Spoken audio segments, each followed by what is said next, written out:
Hello, hello. Let's see here.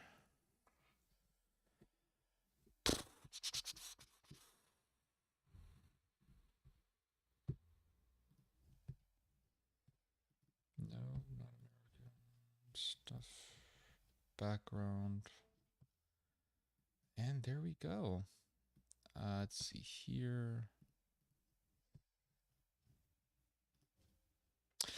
All right, everyone. This is the Theodore Schubot Friday live stream where we are going to kick off the weekend by listening to a complete and total stranger talking for the next, I don't know, 5 to 6 hours or so. And I was supposed to start the stream earlier, but then I heard about America striking Iran. And so I thought, oh, goodness. I was about to start the damn stream, so I ended up spending like 30 minutes reading up on this bullshit, and who knows what's going to happen. But Iran struck this Singaporean ship, and it fired 4 drones at it, only one of which actually landed. No one died. Thankfully, the ship was able to still get through the strait, and not much happened. It didn't affect the price of gas at all. It just really didn't affect the price of oil, and the markets did not get destabilized because of that strike. And the United States, just about, I don't know, over an hour ago or so, struck some area on the struck some area in Iran off the coast of the Strait of Hormuz, and who knows what's going to happen. But again, I mean, they did this on a Friday afternoon. We are verging on the weekend, so markets are about to close. Is this going to affect anything? I doubt it. But we have yet to see. Who knows?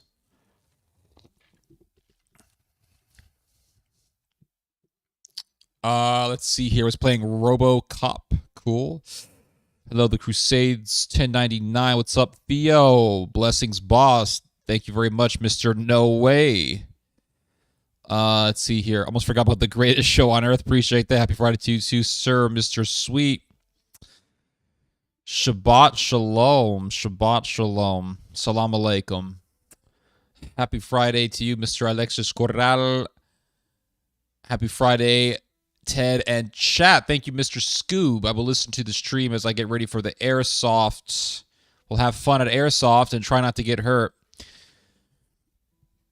One of the refineries near me caught fire yesterday. Oh, boy. Guys, let me know if the music is too loud or too low or whatever. I mean, I don't want to be... I don't want the music to be overwhelming. I'm MAGA, and I think you're cool. All right, I appreciate that, Mr. MAGA. Mr. Weird Tower. But yeah, Iran wants to control the strait, and Iran wants to make it very clear that the strait is not really international waters, that countries are going to have to abide by Iran's rules, and if they don't, then there is a risk of them getting struck by drones or by some sort of missile. And it's a war over a trade route. The Strait of Hormuz is a massive trade route. It's a massive transit route for oil and natural gas. And there's a war between the U.S. and Iran over who's going to control it. America wants to control it, and Iran wants to control it. And so who knows what's going to happen. I'm looking at the New York Times updates here. Let's see here. Oil prices had risen after the attack on Thursday, but had eased on Friday. So Iran attacked the ship from Singapore. And then it says here that oil prices rose up a little bit as a result of that, but had eased on Friday, falling to levels last seen before the war. So Iran's attack did not affect the markets at all. The U.S. strikes on Iran came after markets had closed for the weekend. So the markets closed, America strikes, knowing that the strikes are not going to affect the markets because the markets are closed. And so this is a strategy that the U.S. is doing.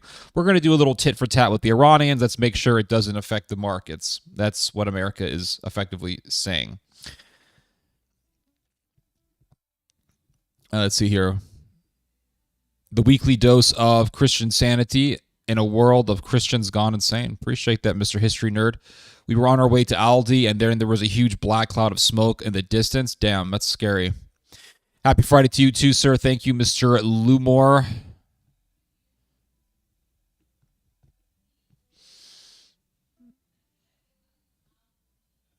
Let's see here. Hold up.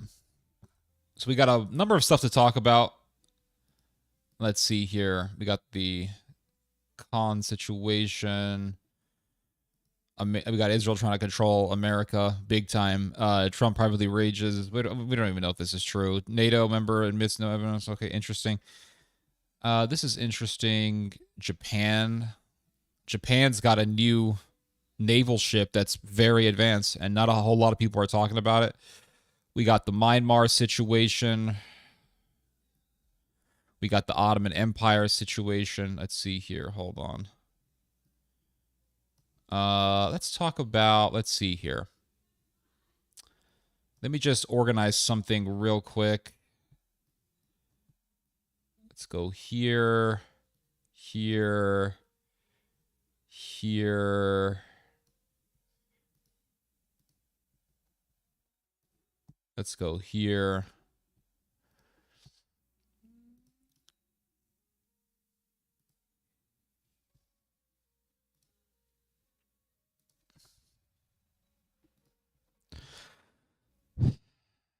Looks like they had it under control in a couple of hours. Seems like capitalism is so fucked up that they need to strike and play war at weekends. Yup, exactly. You got it right, Mr. Kuznet.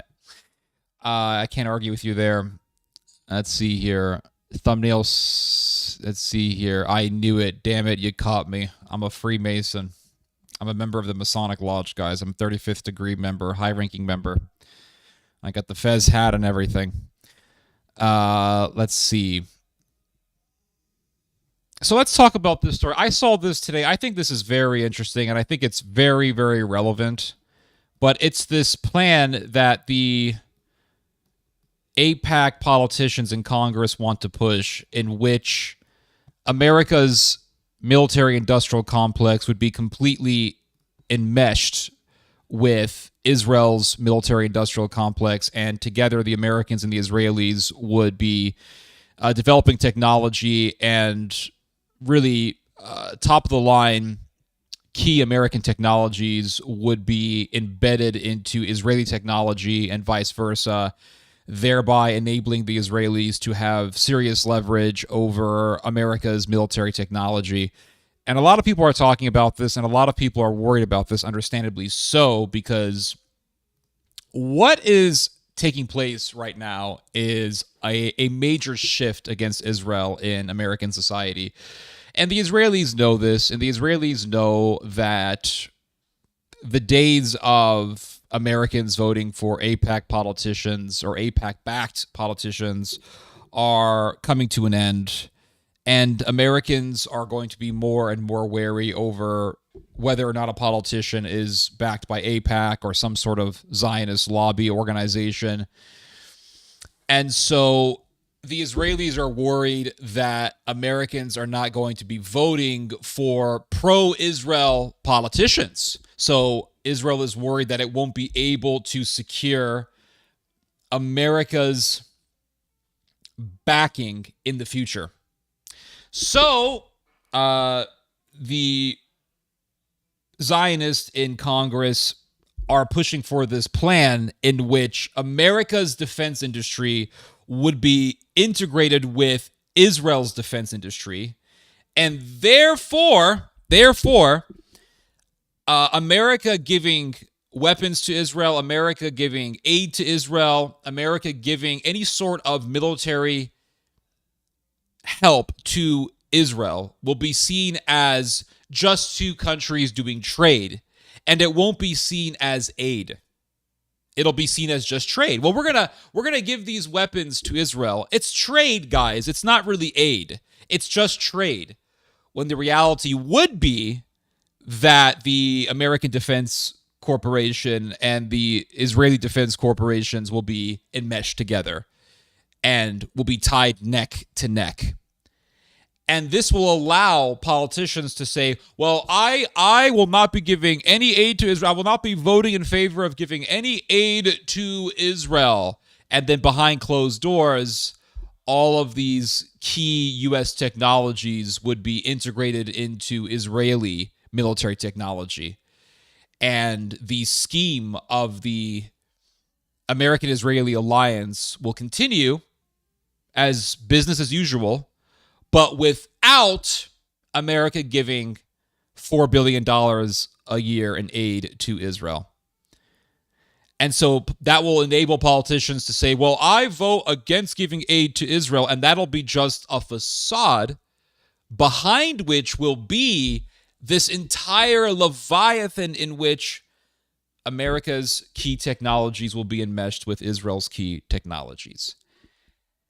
And if you have Israeli technology embedded into American technology, this will give leverage to the Israelis over America's defense. Israel can say, well, you have our technology in your systems, in your military systems, we can shut those down, etc. And it'll be Israel having more leverage over the United States. This is what really worries people, understandably so. And so really what this means is Israel wants to run the world. It wants to run the world through America. Israel can't run the world on its own. That's impossible. That's why it's so obsessed with making sure that it has allies in the U.S. government. That's why it's so obsessed with making sure that there is an inundation, a deluge of pro-Israel media flooding the airwaves, flooding the internet in the United States, because they want to make sure that Americans, or at least the majority of Americans, remain pro-Israel. Because as long as Americans are pro-Israel, then it really allows for the pro-Israel policy of the United States to run smoothly.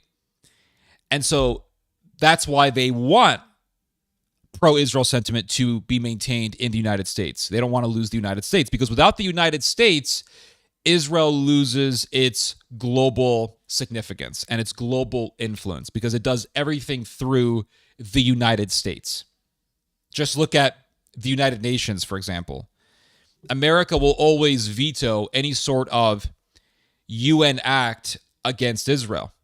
And that is a way for Israel to undermine the United Nations through the United States. So Israel wants to run the world. That's the bottom line. It wants to run the world. Will it succeed? Well, right now, it has tremendous global influence. I mean, look at this. Russia invades Ukraine. Russia is blocked out of every single major sporting event. It's blocked out of the Olympics. It's blocked out of Eurovision, of any serious major global event. Israel goes into Gaza, proceeds to slaughter tens of thousands of people, and regardless of legitimate sources, amongst which are actual members of the IDF, reporting about how Israeli soldiers open fire on Palestinian civilians, about how Israeli soldiers are actually given orders to snipe civilians. Regardless of all of the stories, regardless of the reports about how Israel, with the coordination of evangelicals in the so-called Gaza Humanitarian Foundation, the GHF, set up these aid distribution centers, goaded these Palestinians to come to these aid distribution centers for food, because Israel cut the food off for Gaza. There was famine in Gaza. There was starvation in Gaza. And these people were starving, and Palestinians had no choice but to go to these aid distribution centers. And the Israelis said, oh yeah, we're going to have aid distribution centers. And these evangelicals, one of which was Pastor Robbie Moore, or Johnny Moore, Pastor Johnny Moore, who was leading the GHF, said, oh yes, we're going to give aid to you. Come to the aid distribution centers. And these starving people went to the aid centers only to be butchered, only to be mowed down by IDF gunfire by the thousands. Over 2,000 Palestinians were murdered by the IDF as they were simply walking alongside or walking outside of the aid distribution centers trying to feed themselves and their families. Regardless of all of these dreadful, hellish, nightmarish facts, Israel is allowed into everything. It's allowed into Eurovision. It's allowed into all the big sporting events when it qualifies. Israel is not blocked from anything. Nothing. Why is that? It's because of America. It's because of the United States. It's because of all of the billions of dollars that go into backing pro-Israel sentiment and that goes into guaranteeing support from major government officials in major Western countries, the biggest of which is of course, the United States. And so it's quite obvious. Israel wants to run the world. That's it. It wants to run the world. That's the only conclusion that I can come to. It wants to run the world.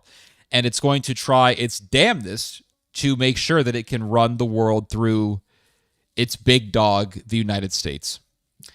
And so I was looking at this article today. It was published by Zeteo, and it's very informative. It's about this policy that the AIPAC-backed politicians in Congress want to push, in which the United States defense corporations will be, like I've said, enmeshed with Israeli defense corporations. And it says here, don't be fooled. The Netanyahu-backed plan to end U.S. military aid to Israel is a scam. So Netanyahu said, well, yeah, I think we're going to start weaning off from dependence on American aid. And Netanyahu said this because, well, he sees the writing on the wall. He sees how unpopular Israel is. He sees the fact that at least 60 or so % of Americans don't like Israel. And this is obviously going to have a ripple effect in the political landscape of the United States because it's going to change how people vote for their politicians. And so the Israelis say, okay, the days of America kissing our asses are coming to an end. We need to make sure that we can guarantee American support while allowing these politicians to act as if they don't support giving aid to Israel. Well, how do you do that? Because these politicians, they know it's no longer popular to say, well, I will support Israel and I'm going to make sure that Israel gets all this aid. That's no longer popular. So what's popular is for politicians to say, I will vote against any sort of giving of aid to Israel. Well, how do politicians say that while at the same time getting Zionist money to back their campaigns, while at the same time, once they get into office, support giving military aid to Israel while hiding behind this facade of being against giving aid to Israel? Well, you make up this plan. You say, well, we're going to have, let's see, American technologies embedded into Israeli technologies, vice versa. And then we can do this little scheme where any sort of American technology being given over to Israel will be characterized as merely aid between two countries merely trade, not aid, merely trade between two countries while being masqueraded as, I'm sorry, my brain just glitched. I'm sorry about that, guys. So what this is going to allow is for politicians to, I'm sorry, my brain is just retarded right now, guys. I don't know. I was supposed to do this stream today, and I got discombobulated by the American strike, and that just knocked me off balance mentally because I thought, okay, I'm going to start at the same time that I usually do, and I wasn't able to do that, and now my brain is sort of stuck in the fact that I'm not starting the stream at the time that I usually started at, so forgive me for this. But so these people in Congress are trying to push for this policy in which America giving military technology to Israel will be categorized as merely trade between two countries, when the reality is that it's still going to be America giving military aid to Israel. So the way that it works right now is America gives, they say $3.8 billion. All right, it's $4 billion. Just round it off to $4 freaking billion, all right? America gives $4 billion every year to Israel. Israel takes that money and then uses it to buy American weapons. This is how it works. So instead of that money going strictly into the Israeli economy, it goes right back into the American economy. And really, it's all just a big money laundering scheme in which the big defense corporations get money, billions of dollars, from the U.S. taxpayer. So it's a way for the defense corporations to get taxpayer money in the billions, while at the same time, that money goes over to Israel. It goes back into the pockets of the defense corporations. And who is footing the bill? It's the American taxpayer. That's who's footing the bill at the end of the day. That's who's paying for it. So at the expense of the American taxpayer, Israel gets money that it doesn't have to take from its own pocket to buy American weapons. So it's a big money laundering scheme. And it is presented as aid when the reality is that we're just paying the big defense corporations. And then Israel doesn't have to use its own money to buy those weapons. Therefore, it has all this other money that it would otherwise use to buy weapons for other things like healthcare, et cetera, et cetera. And so it frees Israel up to spend money on healthcare or other things like universities, when otherwise it would have to use that money for buying weapons. So this helps the Israelis. Anyway, Congress.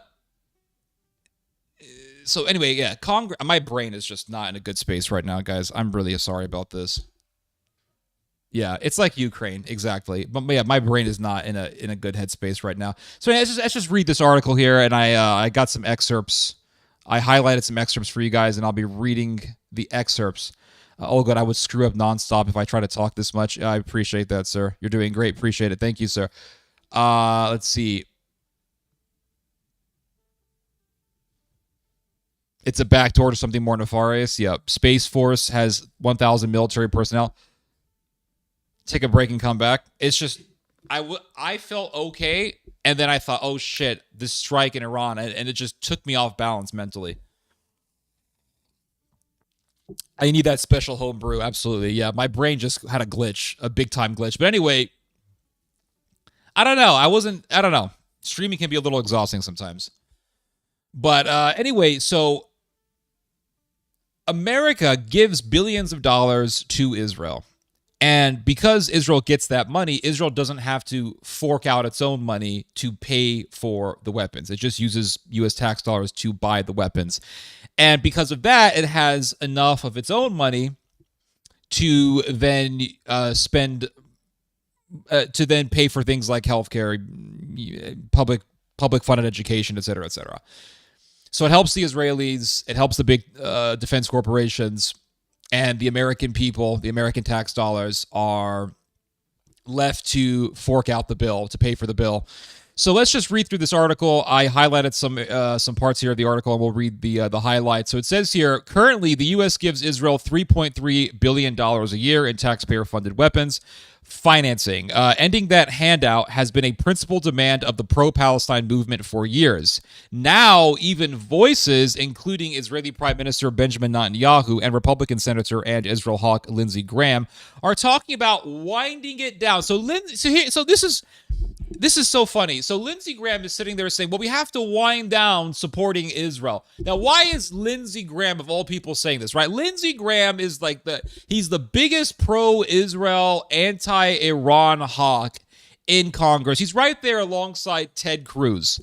And here he is saying, well, I think we should kind of wind down on giving all this money to Israel. Why is Lindsey Graham saying this? It's very obvious as to why Lindsey Graham is saying this. It's because he knows it's not popular to say that we should be giving money to Israel. He knows it's not popular, so he is saying, well, we should wind it down because he's trying to win points. He's trying to win popularity points by acting as if he's not this super hardcore sycophant towards Israel.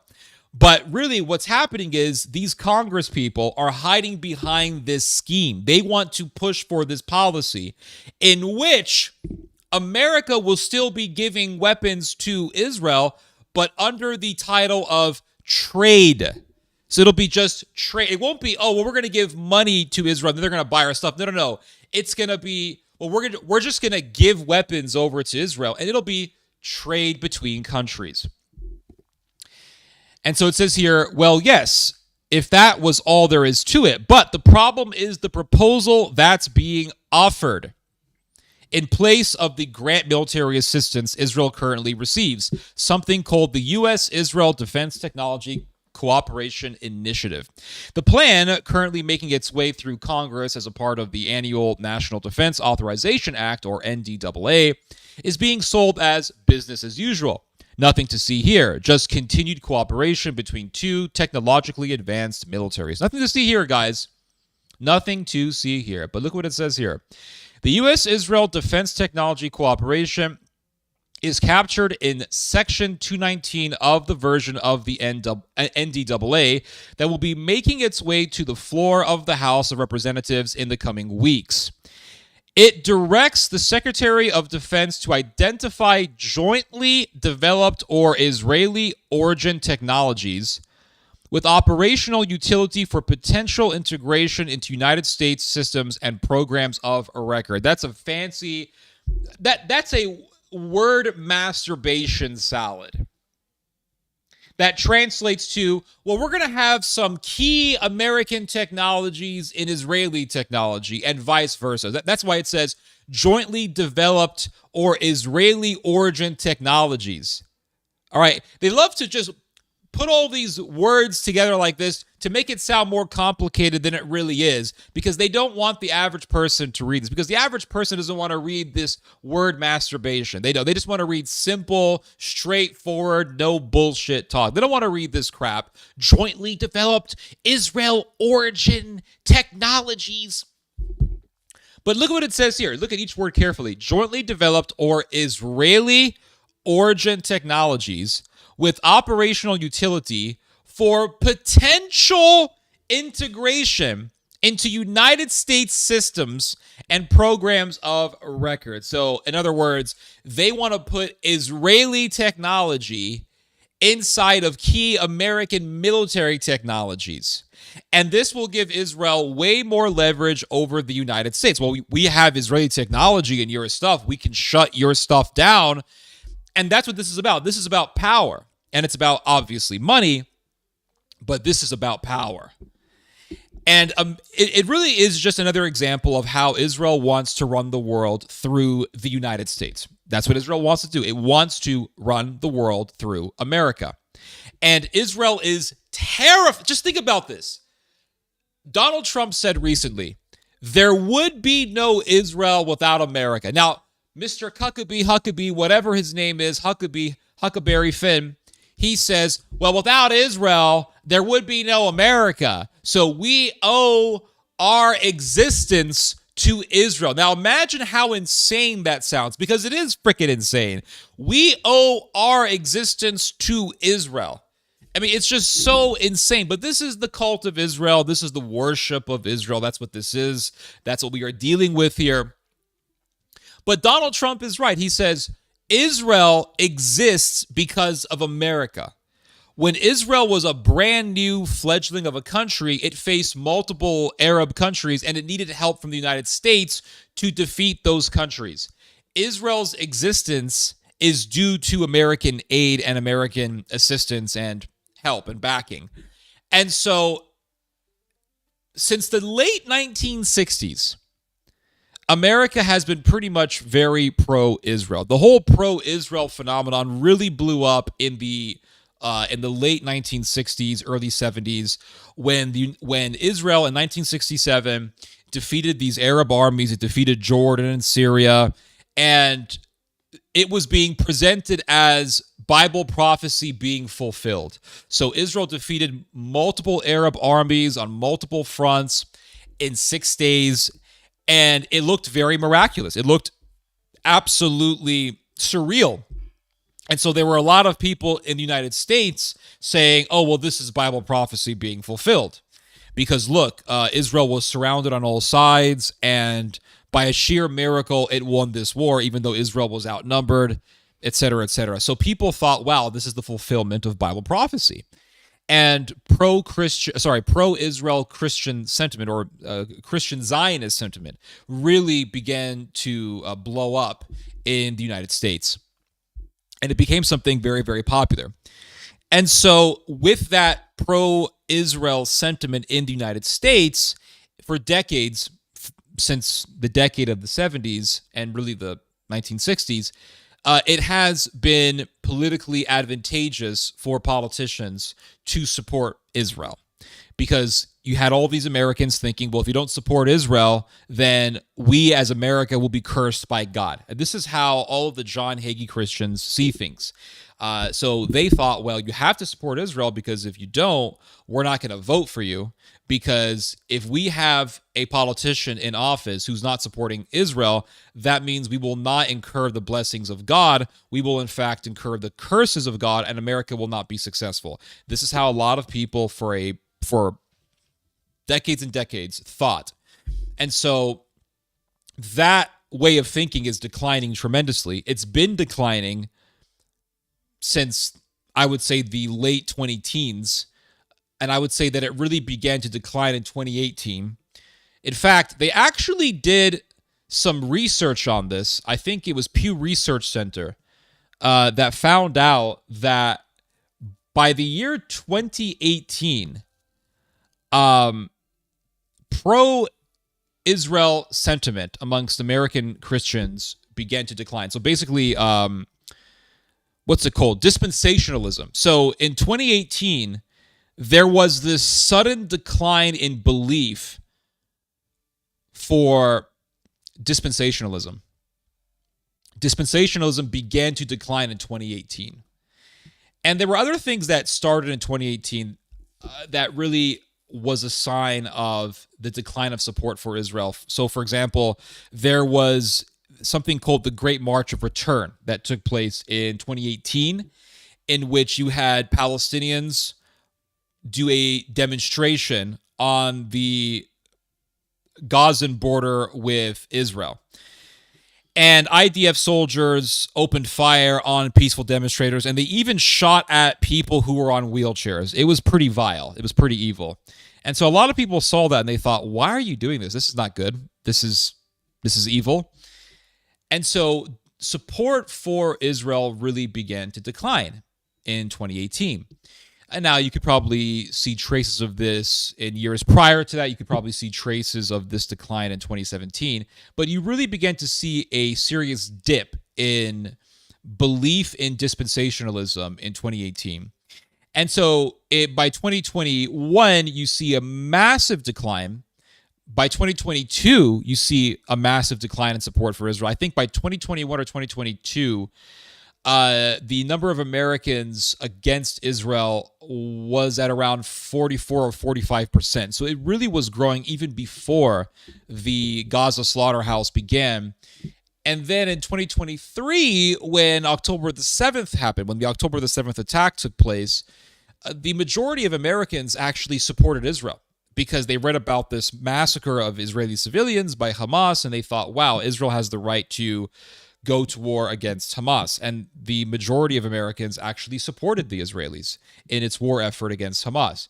But then once the Israelis started to go way too far and they started to butcher civilians and they began to just incinerate people, that led a lot of people to think, okay, well, this is evil, this is not moral, this is wrong, and support for Israel really began to go down again.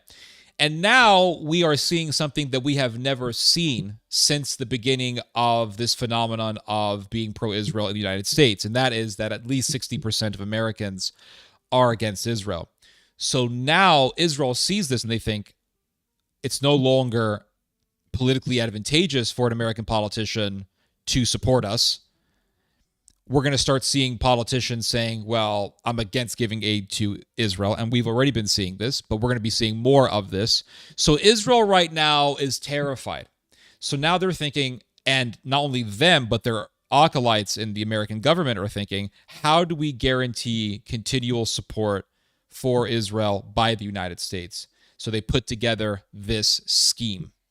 Let's just integrate everything, so that way politicians can say, well, I'm against giving aid to Israel. And then at the same time, behind closed doors, all this American technology is going to be embedded into Israeli technology, and all this Israeli technology is going to be embedded into American technology, and it will really be just one step away from integrating the U.S. military with the Israeli military.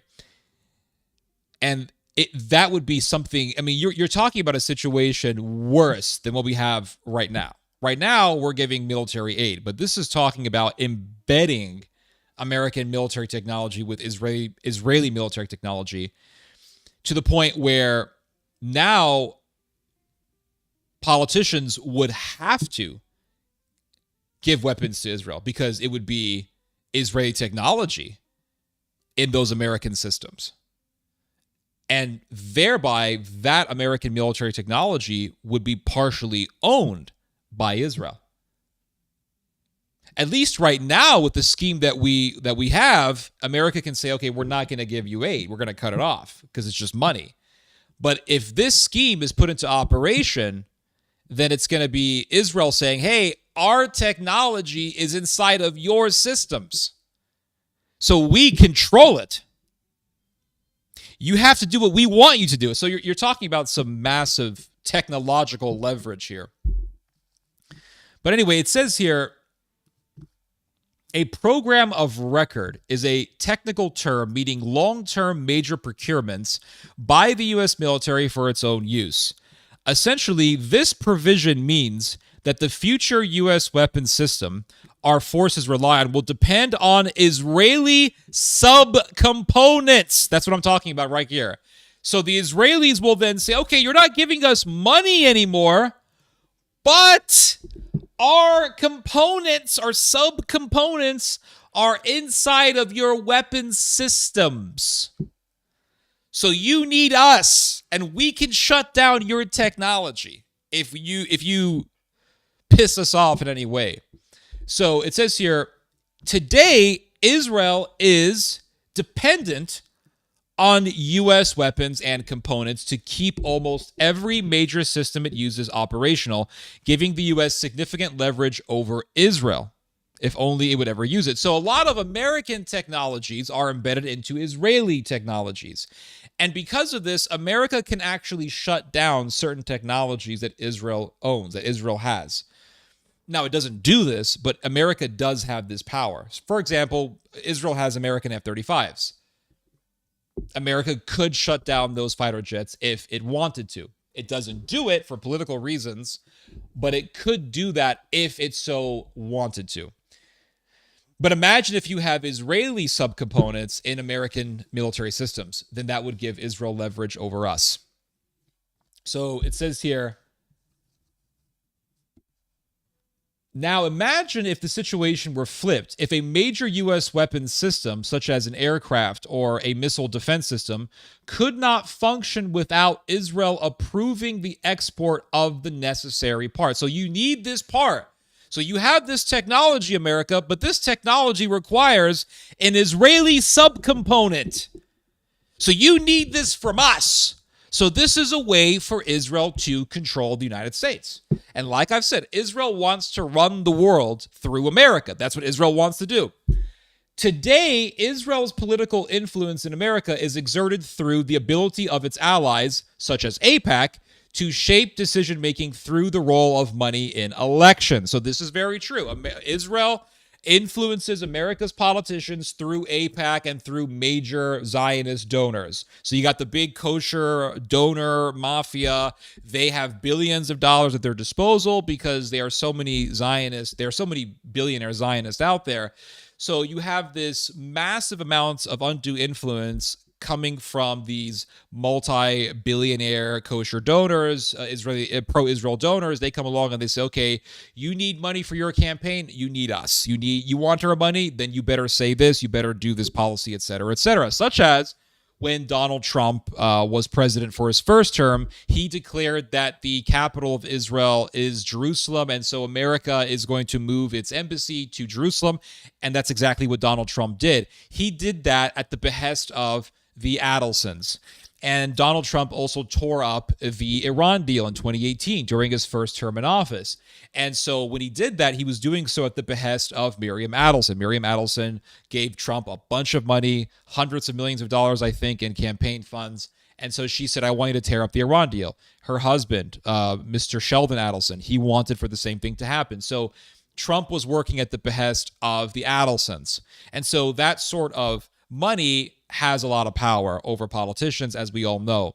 And so this is Israel's way of having leverage over America's politicians. Like I've said, it is now unpopular for politicians to say, well, I'm going to support Israel to my last dying breath. Hence why you see Lindsey Graham saying, well, we need to sort of bring down all this aid that's going to Israel. We got to sort of wind down all the aid going to Israel. Well, why is Lindsey Graham saying this? Is Lindsey Graham saying this because, maybe he saw the light. Maybe he realized that this whole pro-Israel thing isn't really a good idea. Maybe he is now seeing the error of his ways. No, that is not what is happening. Lindsey Graham sees that it's politically disadvantageous to be pro-Israel in a very gung-ho way. So now he is talking like these politicians who come out and say, hey, let's not support Israel so much. He's talking close. He's talking in a way that is more akin to how Thomas Massie would talk in regards to giving aid to Israel. But I think Thomas Massie would be a lot more emphatic than that. But anyway, Lindsey Graham knows that it's unpopular to express this massive amount of support for Israel. So what is Lindsey Graham doing? He is talking the talk, but will he walk the walk? And that is the reason why you have members of Congress who are pushing for this bill. Because with this bill, Israel will still be getting American aid in the form of technological integration. American technology will be in Israel's stuff. Well, that's already the case, but Israel's technology will be in our stuff. And so Israel can say, hey, if you want this technology, you better help us with this. And this is just a way to guarantee American support. If the Americans cut off aid for Israel, then Israel could. This is basically a way for Israel to say, even if you cut off aid to Israel, we still have leverage over you. We still have power over you. That's what Israel is aiming for in this scheme. And so it says here, as that wanes, as what wanes? As the Zionist ideology in American politics declines, as it wanes, this provision creates a new route for Israel to exert influence by creating dependency for the U.S. military. So in other words, even if you stop giving Israel the $3 billion a year in aid, we still have power over you. That's what this is about. And like I've said, Israel wants to run the world through the United States. Let's say a future Congress and president decided that having the U.S. military depend on Israeli technology was a bad idea. It's already obviously a bad idea. They could rescind the directive to integrate Israeli tech into Department of Defense or DoD weapons systems, and over time develop U.S. Alternatives to the foreign parts. That would be tough, but doable. So it says here, now imagine that this integration doesn't imagine that this integration doesn't simply rely on government-to-government agreements, but a network of contracts between private defense companies and research institutions in the U.S. and Israel. The U.S. government can't simply dive in and tear up hundreds, perhaps thousands of private contracts. And even if it could, the court challenges and the cost to U.S. entities would be extensive and take many years to sort through, while joint ventures and co-production would mean it's not just private capital on the line, it's also American jobs, making this even more politically difficult. So they want to make it in a way where you'll have contracts signed between thousands of different companies, and because you would have all these contracts and all these business deals, it would be very difficult to rescind this plan if it is established. So it says here, right now, when the U.S. gives Israel $3.3 billion a year in foreign military financing, over $3 billion of that is used to buy weapons from the U.S. Israel saves money it would otherwise have to spend on those arms, freeing up its budget for other purposes. Now, imagine that Israel's defense industry is given direct access to the $300+ billion Defense Department weapons procurement and research budgets, and can compete for that funding against U.S. industry, because Israeli technology would be so enmeshed with American technology that the Israelis under this plan will be allowed to compete against American defense companies if this plan is allowed to pass. Israeli corporations will be allowed to compete against American corporations. And it will be as if the Israeli military the Israeli military industrial complex will be the same as the American military industrial complex. And it says here that the Israelis will be able to compete for that funding against U.S. industry thanks to the co-production aspect of this provision, which lets it bypass existing Buy America laws. So so you have this policy where American defense companies, when they want to build military technology, have to buy American parts. That's why it's called the Buy America laws. Under this provision, under this policy, American defense industries would have to buy Israeli parts for certain technologies. So then the big defense companies, when they want to get a certain part, they can't just go to another American company to get that part. No. They have to go to an Israeli company and get that part that they need under this policy. So it says here that the Buy American laws were meant to protect core U.S. industries from foreign competitors, but this is going to allow a foreign power to integrate its technologies with American technologies, make it so that American defense companies would be dependent on Israeli defense companies for certain parts, thereby allowing Israeli companies to compete against American companies, because instead of going to American companies to get a certain part, they would have to go to Israeli companies to get a particular part. The whole thing is just very twisted, and it's not popular. I mean, there's been a lot of talk about this policy, and it's just not popular at all. It's not popular. So it says here, this is a windfall. This is a windfall for the Israeli defense industry and the Israeli economy writ large that not only dwarfs the current arrangement in potential scale, but also, unlike the current grant assistance, is a direct infusion of U.S. funding into Israel's economy. And instead of the current funding, which has to go through a highly visible and increasingly contentious annual congressional approval process, this financial flow would be buried deep in the opaque Defense Department procurement and contracts process, sheltered from the political winds of Washington, D.C. So in other words, it's not going to be entirely under the watchful eye of politicians. You're talking about a very complex and intricate process that would take place behind closed doors, deep into the world of the Defense Department. And you would have all of these deals between American companies and Israeli companies, and it'll just be private business. It'll be private business, and the government won't have, okay, forget it. My brain is just fucking retarded, guys. I'm sorry. This is just a terrible stream. Yeah.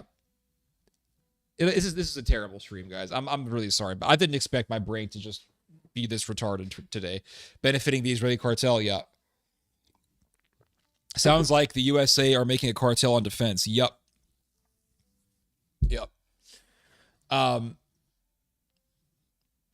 So yeah, it'll be buried deep in the OPAC Defense Department procurement and contracts process, sheltered from political winds of Washington, D.C. It directs those areas of cooperation to take place in a list of 10 domains, including the most sensitive areas of U.S. defense technology, such as AI, quantum, directed energy, data fusion, and biotechnology. The U.S. does not share its most sensitive military technologies with just anyone. There is a complex regulatory framework, the International Traffic in Arms Regulation, or ITAR, that limits foreign access to the crown jewels of our defense capabilities. So we have a whole system in place to prevent countries from having access into our key technologies. But it says here that it's true that Israel has a burgeoning biotech sector. Now, yeah, hold on, let me see. This is the part here. Yeah. So it says here that it's true that Israel has a burgeoning... let's go back here. Let's reread this part here again. The U.S. does not share its most sensitive military technologies with just anyone. There is a complex regulatory framework, the International Traffic in Arms Regulations, or ITAR, that limits foreign access to the crown jewels of our defense capabilities. So we have this whole system in place to prevent other countries from having access to America's key weapons technologies. And now you have these Zionist AIPAC-backed congressmen who are saying, well, we got to integrate everything, guys, integrate everything. Make sure that the Israeli technology and the American technology are just integrated together, that are just knitted together like a kilt. So that way, if some future president says, hey, we have to end this whole absolutely excessive relationship with Israel, that president, that American administration would not be able to do that because of the extremely embedded, extremely sewed together, knitted together agreements between American and Israeli defense companies. And so they want to make it in a way where legally it would be an absolute nightmare for any U.S. government to end this policy of American-Israeli weapons systems integration. So it says here, it's true that Israel has a burgeoning biotech sector. It's also true that Israel is one of only 4 countries that have never signed, let alone ratified, the Biological Weapons Convention. So Israel never signed an agreement against making bioweapons, which means Israel wants to make bioweapons. Who knows? They want to make the bubonic plague. They want to put the bubonic plague in some bombs and then blast it to us or to whoever they want to kill. Who knows? But the Israelis, they are totally in favor of making their own bioweapons. And it says here that that bioweapons are a global instrument. Sorry, hold on. Sorry, it says here that the Biological Weapons Convention, BWC, is a global instrument that bans offensive biological weapons, and there is plenty of reason to believe Israel may operate such a program. Deepening U.S. cooperation in this area with a country that is not a party to the BWC would be unprecedented, dangerous, and may be a violation of the U.S. government's own commitments under the convention. So what this article is saying is that if we actually put this policy into operation, the United States is going to be fully embedded with a country that has no issue with making bioweapons. By opening up a range of emerging technologies to Israel, the U.S. isn't just sharing critical research. It is giving Israeli companies, which exist in a less constrained regulatory environment, the opportunity to spin these capabilities off into the commercial sector, creating further economic benefit for Israel's industry on the back of American technology. Now, I was thinking about this as I was reading this, because here you have in this policy, in this proposal that is being pushed by these Zionist politicians, in which Israel's technology would be embedded into America's military technology, making America's military industry dependent on Israel to a great extent.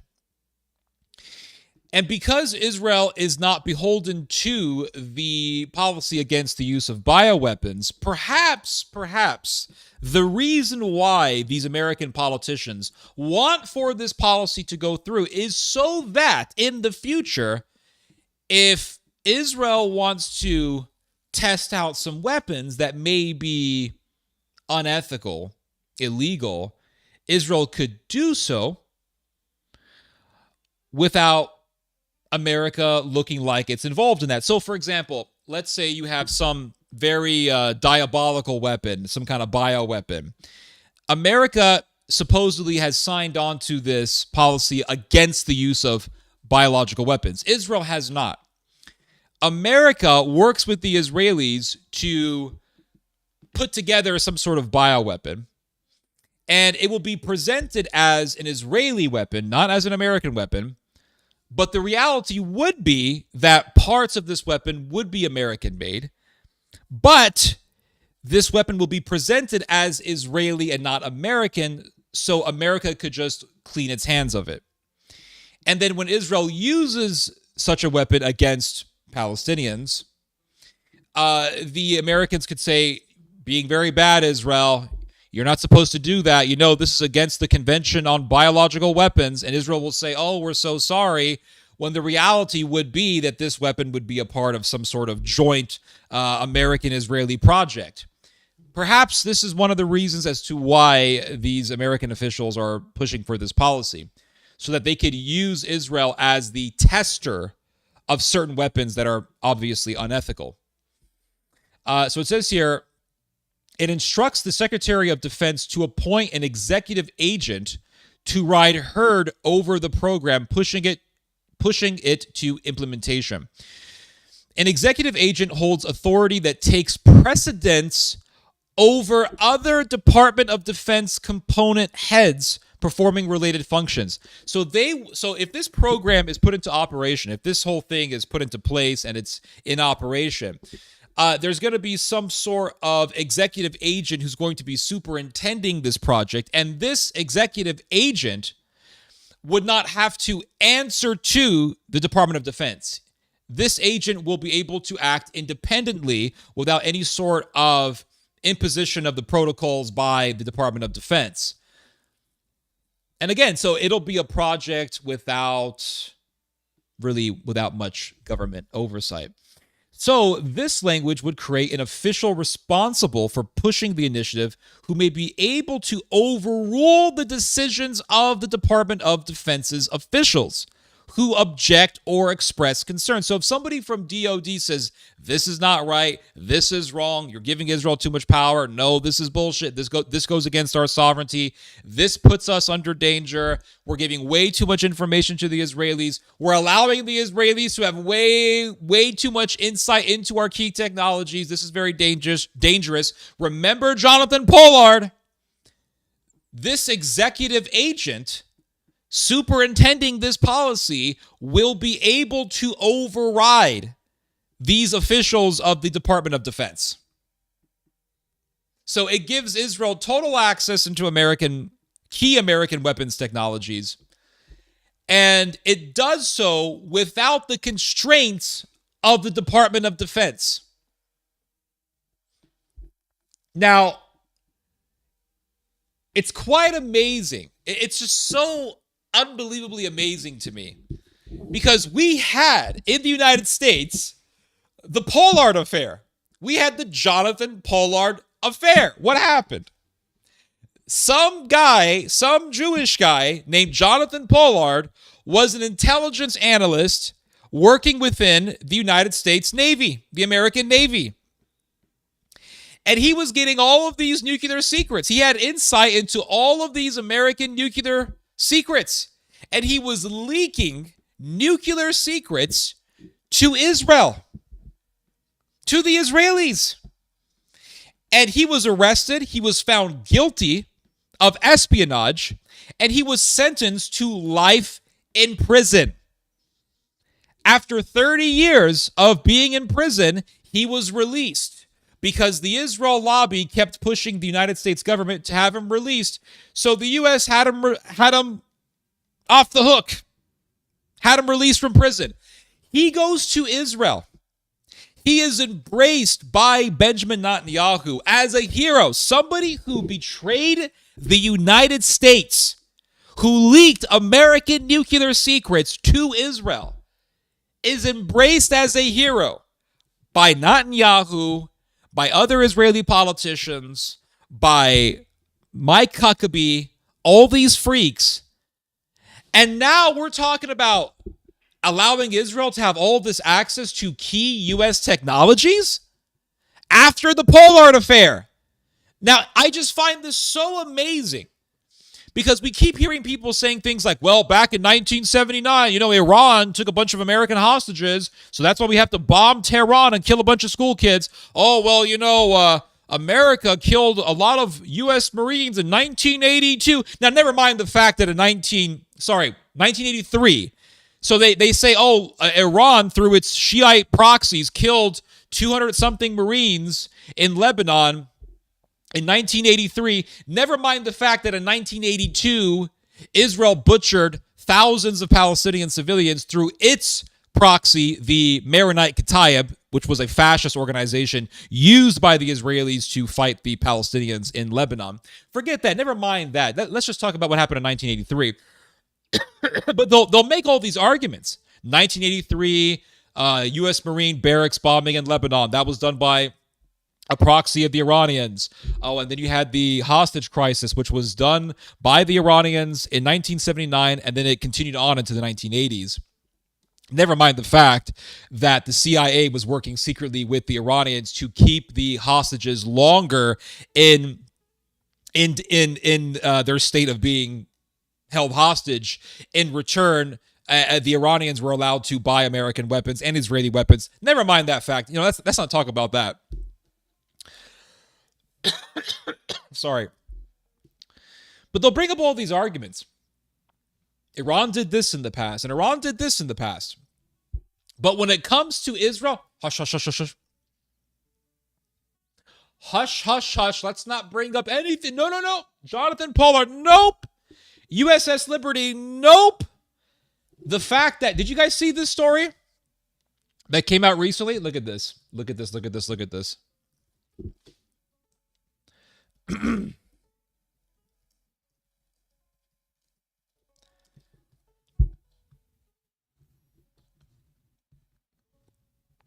Did you guys see this? This happened earlier this month. You would think, because people may argue, well, Pollard, that was back in the past. Yeah, but Netanyahu is still the leader of Israel, and he praised Jonathan Pollard. Huckabee is right now the U.S. ambassador to Israel. He praises Pollard. So obviously Israel is not our ally, but yet we're going to give all this key technology to the Israelis. Now imagine if there was some Iranian guy, let's say it wasn't Jonathan Pollard. Let's pretend in our brains for just a moment here that Jonathan Pollard was actually Iranian and his real name was, Ahmadi al-Galabafi or some Iranian name, and Mr. Ahmadadi Mahmoudi from Iran leaked out thousands of American nuclear secrets to Iran. And then he got found guilty and was sentenced to life in prison. And then after 30 years of serving that sentence, he was released because the Iranian lobby pushed for the American government to have him released. And then he goes back to Iran and is embraced by the Iranian government as a hero. Now, imagine if that were the case. Do you think that the Zionist lobby would ever shut up about it? They would never shut up about it. They would never shut up about that. They would be talking about that to this day. But when it comes to Israeli espionage against the United States, let's not talk about it. Nope, hush, hush. Let's not talk about that, guys. Nope. When it comes to Israel, let's not talk about that. The Bolsheviks, a lot of them just so happen to be members of the temple, members of the tribe. Let's not talk about that. That's anti-Semitic. A lot of espionage has been done by the Israelis. Oh, let's not talk about that. Let's talk about, the Marine barrack bombing in 1983. Let's talk about Let's talk about the hostage crisis that began in 1979, but let's not talk about this. Anytime a negative story about Israel comes up, it's always hush hush. USS Liberty, the same thing. It's always hush hush hush. And so this was reported earlier this month. This is the country that they want to give key American technologies to. Israel. Pentagon sees growing espionage threat from Israel. The Defense Department has increased the counterintelligence threat assessment to its highest level, and Israel is believed to have eavesdropped on American negotiations with Iran. Recent U.S. intelligence reports have raised concerns about Israeli spy agencies eavesdropping on American negotiators working on a peace deal with Iran. Obviously, yes, and this is the reason why the Israelis have been trying their damnedest to undermine any sort of peace negotiations between the United States and Israel. So it says here that this has been happening amid rising concern over a more general counterintelligence threat by Israel. Israel and the United States have long known and tolerated that each was spying on the other, but an intensified Israeli effort to learn about U.S. positions in talks with Iran has crossed a line, according to some American officials. The reports include concerns that Israel has stepped up its efforts to eavesdrop on senior American officials, including Steve Witkoff, President Trump's top negotiator, Elbridge A. Colby, the Pentagon's top policy official. Now, why would the Israelis be spying on Elbridge Colby? I'll tell you why. Because months ago, I talked about this on this stream. Months ago, Elbridge Colby wrote an article saying it's time that we stop with this excessive support for the Israelis. Let's stop giving all of this aid to the Israelis. Let's cut them off from American aid, and let's just let the Israelis do things on their own and fend for themselves. Elbridge Colby, the Pentagon's top policy official, wrote this in an article. And he has said this numerous times verbally, not just in articles. He said in an interview, it's time for America to stop being so involved in the Middle East. And he said in an interview about 2 years ago, he said something to the likes of, do we really want to get ourselves involved in another quagmire in the Middle East? This is what he said, effectively. So Elbridge Colby is one of the very few America firsters holding a top position in the U.S. government. So the Israelis are very, very threatened by Elbridge Colby. That's why they're spying on Colby.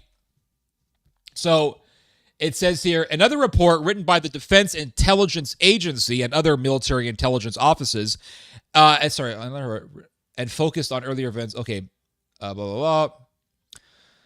Okay, so it says here, another report written by the Defense Intelligence Agency and other military intelligence offices and focused on earlier events going back several years said that the counterintelligence threat level posed by Israel had been increased in recent weeks to the top level, from high to critical. So in other words, the rate at which Israel has been spying on the United States is now at the most critical level in the warning scale. And this is the country who Ted Cruz and his ilk want to give key intelligence technologies to. This is the country that the Zionist politicians want to give access to key U.S. technologies.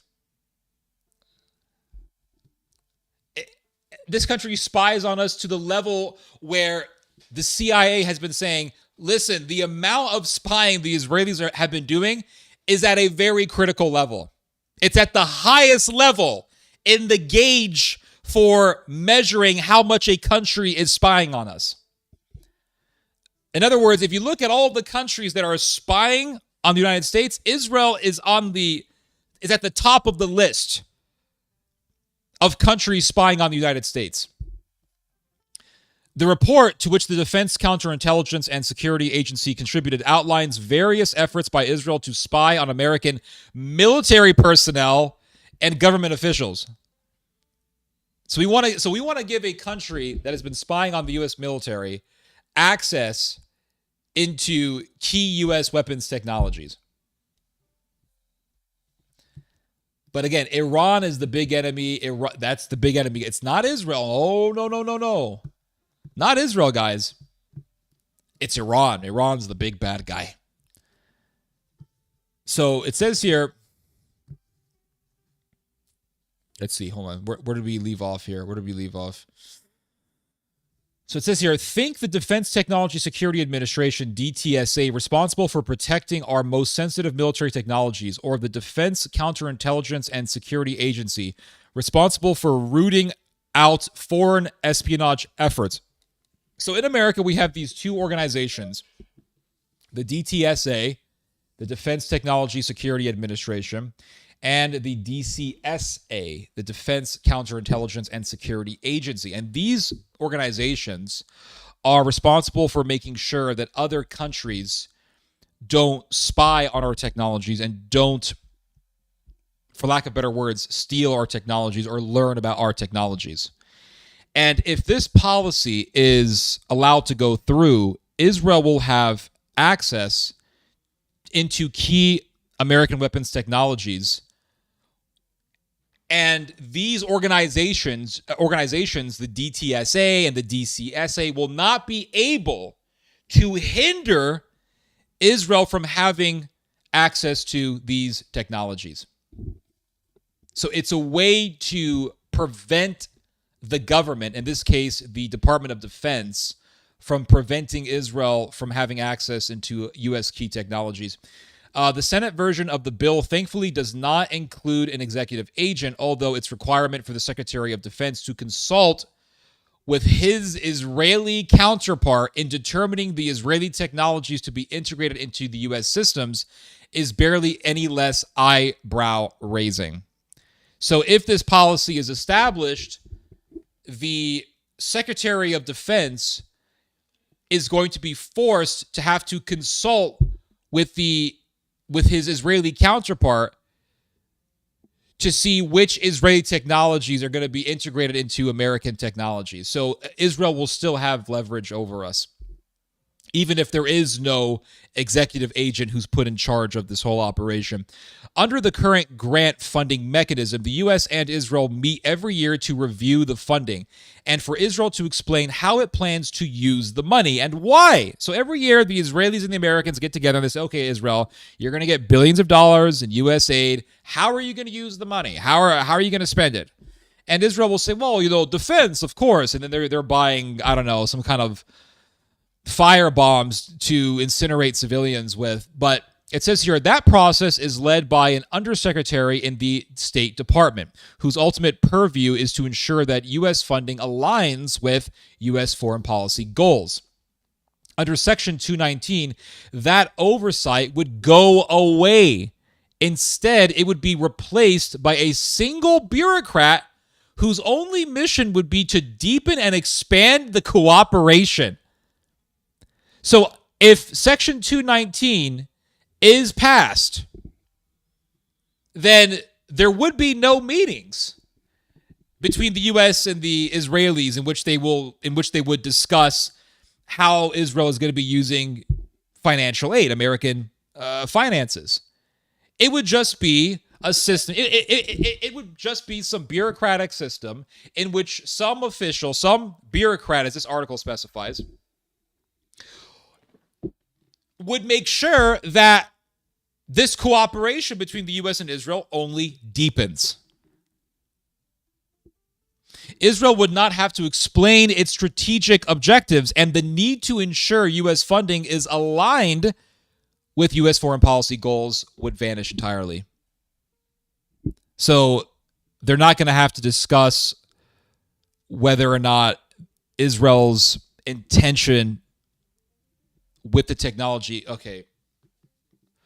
They're not going to have to discuss whether or not Israel's use of American money would be used to help America's interest. They're not going to have to discuss any of that stuff. They're just going to have this system in which U.S. corporations will be enmeshed with Israeli corporations. Israeli technology is going to be enmeshed with American technology. And some bureaucrat will be there to make sure that that plan only gets bigger. That plan only deepens. So it says here, some argue that Israel has some exciting military technologies from which the U.S. could benefit. So they always say, well, but Israel is like one of the big technology hubs of the world. It's one of the centers in the world for technology. And this article says, well, perhaps that's true, but nothing is stopping the Defense Department from buying those technologies today. So if the argument is, well, we have to integrate Israeli technology with American technology because Israel is they're just a bunch of geniuses. It's the freaking genius bar at Apple, but this time it's a massive country. Well, okay, if that's the case, then nothing's stopping America from buying Israeli technology. Nothing is stopping America from buying those Israeli systems. Why do we have to integrate Israeli systems into American technology? Why can't America just buy Israeli weapons and then just do business as usual? And it says here, yet the U.S. imports less defense tech from Israel today than it does from countries like Japan or Italy. So America is buying more defense technology from Japan and Italy than it is from Israel. So if Israel is this amazing producer of weapons technology, then why isn't America buying so much weapons from Israel? Why isn't America buying so much military technology from the Israelis? Why is America buying more military technology from Japan and Italy than it is from Israel? Maybe because Israel is not all what it's cracked up to be. Maybe because America doesn't want to depend so much on the Israelis because of the history that Israel has of doing espionage against the United States. Maybe. But if Israel is this immense hub, this immense fountain of military technology, then why is America buying more stuff from Japan and Italy than from Israel? And this article says, if this proposal were based on the merits of DoD's technology needs, surely those countries would make more sense as a starting point for such collaboration than Israel. So if Israel is this genius hub for the production of military technology, why is America buying more technology from Japan and Italy than it is from Israel? And also, if we really have to do integration with a country because this country is such a genius, then why isn't America doing integration with Japan or with Italy? If the goal is technology, because they'll say, well, the goal is technology and defense. Because, Israel is on the front line of fighting terrorism, and Israel makes some of the best technology in the world, so we need their stuff for the war on terror. Well, if that's the case, then why are you buying less Israeli stuff than you are buying Japanese or Italian stuff? And if the goal is technology, if the whole intention is obtaining technology that America needs, then why aren't we doing integration with Japan? Why aren't we doing integration with Italy? Why is it with Israel? A country from whom we buy less military technology from than we do from Japan and Italy. It's obvious that the goal is not technology, because if it was strictly technology, we would be doing this with other countries, but we're not.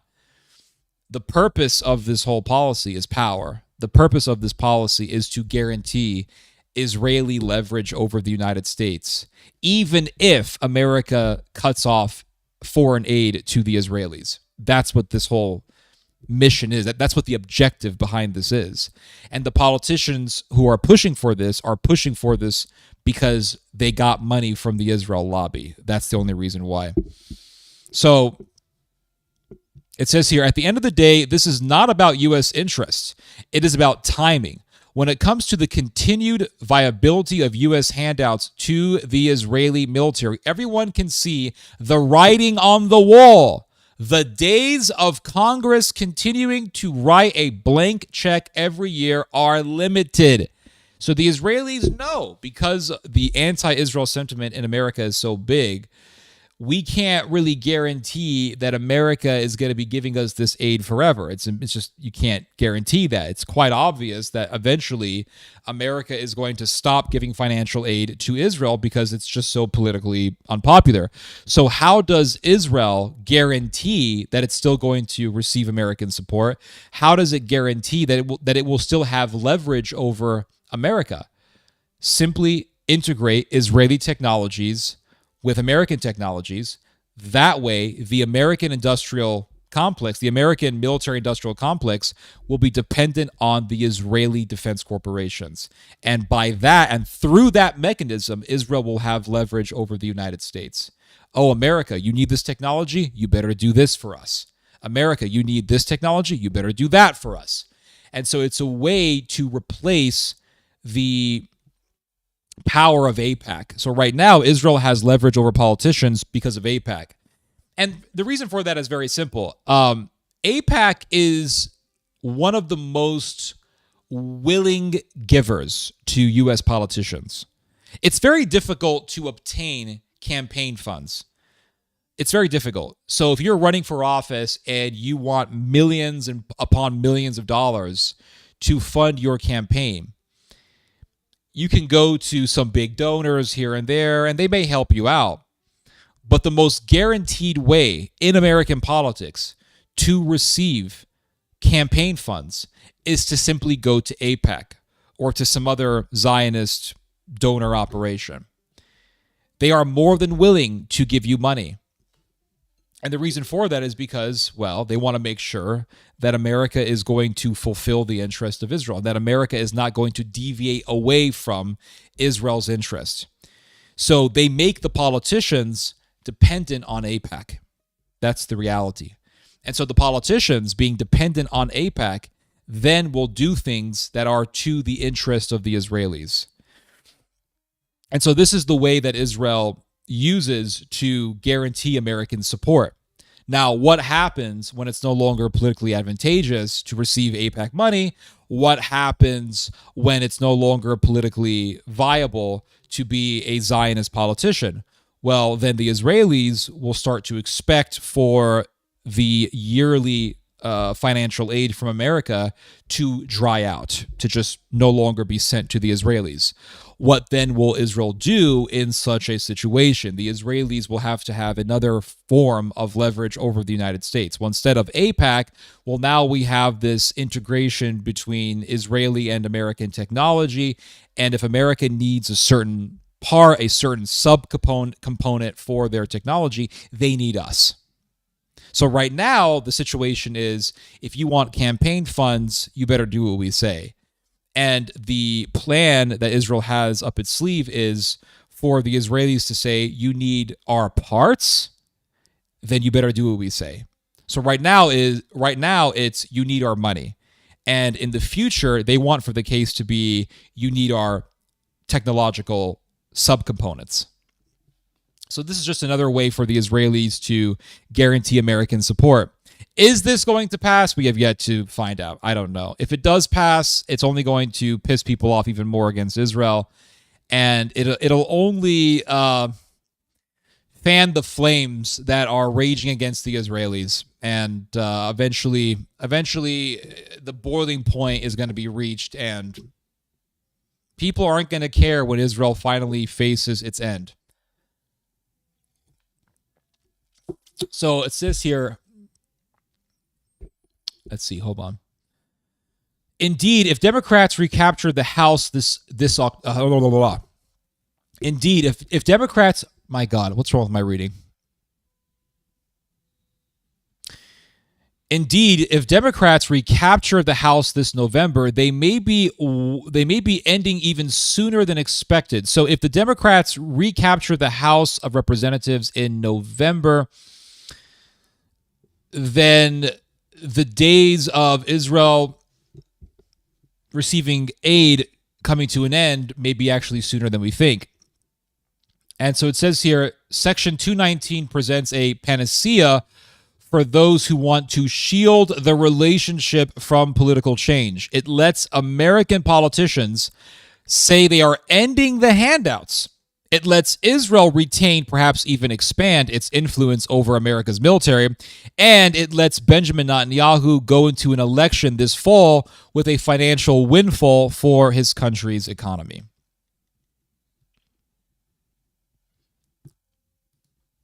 All right, hold on. I'll read your guys' comments. Hold on.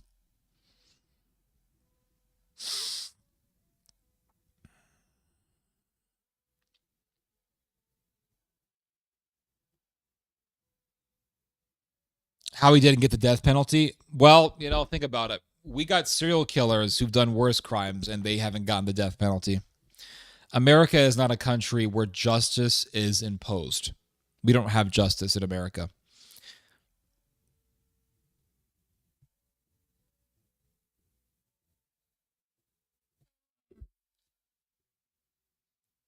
Aren't using bioweapons a war crime? Yes.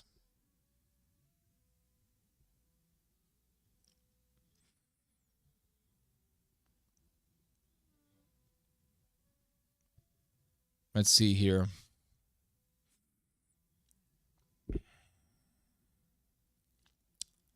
It is amazing how Trump is selling his whole country to billionaires. Let's see here. Parasites killing the U.S. This is so fucked if it happens. Are they implementing this? It hasn't been passed yet, so we have yet to find out.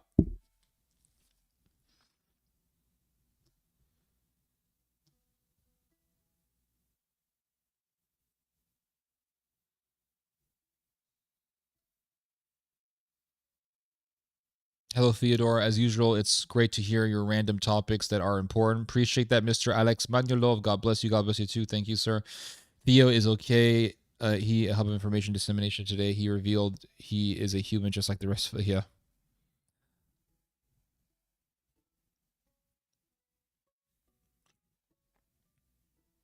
Neurological weapon? No. Just my brain is glitching. If you take a break, I promise to join your stream later on today. I should take a break. I actually shouldn't have streamed today. Really, I should not have streamed today. I did not feel like streaming today. I didn't. I just didn't feel like streaming today, and I didn't. Yesterday I even said I wasn't going to stream, and then I said, you know what, Ted, stop being so freaking lazy. Just stream. Sounds like the USA are making a cartel on defense. Yup.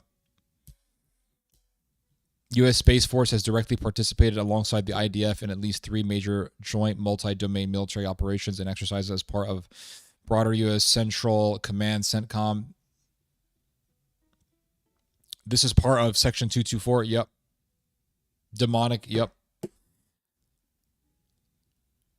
The fact that we're even discussing integrating with the Israelis is honestly shocking. Yep. Money laundering. Yep. I think it has already happened because I have never seen anyone in the Space Force. Let's see here.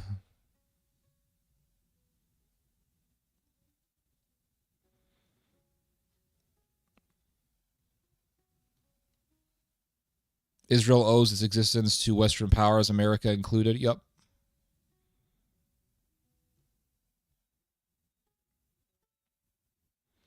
Such a joint union between U.S. and Israeli militaries will prove a geopolitical nightmare on America's end. Yup.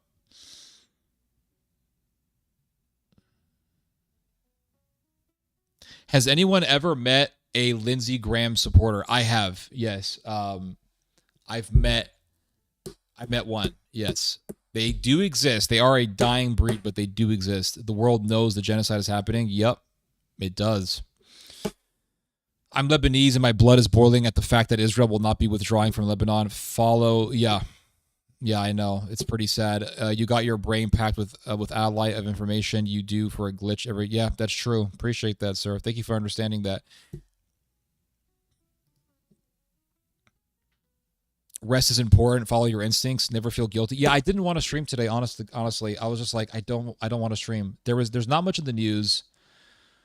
I spent hours today reading the news. I spent like 5 hours reading the news, and it's almost 5 hours straight. I mean, literally just me sitting on this chair, listening to rock and roll and reading the news. And I got this cold going. I got this common cold, and it's just It's a pain in the ass. Project Camelot, Anglo-Saxon mission by Bill Ryan, released in 2012. Dude, I remember Project Camelot. I remember they used to basically they used to interview all of these conspiracy theorists. People like, what was his name? Jordan. Who was that guy? His last name was Jordan. I forgot his name. Jordan, conspiracy theorist. I forgot his name. He used to go on the Alex Jones show a lot. He talked a lot about like the Masons or something. I forgot his name. Project Camelot.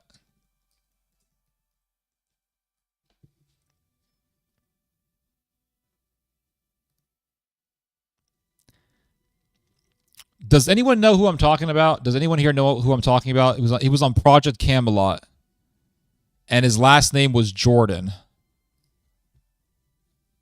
Theo, is that article you read part of the NDAA package Congress? Yes. Yeah, that article is quoting directly from the policy itself. Project Camelot sounds familiar. Yeah, it probably is, because a lot of people were watching those videos back in the day.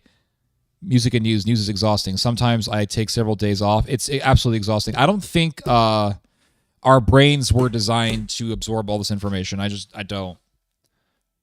Let's see here. Theo, is that article? I already read that. Rest is important. I completely agree. So just talk about whatever you feel like randomly talking about. Yeah, I agree. Rely happily to hear that. Just so blah blah blah. If you're an American politician who votes in favor of allowing another country to have control over our military, that's treason. Absolutely. Grass on, grass off.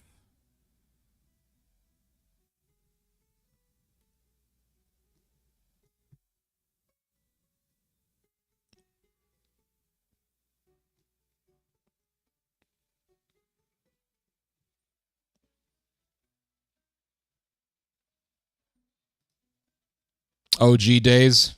Yep. Oh, yes, Jordan Maxwell. Yep. Sorry, his last name wasn't Jordan. His first name was Jordan. Yeah, Jordan Maxwell. That's exactly what I'm talking about. Let's talk about computers, video games, and music. Oh, it sounds so much better than talking about the news, guys. I don't want to talk about the news. I really don't.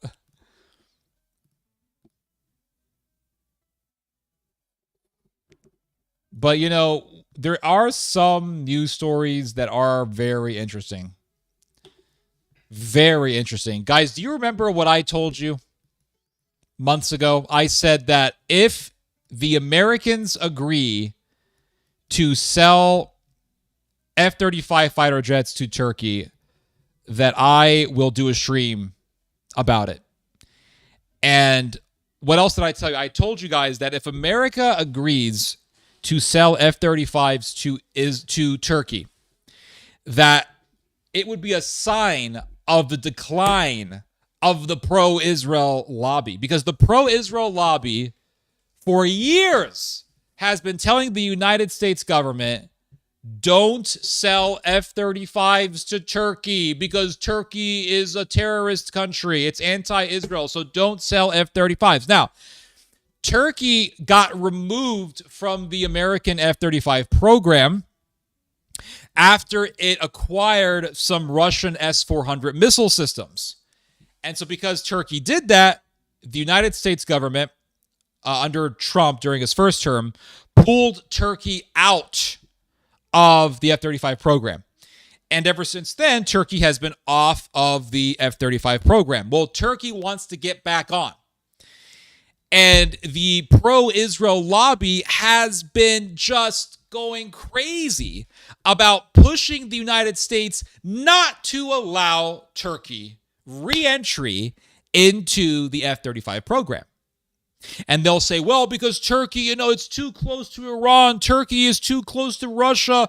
They bought some S-400s from the Russians, so this is terrible. We can't do this. Turkey is an enemy of America. It's not a friend of America, blah, blah, blah. Even though Turkey is right now the second most armed country in NATO.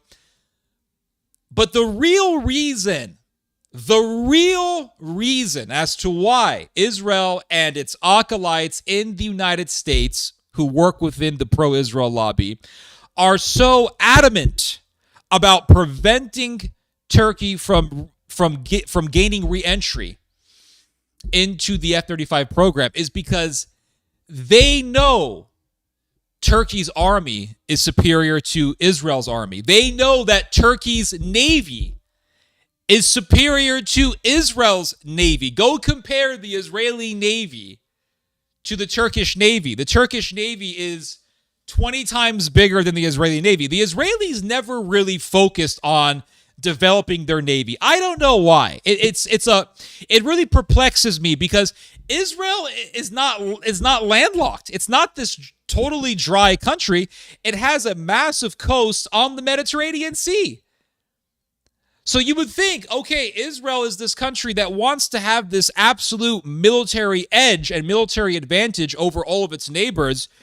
Of course, Israel is going to develop a very powerful navy, but it never developed a powerful navy. I wonder why that is. I think it's because the Israelis have put way too much faith in their Air Force, and they think everything is about the almighty Air Force.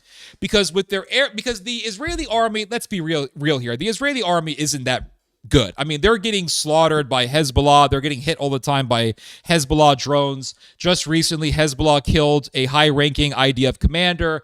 You have Israeli soldiers getting killed and wounded all the time in Lebanon. Lebanon has become really a meat grinder for the Israelis, kind of like what Russia is in Ukraine. I mean, kind of like what the Russians are going through in Ukraine right now. Ukraine has been really killing a lot of Russians with drones, and this has really proved to be a massive problem for the Russians, and that's the reason why the Russians are still stuck in this war and have not been able to have an absolute victory over Ukraine. But that's another issue. So the Israelis are having a very difficult time in Lebanon. You have a lot of IDF soldiers coming back with PTSD because the thing is that with drones, it doesn't matter how powerful your Air Force is, you cannot stop drone strikes because a drone is a very, very small little vehicle, and you can't expect an F-35 to take out a drone. It's just not going to happen. So Hezbollah just sends endless amounts of drones towards the Israeli soldiers, and there's almost nothing the IDF can do. There's almost nothing that the IDF can do to stop it. Almost nothing. So for decades, the Israelis thought, well, we have the most powerful Air Force in the Middle East. We have one of the most powerful Air Forces in the world. We don't need to develop our Navy. We don't need to develop a serious drone program. We don't even need to have a super powerful army. All we need is a very powerful, robust Air Force consisting of F-15s, F-16s, F-35s.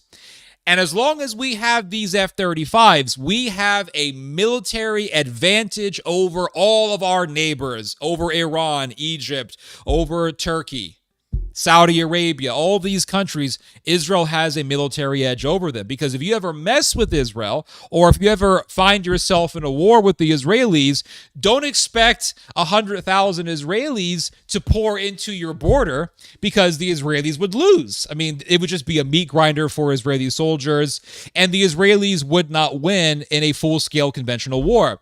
So the Israelis will just send their Air Force into your territory, and they're going to drop some massive bombs on your area, on your land. They're going to destroy a lot of buildings. They're going to destroy entire city blocks. And there's almost nothing you can do to stop that because you can't beat the Israeli Air Force due to the fact that it's armed with the state-of-the-art Air Force technology of the United States. So because of Israel's Air Force, which is really an extension of the American Air Force, because of the fact that it uses American aircraft, Israel has a military edge over its neighbors. Now, what happens if the Turks get F-35s? That would mean Turkey being superior to Israel in every dimension of warfare.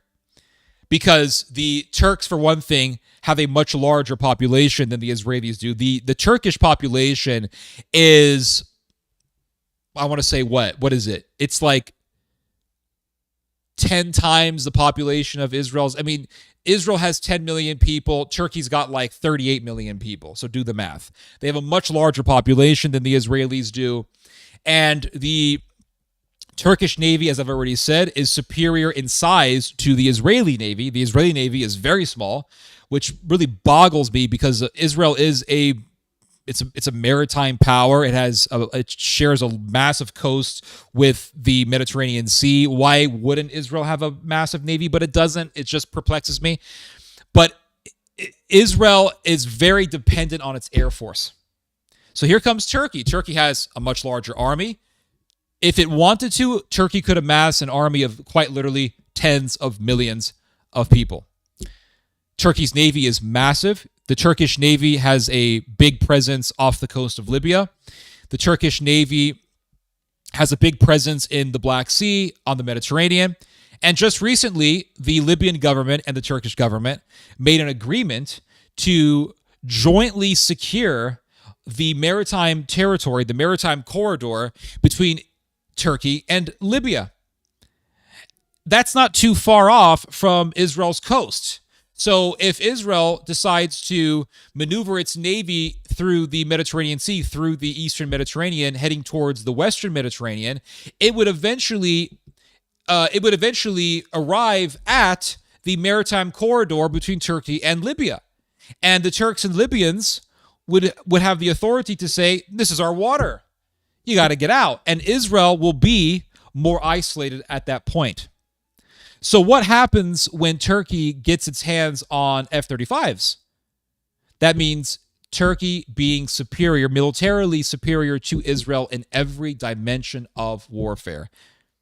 It would mean the weakening of Israel, but it would also be a sign of the decline and the weakening of the Israel lobby in the United States. Because the Israel lobby for years, as I've already said, has been pushing the United States not to allow Turkey re-entry into the F-35 program. Trump recently hinted at bringing Turkey back into that program. If that happens, and if Turkey is allowed to purchase American F-35s, it would spell the weakening of the Israel lobby. It would mean that the Israel lobby was not powerful enough to prevent the U.S. government from allowing Turkey to buy F-35s. Now, there is another thing that I want to mention to you, and that is how Israel is continuously being isolated. Israel is finding itself to being more and more isolated. How is Israel isolated right now? Well, a lot of people don't know this, and I found this out recently, but Israel's most important port, the port of Eilat, has been closed for quite some time. And the reason why it's closed down is because of the Houthis, the Iranian proxy, on the Bab el-Mandeb Strait. Now, this is very interesting. So I'll show you guys a map here real quick. Hold on. I'll show you guys a map real quick. Hold on. Map of the Middle East, because I want you guys to have a picture of what I'm talking about here. The Middle East and, let's see, North Africa, because I want to include Libya. This is a good map. So let's just look at this map here. This is a map showing North Africa, Libya, and the Middle East. Now, this is eBay. We're not interested in buying this map. We're just interested in looking at it. So it says here, okay, no, it doesn't say anything. Sorry, this is a map. Another brain glitch. Sorry. So Turkey recently made an agreement with Libya, this ginormous country here, in which Turkey and Libya would jointly secure the maritime territory between Libya and Turkey. So here's Turkey here. So if you just make a line between Turkey's topmost coast and Libya, you have this narrow maritime corridor here. So let's just stay here, go past Greece, boom. And then here, the other side of the corridor, you go from here to the lowest point of Turkey's coast that aligns with Libya's easternmost corner here. So you have this narrow maritime corridor that forms here. Well, Turkey and Libya made an agreement that they will jointly guard and jointly surveil and secure this maritime territory, this maritime corridor. Now, that means that if Israel decides to maneuver its ships, be they naval ships or be they commercial ships, through the Mediterranean Sea heading towards the Western Mediterranean, they will eventually have to come to this maritime corridor that's under the control of Libya and Turkey. The Turks and the Libyans could then treat this corridor just like how the Iranians are treating the Strait of Hormuz. Right now, the Iranians are trying to make a statement that they are the controllers of the Strait of Hormuz. Iran is saying, we're the strait. Strait belongs to us. And that is the reason why the Iranians recently launched 4 drones at a Singaporean ship. So the Iranians are saying the strait belongs to us. Turkey is making a statement saying, listen, the Mediterranean Sea belongs to us. The Eastern Mediterranean belongs to us. Not Israel. It belongs to us. Not to Greece. It belongs to us. This is the reason why the Israelis and the Cypriots and the Greeks are collaborating militarily. We're not looking at a couch. This is why the Greeks and the Cypriots and the Israelis are right now deepening their security ties, because they want to make a military collaboration in defense against Turkish expansionism in the Mediterranean Sea. They are vying over who's going to dominate the Mediterranean. And so if Israel says, okay, well, we want to pass some ships through this area, Libya and Turkey could say, no, you can't pass this area without our permission. And if you're going to ignore our authority and defy our authority, we're going to have to then demonstrate our authority, either by stopping Israeli ships, or if it escalates to a much more serious point, actually executing violence to demonstrate their power and to demonstrate their monopoly on violence in this maritime corridor. So by doing this, Turkey will be isolating the Israelis. Now, the most important corridor, the most important maritime corridor for the Israelis is the Red Sea, right here. Can you guys see it? See this? Yeah, you guys can see this. So here is the Red Sea. Now let's look at a different map here. Let's look at a different map, because this doesn't have the Bab el-Mandeb. Let's look at this map here. I like this map. This is a good map right here. So if you look at this map here, you can see the Bab el-Mandeb. This is the Bab el-Mandeb Strait. And this is very important for the Israelis, because this is the access way from the Arabian Sea into the Red Sea, leading up to eventually the Gulf of Aqaba, which exists right here, and the Gulf of Aqaba leads into the what's it called? I forgot the name of this. The port of Aliyat.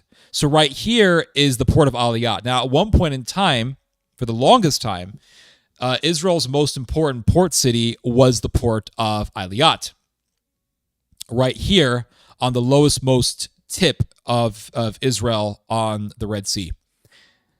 This port got shut down. It's not in operation anymore. Right now, it is dead. There is no one working in the port of Aliyat. There is no commerce being done on the port of Aliyat. Why? Because the Houthis have guarded the Bab el-Mandeb. Not just that, but you have Turkey maintaining a military presence in Somalia, which also lies on the Bab el-Mandeb. It's on the other side from Yemen. And that means that commercial ships, because of the Houthis' ability to fire missiles from Yemen against ships going through the Bab el-Mandeb, commercial ships are terrified to go through the Bab el-Mandeb. They don't want to go through the Bab el-Mandeb to deliver goods to Sudan, Egypt, and to Israel. So the Bab el-Mandeb has been shut down by the Houthis in Yemen. And ultimately, this means that Iran has shut down Israel's most important commercial port, which is Aliyah. Iran has done this through its proxy, the Houthis in Yemen. So that means that Israel, when it comes to commercial trade, when it comes to maritime trade, Israel right now is entirely reliant on its coast with the Mediterranean Sea. This right here. So right now, all of Israel's commerce is being done on the Mediterranean Sea. So without the Mediterranean Sea, Israel loses. Without the Mediterranean Sea, Israel has no maritime access way by which it can do commerce. So the Iranians have cut the Israelis off from its ability to import and export goods on the Red Sea. So Israel right now is being isolated by Iran on the Red Sea. Turkey and Libya are planning on controlling the maritime corridor between Turkey and Libya. And so if this project is put into operation, it would mean Turkey having the ability to use its navy to isolate Israel's movement on the Mediterranean Sea. And Israel will find itself to be more isolated. Right now, Israel is cut off from doing commerce on the Red Sea. The Turks will have the ability to cut Israel off from its ability to do commerce on the Mediterranean Sea. And when that happens, Israel will be more isolated. Israel will be a lot weaker. So the Israelis are absolutely terrified about this. Right here, this. U.S. reviewing F-35 fighter jet sale to Turkey as Trump pushes $700 million jet engine deal, in which the Americans want to sell fighter jet engines to the Turks.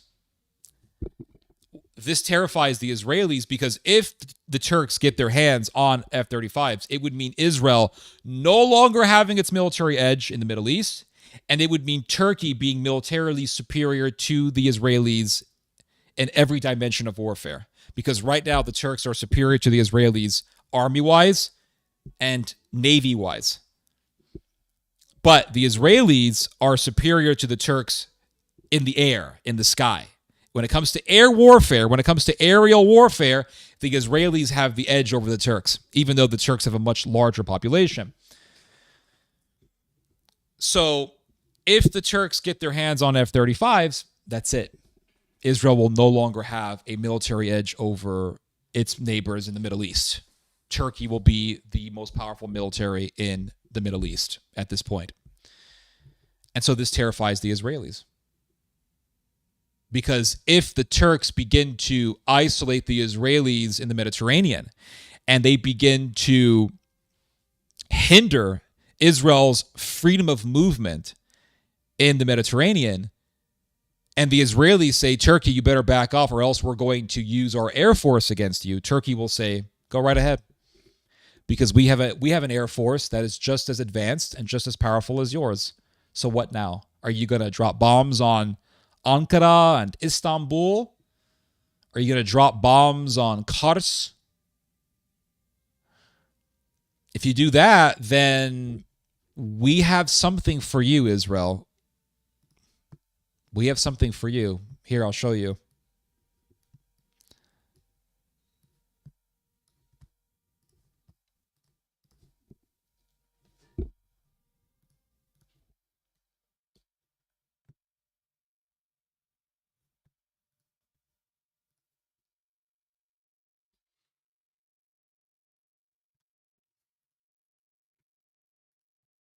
The Turks have this.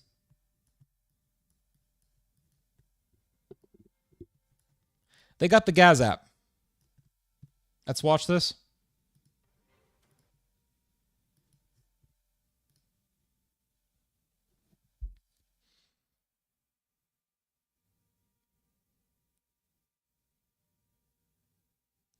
This is the type of technology, this is the type of firepower that the Turks hold. Does Israel want these landing on their cities? Does Israel want to risk these things landing on Tel Aviv and on Jerusalem? Because Turkey has the ability to drop this level of destruction on the Israelis. It's a giant wave of fire followed by a broom of destruction that destroys everything in its path. So Israel is terrified of Turkey getting its hands on F-35s. But the United States is talking about maybe selling F-35s to the Turks. That's right.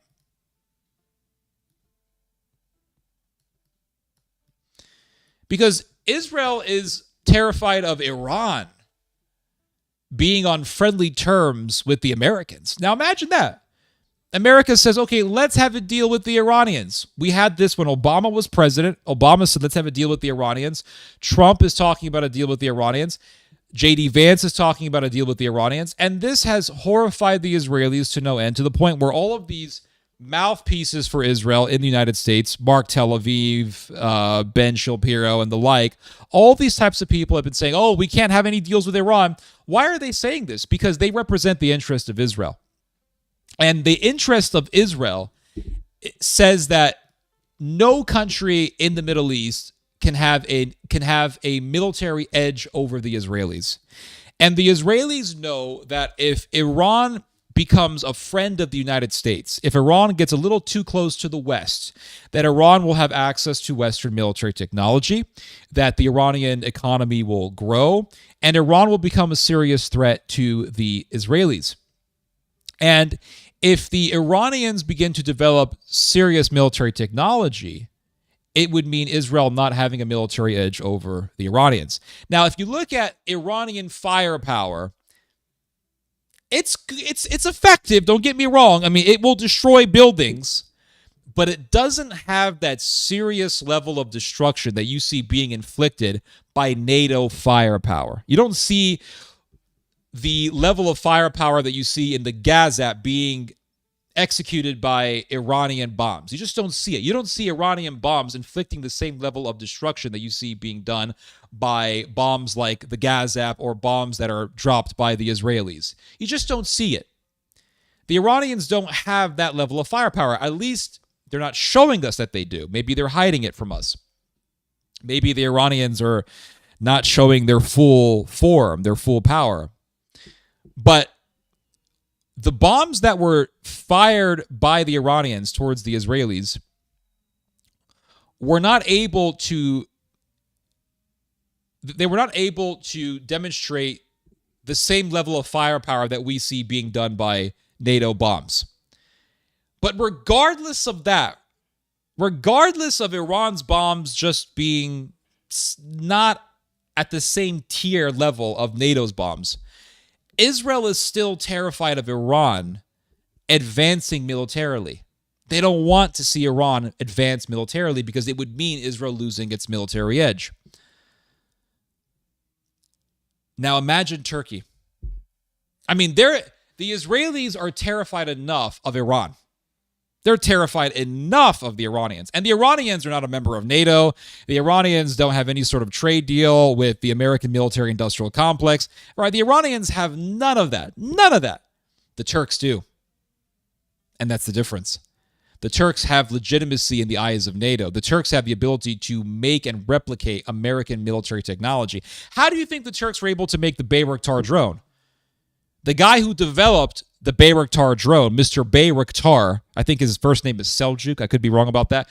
But Mr. Bayraktar went to an American university and he learned about military technology at this American university. He learned how to make drones in America.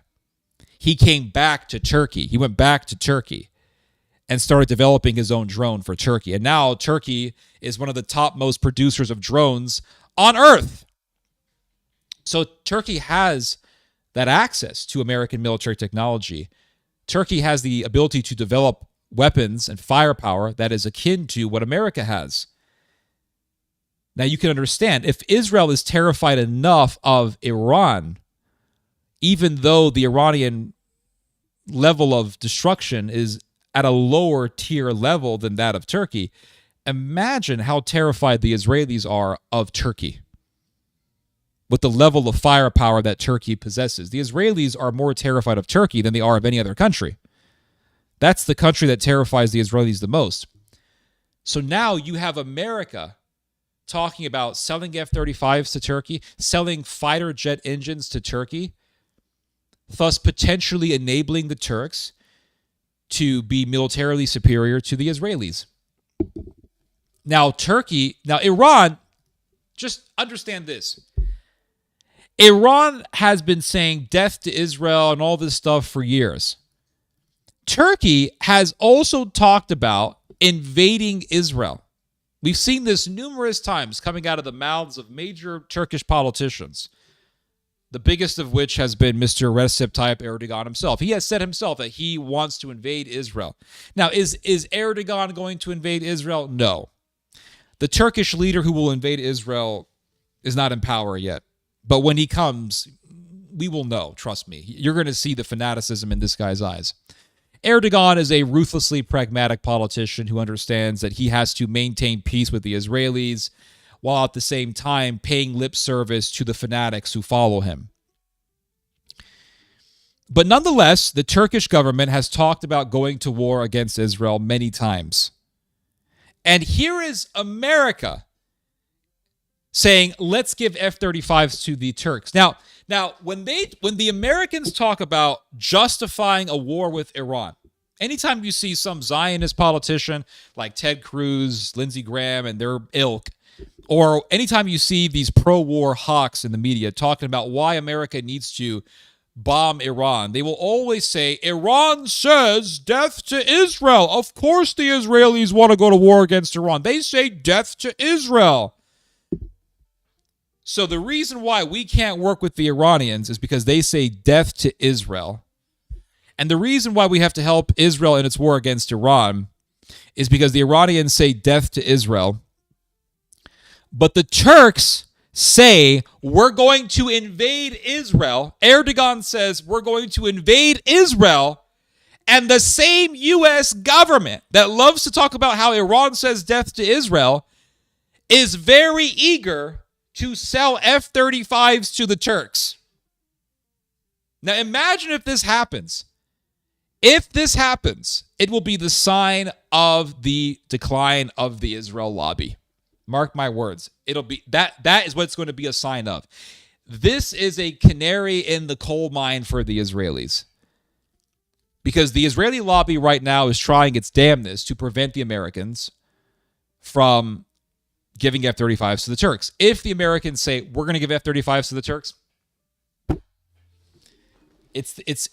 it'll be a sign, it'll be the canary in the coal mine for the Israel lobby. In other words, it'll be a sign of the decline of the Israel lobby. So anyway, this article, this is from the Jerusalem Post, and it says here, U.S. reviewing F-35 fighter jets sale to Turkey as Trump pushes $700 million jet engine deal. Vice President J.D. Vance said that the U.S. could sell Turkey F-35 fighter jets, but further review is necessary to ensure compliance with U.S. law. And so it says here, U.S. Vice President J.D. Vance indicated on Wednesday that a review was underway to see how the United States could sell Turkey F-35 fighter jets, given Ankara's 2019 acquisition of Russia's S-400 missile defense systems. Pete Hegseth and the entire team are reviewing this right now because there are certain things that we have to certify have happened in order to comply with American law. The president has asked us to do that, Vance told reporters. U.S. President Donald Trump's administration is also planning to push ahead with the sale of dozens of jet engines to Turkey worth hundreds of millions of dollars, despite objections from some members of the U.S. Congress. So who in the U.S. Congress is objecting to America selling fighter jet engines to the Turks? Well, I'll give you one of them. Representative Meeks. Here, I'll show you this guy. Where is he? Not this. This guy. This guy, Representative Gregory Meeks, this guy has been trying to push the United States to not give jet engines to the Turks. I wonder why. Why does Representative Gregory Meeks of New York so adamant about the Turks not getting American jet engines? Why? Well, here's a clue. Here is a clue, guys. $690,000 in campaign funds to Mr. Meeks. Where's all this money coming from? Where's all this money coming from? Oh, it's coming from AIPAC. That's who. That's who, guys. And it says here that Meeks is the top Democrat on the Foreign Affairs, on the House Foreign Affairs Committee, which makes him one of 4 lawmakers holding an effective veto over foreign military sales. So he is one of the 4 lawmakers in Congress with the ability to veto sales of military arms, military technology to foreign governments. He is also a key AIPAC-endorsed politician. That explains as to why he is so adamant about Turkey not getting American jet engines. Despite his earlier public reservations, Meeks bowed to pressure from the Biden administration and pro-Israel advocates to sign off on a major 2024 arms sale to Israel, including 10 F-15 fighter jets worth more than $18 billion. So this guy, he's on the pro-genocide gravy train. And so he has been trying to prevent the U.S. from giving jet engines to Turkey. And it says here, the engines produced by General Electric will power Turkey's first indigenous combat jet, Khan, the Khan fighter jet, a major project launched in 2016 as part of NATO member Ankara's efforts to be more self-sufficient in its defense. One of the sources said the package will be worth more than $700 million. So here's the thing is, Turkey is saying, okay, America, you don't want to sell your F-35 to us. Fine. Turkey said, we're going to make our own fighter jet. We're just going to make our own damn fighter jet. And right now, they are on the verge of putting into operation the first ever Turkish fighter jet, Turkish-made fighter jet. It's called the Khan fighter jet. So the problem with this is now, it's not a problem for Turkey, but the problem for the United States in this regard is that if Turkey has its own indigenous fighter jet that is not American-made at all and has no American technology, that means America not having leverage over that Turkish fighter jet. So Turkey will have its fighter jet, and let's say Turkey uses that fighter jet to bomb Israel. The Americans would not be able to say, hey, Turkey, you better stop or else we're going to shut down your fighter jet. So when you agree to allow for American technologies to be integrated into your weapon systems, be it a fighter jet, be it a tank, etc., what you are doing is you are forfeiting sovereignty to America. You're saying, okay, America, we're going to get these parts from you. We're going to get these subcomponents from you, and our technology is going to be really good. It's going to work very well, but you're going to have the ability to shut down our technology. You're going to have the ability to refuse to give us the parts that we need to use this technology. So we're essentially, to a certain extent, forfeiting some of our sovereignty over to you. If Turkey manages to create a Turkish fighter jet that is indigenously made in Turkey without American subcomponents, America will have no control over that fighter jet. And if Turkey starts dropping firebombs on Tel Aviv, America won't be able to stop those fighter jets. So America wants to have some kind of control over the Turks. And so America is saying, okay, Turkey, you want to make this big fighter jet. How about you buy some American engines? How about you buy some of these American engines? Turkey says, okay, fine. We'll buy some American engines. Now, if this happens and you have an American fighter jet engine in these Turkish fighter jets, in this Turkish Khan fighter jet, the Turks are going to replicate the technology. In fact, the Turks are already working on making their own fighter jet engine. This something similar to this happened recently. So just recently, Turkey put into operation the first ever Turkish tank. It's called the Altay tank. And everything on this tank is Turkish made. Everything on this tank is Turkish made except for the engine. It's actually very difficult to develop a tank engine. It's even more difficult to develop a tank. It's even more difficult to develop an engine for a fighter jet. So Turkey did not have the means by which to develop an engine for the Altay tank. So Turkey had to get its engine from South Korea. The South Koreans said, hey, you guys want an engine for your tank? Okay. You can buy it from us. And Turkey said, great. So Turkey started buying these South Korean tank engines. And now you got a Turkish tank. It's called the Altay. It's in operation, but its engine is South Korean. It's not Turkish. So Turkey doesn't want to be dependent on any sort of foreign power for its parts. So Turkey is on the verge of developing its own tank engine. I think the Turks began to replicate the South Korean technology, and the Turks said, okay, we can make our own engines. So Turkey wants to be 100% independent. It doesn't want to rely on other countries. That way, if Turkey does something that is against the interests of some foreign power, like the United States, that foreign power will have no leverage over Turkey. That foreign power can say, well, if you don't stop doing this, Turkey, then we're going to withdraw these very important parts that your systems need, your military systems need. They won't be able to have that sort of leverage over Turkey. So Turkey really is developing a pretty massive military-industrial complex, and Turkey really is on its way to full military independence. But they're accepting American engines. They're accepting F-35s. And if they get those F-35s, they will have a military edge over the Israelis, and that will spell the end of Israel's military dominance in the Middle East. So it says here, asked on Wednesday about the jet engines, the F-35 program, and his plans for the summit in Ankara, Trump said, I'm going to probably do something that will make them very happy. So we have yet to find out what that's going to be. But I can tell you this right now, that if the United States agrees to sell F-35s to Turkey, it will spell the end of the power of the Israel lobby.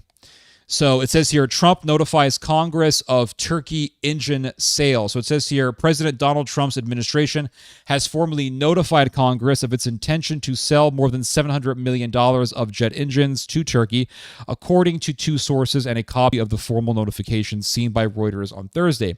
Reuters was first to report on Wednesday that the Trump administration planned to press ahead with the sale despite objections from some lawmakers over Turkey's continued possession of Russian defense systems it acquired in 2019. So which congressman is trying to prevent this from happening? Which one? This guy, Gregory Meeks? And, Gregory Meeks, he is just so concerned about the Russians getting any sort of insight into our technology. That's why he doesn't want Turkey to be allowed entry into the F-35 program. It's because Turkey bought Russian S-400s. That's the reason why. No. Here's the real reason why, guys. You see this big-ass 6-digit figure? That's the reason why. This money coming from AIPAC. That's the reason why. So the Israel lobby is saying, don't sell any fighter jets to Turkey, Trump. Don't do it. Well, I'm sorry, Israel. Look at what it says here.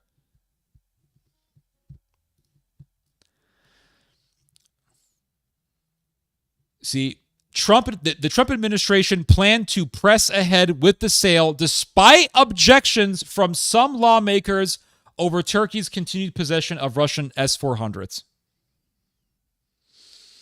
The move is an important gesture to Ankara ahead of a pivotal NATO summit there next month, and to Turkish President Recep Tayyip Erdogan, whom Trump considers a key ally. State Department did not immediately respond, blah, blah, blah. So really, we are already seeing the decline of the Israel lobby. The Israel lobby said, no jet engines to Turkey. And Trump said, no, we're going to go ahead with this anyway. We don't care about what the Israel lobby says. Trump to bypass Congress on $750 million deal for the selling of American jet engines to Turkey.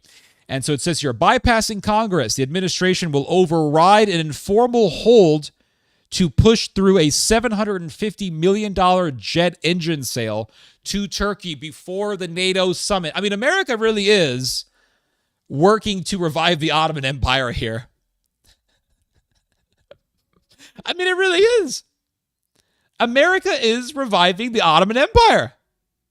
Turkey wants to revive its empire. And look at what the Turkish government said recently. There was a major Turkish official.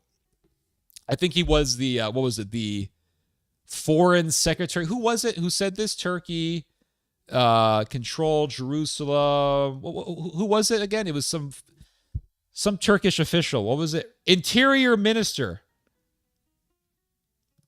Right here. I showed this to you guys before, but I'll show it to you guys again. Grant me the governorship of Jerusalem, Turkish Interior Minister prays for control of Israel. Referring to the fall of the Assad regime, the Interior Minister said he hoped he would see Jerusalem liberated in the same way Damascus was. Well, what happened to Damascus? Oh, that's right. Turkey has taken over the majority of Syria. And so Turkey right now controls Damascus. So Turkey is already reviving its empire. And you have this major Turkish official named, he is the Interior Minister, Mustafa I can never say these names, Çiftçi. And Mr. Çiftçi says, oh, Allah, give us control of Jerusalem again. So Turkey wants to control Israel. It's not just that, oh, Turkey wants to just take over Syria and make a buffer zone against Israel. No. Turkey wants to take the whole kitchen. Turkey wants to take over the entire Middle East, the Eastern Mediterranean, the Levant, the Arab Peninsula. Turkey wants to control the entire damn thing. And so it's very obvious that Turkey has this aspiration of reviving its empire, and the United States does not give a damn. Israel has been saying, listen, Turkey wants to encircle us. You already have Turkish troops in Lebanon, Syria, Libya. You have the Turkish Navy on the Eastern Mediterranean. And so if Turkey is able to have this very powerful air force consisting of F-35s and Khan fighter jets, and this is all top-of-the-line, state-of-the-art Air Force technology, you're talking about Turkey having a military edge over the Israelis in the midst of this grand scheme of reviving its empire. And if Turkey succeeds in reviving its empire, that means that Turkey will control Israel. Turkey will take over that region that we call Israel today. Historically, it was called Palestine. You're talking about the end of Israel. And the Israelis are saying, don't give them fighter jets because they want to revive their empire.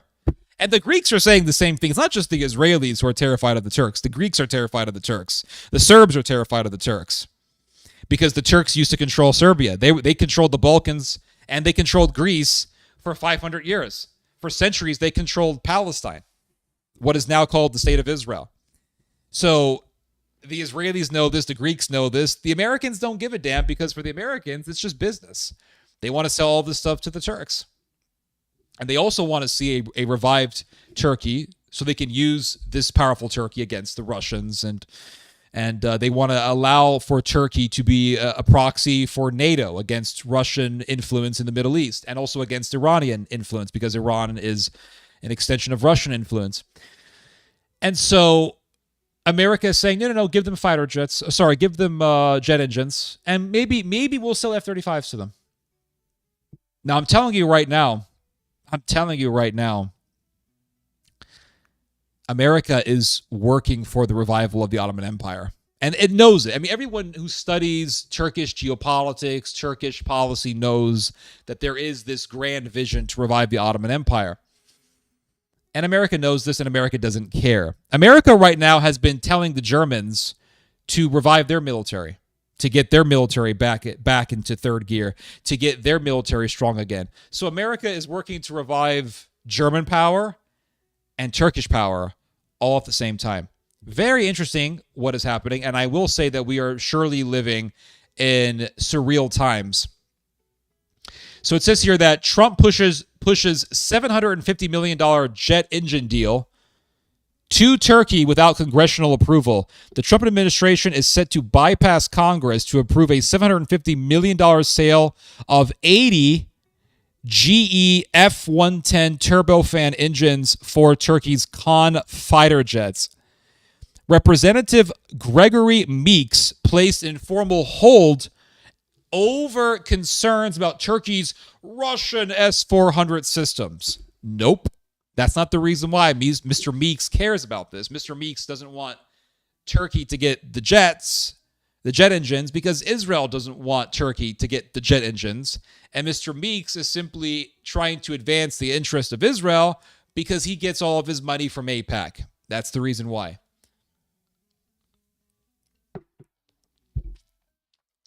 But the executive branch, the president, retains authority to proceed. So even if Congress objects to doing arms deals with the Turks, Trump can override the Congress in this case and proceed with the plan. And it says here, officials say the sale, timed before the NATO summit in Ankara, underscores Turkey's strategic role within the alliance. Now, this is very interesting. The last line is very significant. The sale underscores Turkey's strategic role within the alliance. In other words, they need Turkey. That's the bottom line. They need Turkey. Because Turkey is a direct territorial access route into Iran. Turkey is a direct route into the Caspian Sea. It's a direct route into the South Caucasus. It is part of a direct route all the way to Central Asia. You can't beat that. Central Asia, geopolitically, geostrategically, very important for the Americans. They need Central Asia so they can use Central Asia against the Russians and against the Chinese, because both China and Russia share a massive border with Kazakhstan. Central Asia is a massive well of oil and natural gas. They don't want to lose that. They need Turkey. Turkey controls some of the most important trade routes on the face of the earth, the Bosphorus and the Dardanelles. Turkey lies on the crossroad between Europe and Asia. I mean, this is the reason why the Venetians used the Normans to sack Constantinople. Constantinople is today called Istanbul. And Constantinople, just like Istanbul today, controlled those very routes, the Dardanelles and the Bosphorus. And the Venetians, being a seafaring people, being a trade people, being a naval people, and being a very commercial people, were bent on controlling those routes. And so the Venetians told the Normans, hey, you guys want a lot of money? Go sack Constantinople. There's plenty of wealth over there.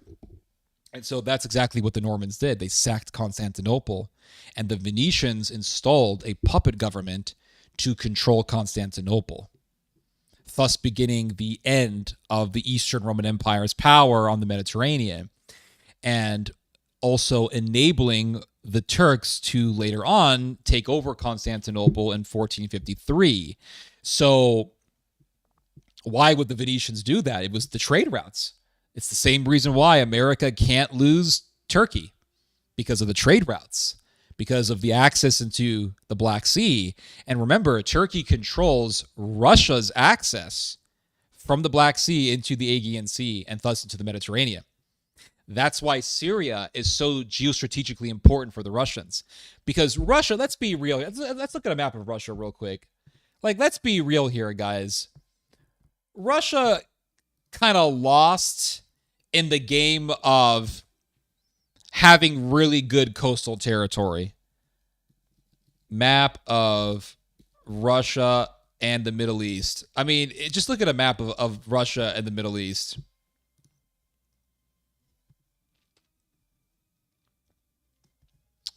Just give me a map of Russia, all right? There we go.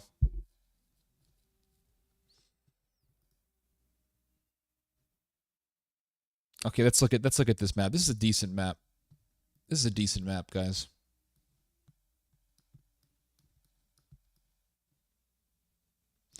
So if you look at a map of Russia here, I'll put myself in the middle here. Just look at a map of Russia here. I mean, they kind of lost in the lottery game of getting really important coastal territory.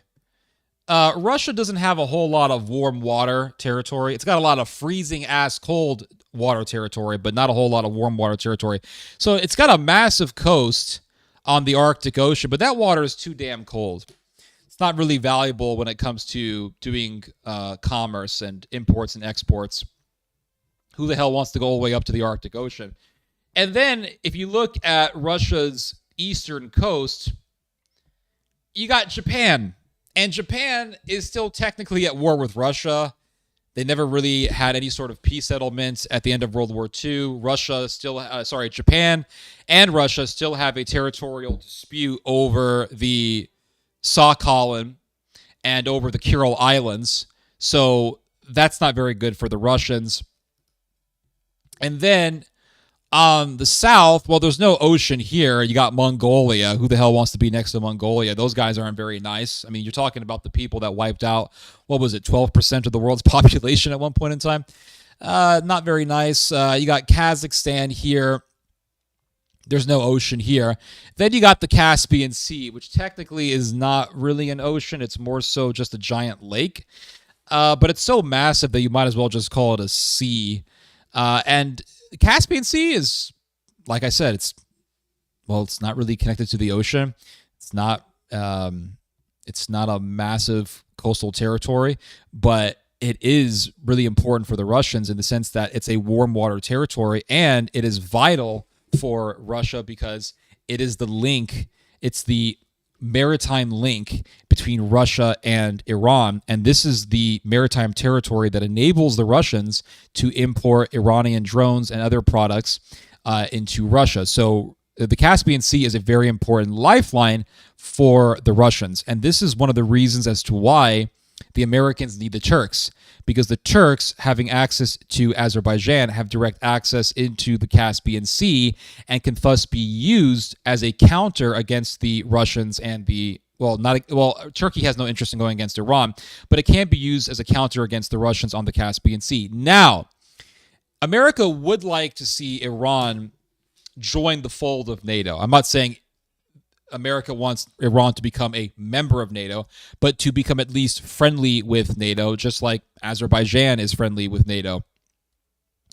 And if Turkey since Turkey is very close to the Iranians, Turkey can be used to pull Iran close to NATO's sphere of influence. Thus, Iran could be used at this point as a proxy against the Russians on the Caspian Sea and also on the Caucasus, because Iran shares a border with Azerbaijan, which also shares a border with Russia. So Turkey geostrategically is absolutely vital for the Americans because, like I said, Turkey is close to Iran. Turkey can be used to pull Iran into America's sphere of influence, to pull Iran closer to the West's sphere of influence. Turkey also has direct access territorially, land-wise, into Iran, and then from Iran into the rest of Central Asia. And Turkey, like I said, has a massive coast with the Black Sea. And let's just look at a map here, map of Turkey. We got the Bannerlord soundtrack playing. Oh, yeah. Very fitting for the topic at hand here. So let's see here. Map here. Here's a good map. So you look at this map here.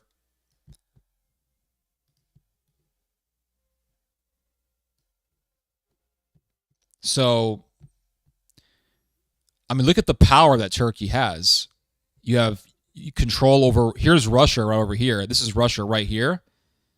Russia's only access from into the Mediterranean is through Turkish territory. So Turkey controls that access, Russia's access from the Black Sea into the Mediterranean Sea. This is something that is extremely vital for NATO. It's the reason as to why Turkey was able to do a policy of ethnic cleansing on the Armenians here in Nagorno-Karabakh. and NATO did absolutely nothing about it. I mean, you literally saw Azeri soldiers with NATO weapons and NATO uniforms beheading Armenian civilians, filming it, laughing about it, clapping their hands while watching an Armenian civilian being beheaded, and America did fuck all about it because America needs Turkey that badly. That's the reason why. So now Turkey is saying, well, we want F-35s. We want American jet engines. America is saying, okay, we'll sell you jet engines. The AIPAC-backed Congress says, no, don't do it. America says, shut the fuck up, Mr. Meeks, with your AIPAC money. We're going to sell them the fighter jet engines. And so Turkey has this immense leverage. And because of Turkey's importance, I believe that America will eventually put Turkey above the interest of the pro-Israel lobby because of Turkey's geopolitical importance. And so America's talking about giving F-35s and jet fighter jets and all that stuff. Sorry, jet fighter engines. Well, what's that about? This is about helping Turkey, enabling Turkey to become more powerful. And America, whether it cares or not, is helping to create and usher in the revived Ottoman Empire.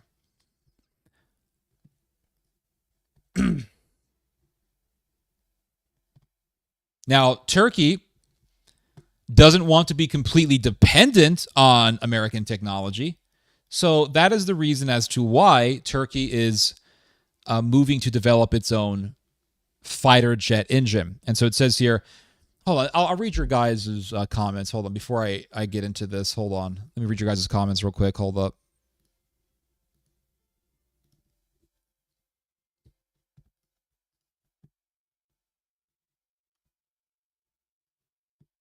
I'll read your guys' comments. Hold up. I've been kind of ignoring you guys for a little bit too long. Shut up.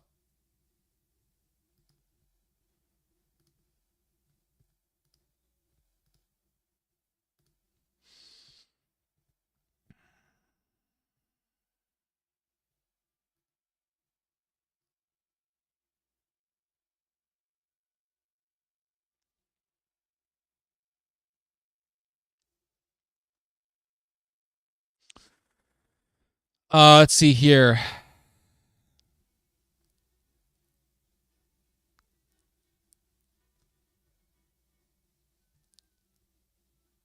A lot of comments that have nothing to do with what I talked about. Okay. A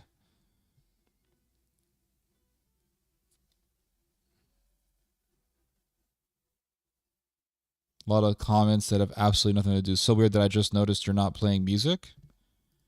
I am playing music. You guys can't hear it? Hold up. You guys can't hear the music? How about now? Can you guys hear the music now?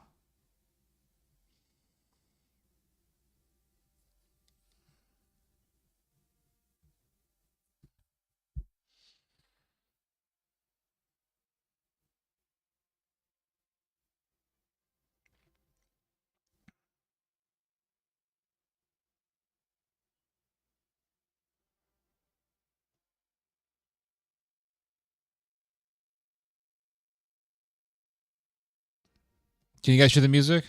None? How about now? How about now?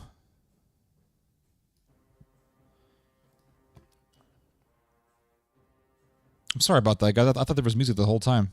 No?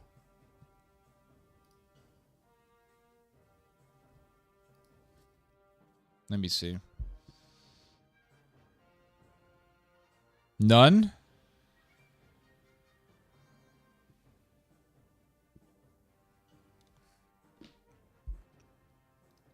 That's weird. Okay, hold on. How about now?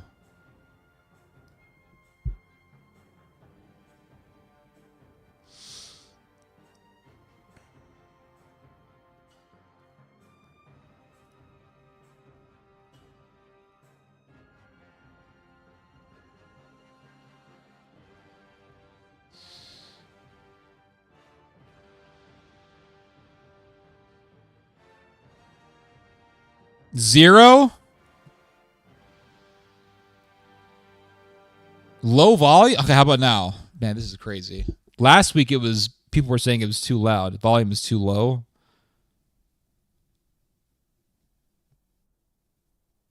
Okay, how about now?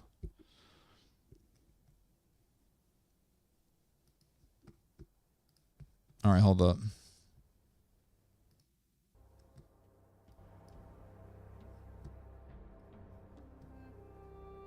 How about now? It can't be 0. I'm literally seeing the meter. It's green. Now nothing? How's that possible? How's that possible?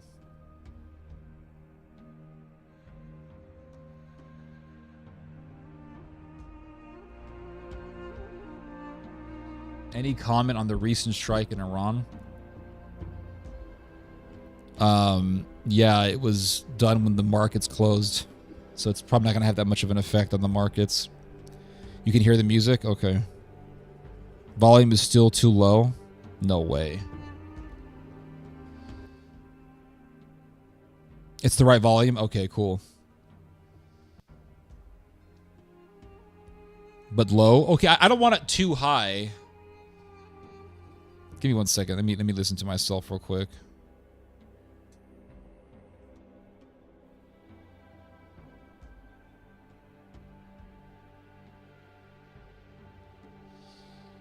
One second, hold on.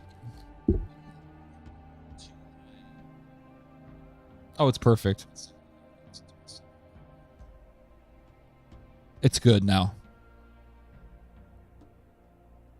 I think it's good.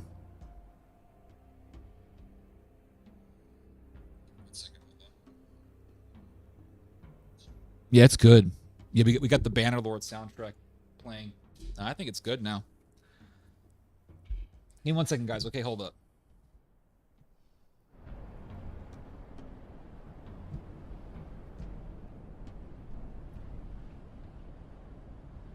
One second, guys. Hold on. My cat needs something.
All right, guys, I'm back. Sorry, I took a little snack break there, a little bathroom break also.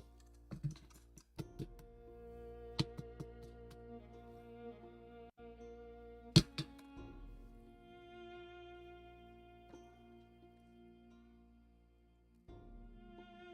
think I'll take a little smoke break as well. I don't know. Today's been a weird day. I don't know why. It's been an off day. I don't know why. There's no particular reason as to why. My brain is just not in the right headspace right now. But here we are. We got to push through. The show must go on, and sometimes I need a little bit of tobacco to assist me.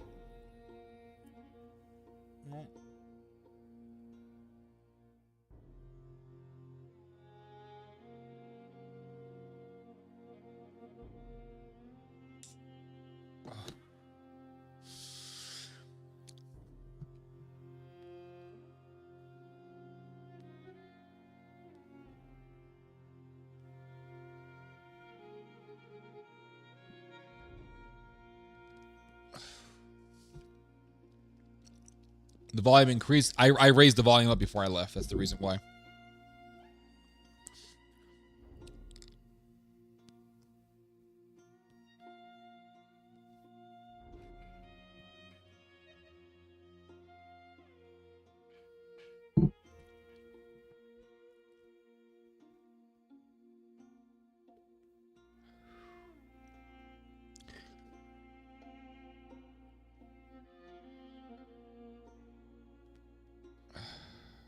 The heat? Nah. Do you put those cotton filters in your pipe? No, there's no filters. Good evening. Good evening, Mr. Noticer. That was really good music. Man, the Bannerlord soundtrack is so good. I want to play that again. Play that again, man. I want to play that again. That's so good.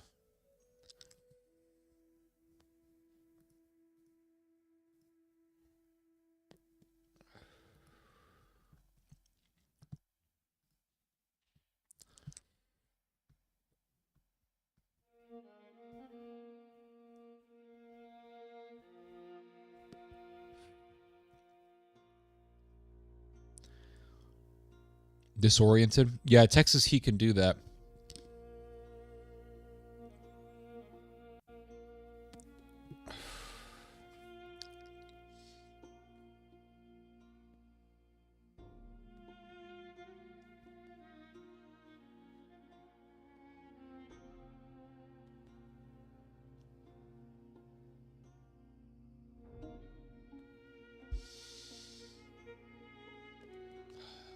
But will Theo smoke and drink on the 4th of July? I don't know.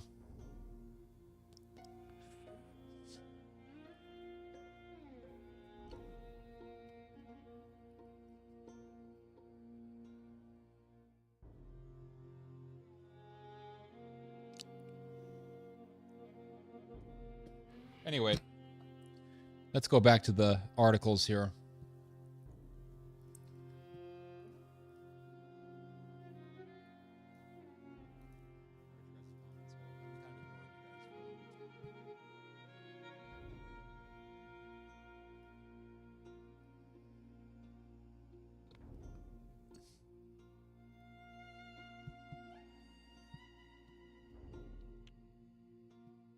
So, Turkey is on its way to developing its own fighter jet engine.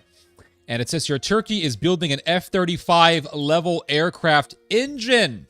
Here is what we know so far. So it says here, why Turkey's plans for frontline fighter jet engines are ambitious. Blah, blah, blah, blah, blah. And it says here, Turkey has announced its plan to produce a fighter jet engine with 42,000 IBF, a similar class to the single-engined F-35. So America's saying, hey, Turkey, we can sell you the F-35 engines. We can sell you these very powerful American engines for your Khan fighter jet. Turkey says, great, that's wonderful. And then on the side, Turkey is working on developing its own jet engine. So even if the sale goes through, Turkey still wants to be independent. It does not want to be dependent on the United States. But America is willing to give over its jet engine technology to the Turks. It's willing to sell American jet engines to the Turks. The Turks will be analyzing that technology to better their own. Now, they say that when you create a fighter jet, the most difficult thing to make is the engine. This is what I've read. So, obviously, Turkey doesn't have the same exact technological innovation that the United States has, so it's going to need a little bit of help. This is why when Turkey created its own tank, it did not have the wherewithal to build its own tank engine. It had to buy engines from South Korea. But now Turkey is on the way to developing its own tank engine. So it's adapting, it's growing, it's being more and more innovative every year. And it is also analyzing the technologies of other countries. It's learning from other countries.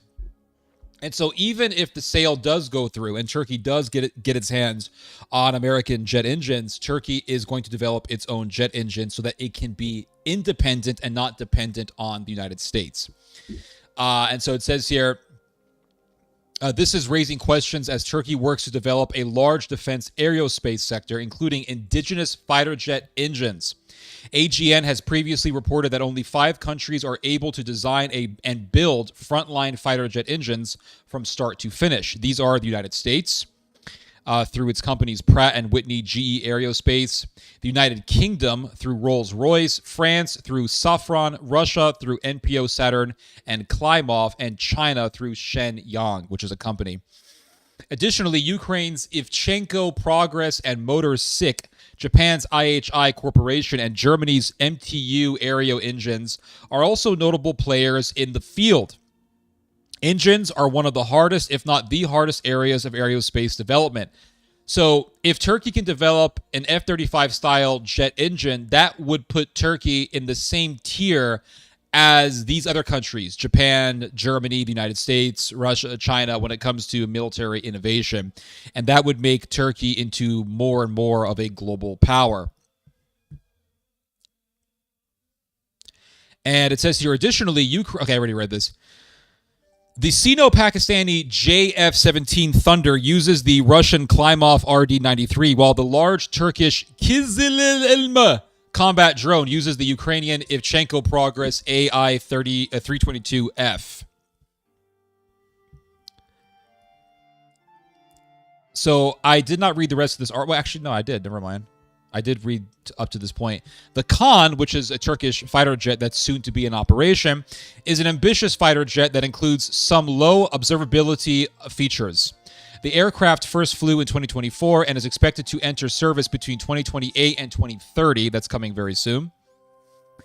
Turkey has been saying for years that the Khan will be free from U.S. export restrictions and that it will fly with a fully domestic Turkish engine. So how is this going to happen if Turkey is already agreeing to purchase American fighter jet engines? I think the reasoning is quite obvious. Turkey wants to get American engines so that it can replicate those engines and learn innovation from those engines. And so it says here, for now, the aircraft is reliant on U.S. engines, and Turkey has complained about delivery delays of these engines. So Turkey is saying, hey, okay, we'll take the American engines, but we want to make our own engine. Turkey's going to replicate American technology. That's what's going to happen. And so the Israelis are terrified. They're saying, don't give the Turks the American engines. And Trump said, no, we're going to sell the engines to Turkey. Not only that, but we are going to override Congress. We're going to counter Congress, override Congress, and make this deal happen. So as I've said, America is ushering in the revival of the Ottoman Empire. It is. And the Israelis are terrified. The Israelis are terrified. The Greeks are. They're saying, don't do this. And America doesn't care. So if America sells jet engines to the Turks, which will enable the Turks to create their own engine and will enable the Turks to create their Khan fighter jet to be something akin to an F-35, What does this tell us about the power of the Israel lobby? The Israel lobby is losing its power. It's losing its influence because the Americans just don't really care about what the Israel lobby has to say when it comes to this issue. And so if you see America agreeing to sell F-35s to Turkey, it will spell the beginning of the end for the Israel lobby. So it says here that this is a similar thrust. So let's go back a little bit here. Turkey's confusing revelation of an F-35-like engine. While it makes sense for Turkey to develop lower-powered turbojet engines and the frontline 35,000 IBF turbofan for the Khan, Turkey caused a stir in May 2026 when it unveiled the Guchan turbofan aircraft engine. So like I've said, Turkey is already on its way to making its own engine. This was unveiled at the Saha 2026 International Defense and Aerospace Fair, with the Turkish Ministry of National Defense saying it would produce a thrust of 42,000 IBF. So the American engine can cause a thrust of 35,000 IBF turbofan, but the Turks are saying that their engine will be able to cause or to produce a thrust of 42,000 IBF. This is a similar thrust to the F-35 single-engine F-135. The Khan is designed as a twin-engine jet with engines providing around 35,000 IBF. The Khan is not designed for this type of engine. Incorporating it would require a fundamental redesign of the aircraft. So it looks like the Turks are on their way to making an improved version of what the Khan already is. The Turkish news outlet Cumhuriyet quoted defense analyst Arda Mevlutoglu as saying the current KAAN, or the Khan design, was made to suit an engine in the 35,000-pound thrust class. To accommodate a 42,000-pound engine, it would have to be redesigned from scratch. So it looks like what the Turks are going to end up doing is making a new and improved version of what the Khan already is, and they're going to make an even more powerful fighter jet. That's at least what it looks like to me. Mevlutoglu adds an engine that matches the F-110 in form and fit dimensions, but produces F-135 level thrust, would not fly the Khan. It would tear it apart. Another Turkish defense analyst, Kozan Erkan, was quoted as saying, quote, "This is extremely fanciful. It almost looks as if they took the parts of the F-16 engine we already have, put them together." So it says here, it should be noted that not all serious commentators were this dismissive of Turkey's new F-35-like engine. Turkey has made massive strides into the military aerospace sector and is now one of the leading forces in the medium-sized combat drone market. Its new Hurriyet advanced trainer has attracted exports order from Spain. Turkish aerospace industries is also developing a range of helicopters, from heavy attack helicopters, etc., etc. So they're on their way to making their own fighter jet. That's what's happening. And it looks like they're on their way to making their own fighter jet engine. And as I've said, Turkey is on its way to reviving its Ottoman Empire, and the Americans are helping. To the detriment of Israel and regardless of the objections of Israel or its Israel lobby. And so look at what it says here. This came out recently. Turkey's Hejaz Railway revival is a bid to undermine Israel's regional role. So Turkey wants to revive an old Ottoman railway system in the Hejaz, which is in the major desert region of the Arab Peninsula. Why is Turkey wanting to revive an old Ottoman railway system? It's because they want to revive the Ottoman Empire. It's really that obvious. And in working to revive the Ottoman Empire, they are working to undermine Israel's power in the Middle East, Israel's dominant position in the Middle East, because this is a rivalry at the end of the day between the forces of Greater Israel, which wants to establish a Judean empire in which Palestinians would be ethnically cleansed or worse, genocided, and the revived Ottoman Empire in which certain peoples would definitely be exterminated. Israel would be destroyed, and the Armenians would be destroyed. So it says here, a railway original... Okay, I'll make the text a little bit bigger. Hold on. Armenian... Exactly right. Exactly right. How did the Ottomans exterminate the Armenians? They used the railway system. They would take Armenians into the Syrian desert, and they would use the railway as a guide. They would say, okay, we're going to take them through the railway system. And sometimes they would put Armenians on trains and they would transport them to their deaths. And the Turks also used train stations as concentration camps. They don't talk about this when it comes to the Armenian genocide. Everyone's, oh, the Armenian genocide, this, the Armenian genocide, that. But they don't talk about how the Turks actually orchestrated the Armenian genocide. They did it through the railway system. And it was a railway system known as the Berlin to Baghdad Railway. Oh, they don't talk about this. But the Germans developed a railway system for the Ottomans. A lot of the technology that the Ottoman Empire used in its history was made by Germans. Who do you think designed that big-ass cannon that the Turks used to destroy the walls of Constantinople in 1453? How do you think the Turks got their hands on that cannon? It was the biggest cannon in the world at that time, and it was able to destroy the walls of Constantinople. It was a German engineer who created the cannon for the Ottoman Empire that the Ottomans would use to destroy the walls of Constantinople. During World War I, during the Battle of Gallipoli, in which around 100,000 British and Aussie and Kiwi troops were killed and wounded, how were the Turks able to destroy or to vanquish the British in that battle on the Dardanelles? Well, they were able to do so because they had the German U-boats. And the Germans, with their U-boats, were able to take out the British and the French Navy on the Strait of the Dardanelles. And the British did not have any naval support. The Turks were also able to mine the Dardanelles Strait. And so with the German U-boats and the mines riddling the Dardanelles Strait, the British and the French navies were devastated on that maritime territory.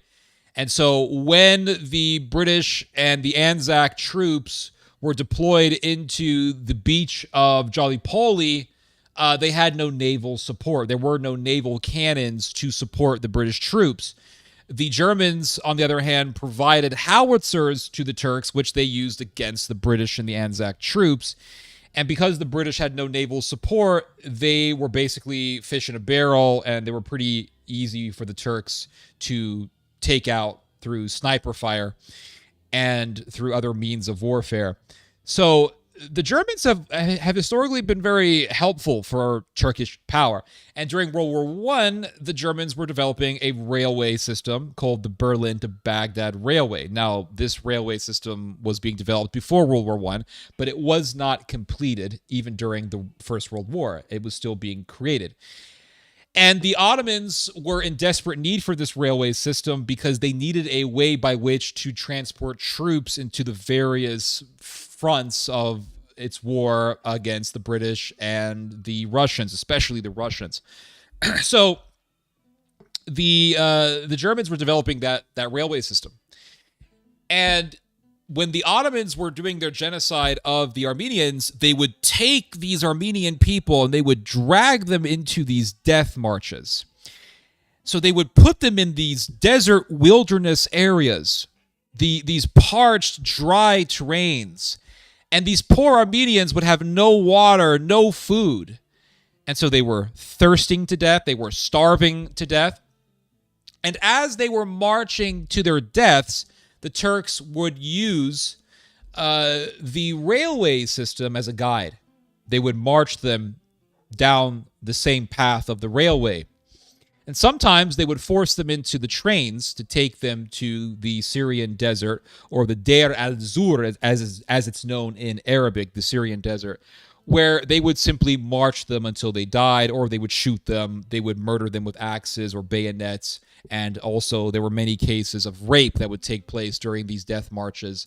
So The Armenian genocide was the first genocide in history in which a railway system was used for the extermination of a people. They would also use the railway stations as concentration camps. So as they were marching these Armenians to their deaths in the wilderness, using the railway system as a path, as a route, they would park all these Armenians into the various train stations. So they would march them into their deaths. They would use the railway system as a route, and then they would stop at a train station. And then they would park all these Armenians in a train station, and these Armenians would be stuck. They would be in very close proximity to each other, thereby being forced to live in an environment very conducive for the spreading of disease. People would be dehydrating to death. They would be starving, and a lot of people would die in these railway train stations. And the Armenian genocide, as I've said, was the first systematic genocide of the 20th century in which a railway system was used as a way to accelerate the extermination of a people. The Germans observed this very closely. And so when the Germans began their own genocide of the Jews and of other peoples who they deemed as undesirable and inferior, the Germans utilized a railway system by which to accelerate the extermination of certain peoples. And they would do so in a way that was much more sophisticated than how the Turks would do it. But nonetheless, the Germans did observe how the Turks did their genocide, and they built on that method. And so the Turks used a railway system to exterminate a people, and the Germans observed this. And now you see the Turks talking about reviving an old railway system from the Ottoman Empire days. And let's remember that it just so happened within this decade that the Turks ethnically cleansed the Armenian population in Nagorno-Karabakh from the years 2020 into the year 2023. That happened just recently. That happened just some years ago. We're in 2026, so 3 years ago, we saw the completion of the ethnic cleansing of the Armenians in Nagorno-Karabakh. In other words, the Turkish goal of removing the Armenians is still very much alive. It's still very much so alive. And the reason why the Turks want to get rid of the Armenians is because the Armenians have always been seen as a hindrance to their cause, like what the Palestinians are for the Israelis. So I'll explain this to you real quick. Well, maybe not real quick. I like to be long-winded. You guys know me. It's hard for me to sum up complex issues into a few sentences, but basically, the Palestinians are a hindrance to the Israeli vision of a greater Israel. So let's just go back real quick. I want to make the comparison between Israel and Turkey. They're both evil, demonic countries. Both sinister. They both have very sinister plans. The music went silent. How about now? So, when the Israelis took over Gaza and when they took over the West Bank in 1947, the Israelis had to deal with these massive Palestinian populations in Gaza and the West Bank. And the idea of establishing the state of Israel was to establish a Jewish state. It wasn't to establish this demographically diverse country where you would have Jews and Arabs sort of just living in a kumbaya session together. They have always wanted to create a state that was majority Jewish, and they have never wanted to lose their demographic dominance in that country. So the Palestinians, for that matter, are a threat. Now, the thing is that when the Israelis defeated the Jordanians, when they defeated the various Arab armies, a lot of Arabs fled because they had this fear that the Israeli military was going to come in and start exterminating them and start raping their women. And so a lot of the people fled. And a lot of Arabs did not flee. And And they didn't flee from the region that we now today call Israel. So they didn't flee, for example, Tel Aviv and areas within Israel. And so you had a bunch of Arabs now living amongst the Jews. And today, their descendants still live. We call them Israeli Arabs. And there are about 2 million Israeli Arabs living in Israel, and they make up roughly 21% or so of the Israeli population. Now, they are Israeli citizens. They do have the right to vote in Israel, but they are seen as a threat to the Israelis because what if they outpopulate the Jews? They're a threat. Then you have the Palestinians living in the West Bank and Gaza. The hardline Israeli Jews want for Gaza and the West Bank to be a part of Israel, but they don't want the Palestinians to be a part of the deal. They want the Palestinians out so that those two regions can be just strictly Jewish. Because if they embed Gaza and the West Bank into Israel with those Palestinian populations, then they're going to have a bunch of Palestinians living within their borders, millions of them, and that would be a threat to the demographic dominance that the Jews currently hold in that region. So the Jews have always been in this predicament.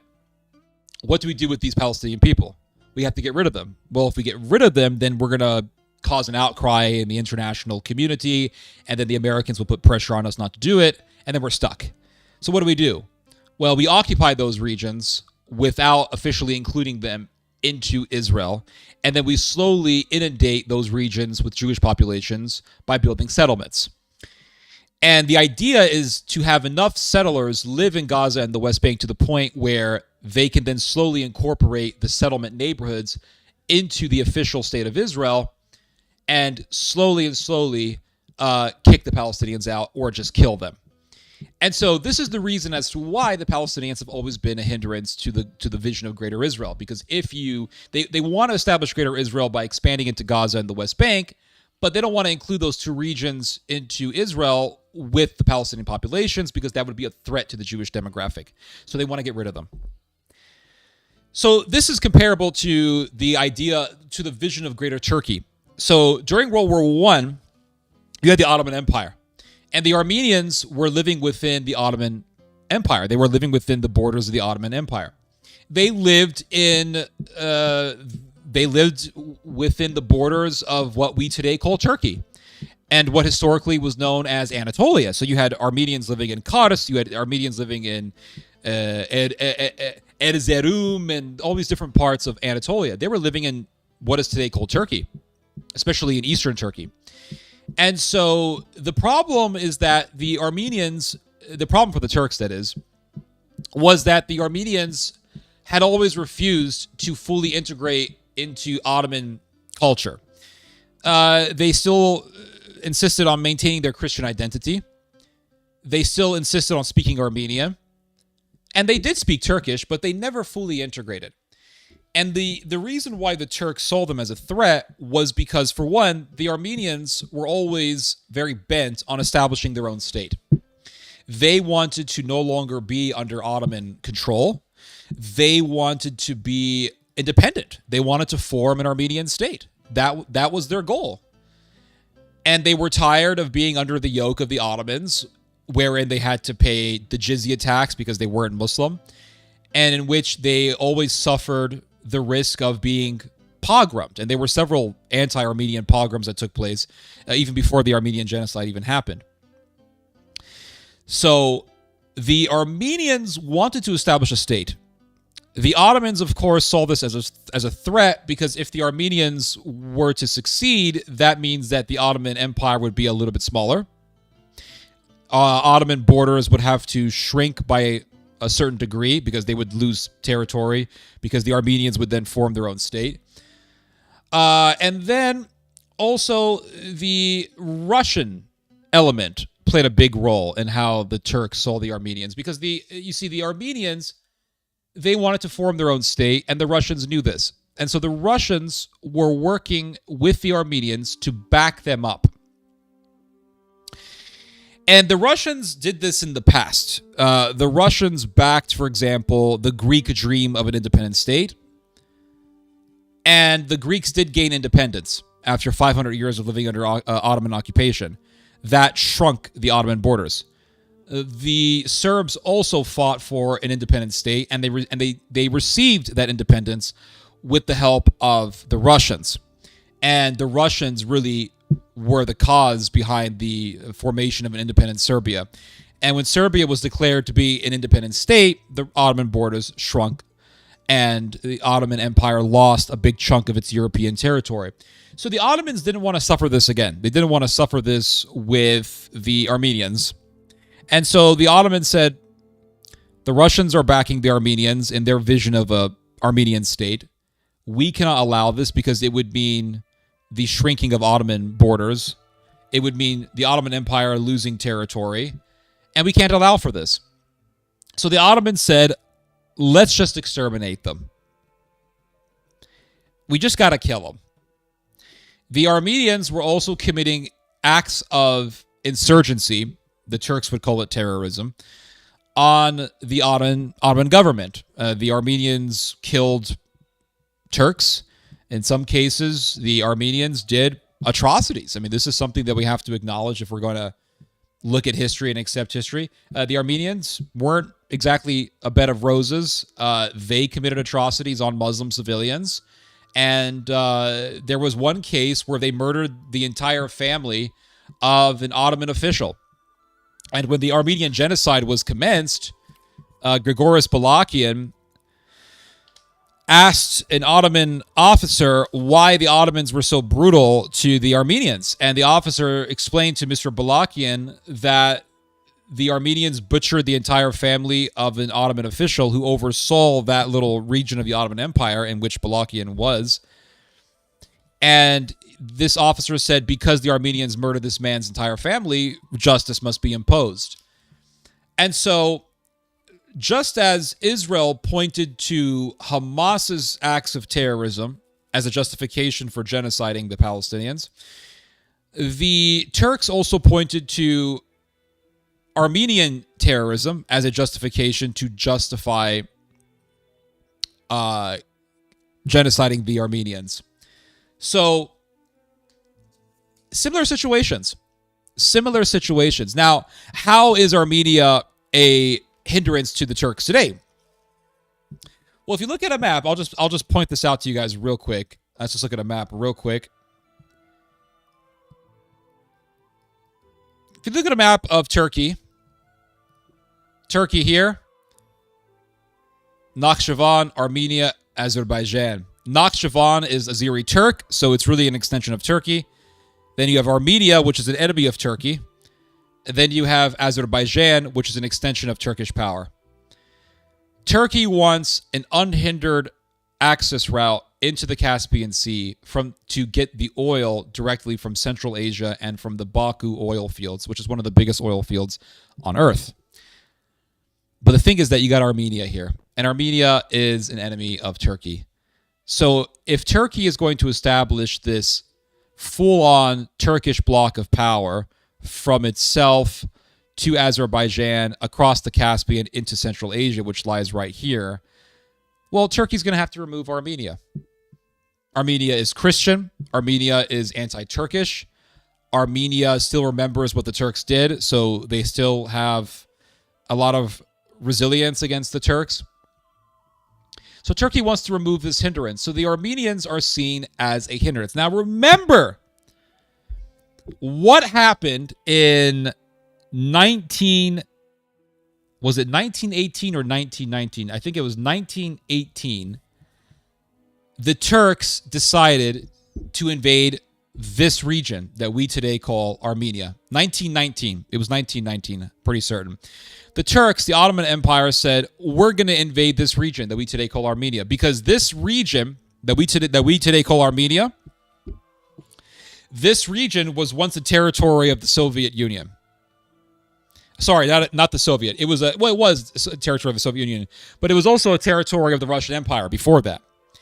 And the Russian Empire during World War I got taken over by the Bolsheviks. And the Bolsheviks did a conference called the Brest-Litovsk Conference with the Germans and the Ottomans, in which the Bolsheviks agreed to give up Armenia. Now, what the Bolsheviks did was they simply allowed Armenia, they simply just gave Armenia over to fend for itself. That's what the Bolsheviks did. They said, okay, Armenia, Russia is no longer controlling you. If you want to be independent, whatever, if you want to get invaded, we're not going to get involved. You are left to deal with your own problems. So Armenia was left by itself, and Armenia said, okay, we're no longer under Russian control. Let's just declare independence. So Armenia declared independence. It made a pact with Georgia and Azerbaijan.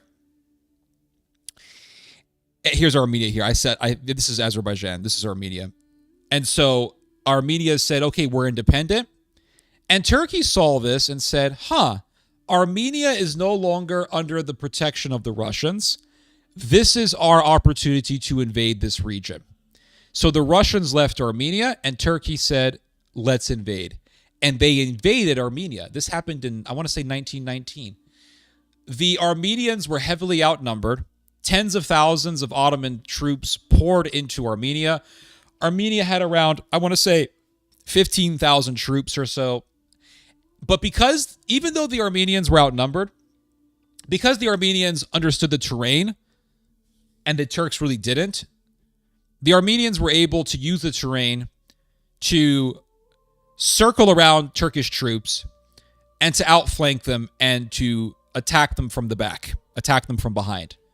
This devastated the Turkish military presence in Armenia, and it forced the Turks to retreat. And the Turks were defeated. The Turks were not only defeated, they were defeated in a very humiliating way.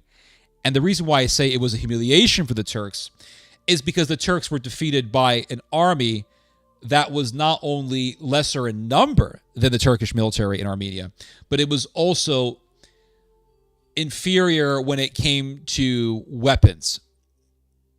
The Ottomans were much better armed than the Armenians were. The Armenians didn't have all the weapons and the firepower that the Turks possessed. Also, keep in mind that when the Turks invaded Armenia, it wasn't just Armenian troops who picked up their guns. Peasants, countless peasants in Armenia picked up whatever weapons they could get their hands on. Knives, bludgeons, anything, frying pans, anything they can get their hands on, they picked up and they said, we're going to fight. And they fought with all their heart, the army. They really did. It's really an inspiring story. They fought with all of their heart and with all of their might. And the Turks were defeated because they didn't understand the terrain. And there was also, let's just be real, this was a miracle. So the Turks were forced to retreat. The Turks have never forgotten this humiliating defeat. They have never forgotten this humiliation. Never. And the thing is that the Turks don't see Armenia as Armenia. They see Armenia as Western Azerbaijan. So if you look at a map here, here is Azerbaijan. Here is Azerbaijan right here. This little region right here, this is called Nakhchivan. It's a region of Azerbaijan. It's under the Baku government. Here is Armenia. So this is east, this is west. The Turks say, this is not Armenia. This is Western Azerbaijan. And the Turks say that the Azeris are Turks like them. That's what the Turks say. So therefore, Azerbaijan is a part of Turkey. This here, this is part of Turkey. This is part of Turkey. Therefore, Armenia, that is Western Azerbaijan. It's a rightful part of Turkey, and Turkey has the right to expand itself into that region. So the Turks believe that this historically belongs to them. Therefore, they have this idea of Greater Turkey. They want to expand into Armenia. That's what this is. So the Turks want to resume from where they left off in World War I. And we got a sample of that in the years 2020 into 2023 when the Turks and the Azeris ethnically cleansed all the Armenians of Nagorno-Karabakh. And we watched as Armenian civilians were beheaded and executed. And NATO did nothing about it. NATO did absolutely nothing about it. Nothing. Nothing. Not a damn thing. Because they need Turkey. They need Turkey because Turkey controls the access ways from the Black Sea into the Mediterranean Sea, the Bosphorus and the Dardanelles Straits. So Turkey wants to revive an old Ottoman railway system. Well, it used the Ottoman railway system to exterminate the Armenians. And the Turks want to take over Armenia. So when I hear about Turkey wanting to revive a railway system, I'm thinking, okay, they really do want to return to their genocidal ways. And we got, like I said, we got a sample of that already in 2020 to 2023. So it says here that a railway originally built by the Ottoman Empire to project power across the Arab world is receiving a second lease on life as Turkey launches its latest bid to become the Middle East's logistics hub. So Turkey wants to be the major center of all logistics in the Middle East. An agreement signed on June 10th by Turkey and Saudi Arabia aims at reviving the historic Hejaz Railway, establishing a new trade corridor linking the Gulf to Europe. Linking the Gulf to Europe, guys. That sounds like the Baghdad to Berlin railway that the Germans and the Turks were building during World War I, which the Turks used to accelerate the extermination of the Armenians. And it says here, now this is really about power, right? This is about projecting power and undermining the power of Israel. That's what this is about. And so imagine a railway system going from the Gulf to Europe. It's about projecting Turkey's eminence and its leverage in that region. And this is about reviving empire. So it says here that this corridor would link the Gulf to Europe through Turkey, Syria, and Jordan. So let's look at a map here, guys, real quick. Let's see. Map of Middle East and Asia. Sorry, no, Europe. Okay, hold on. Let's look at this map here.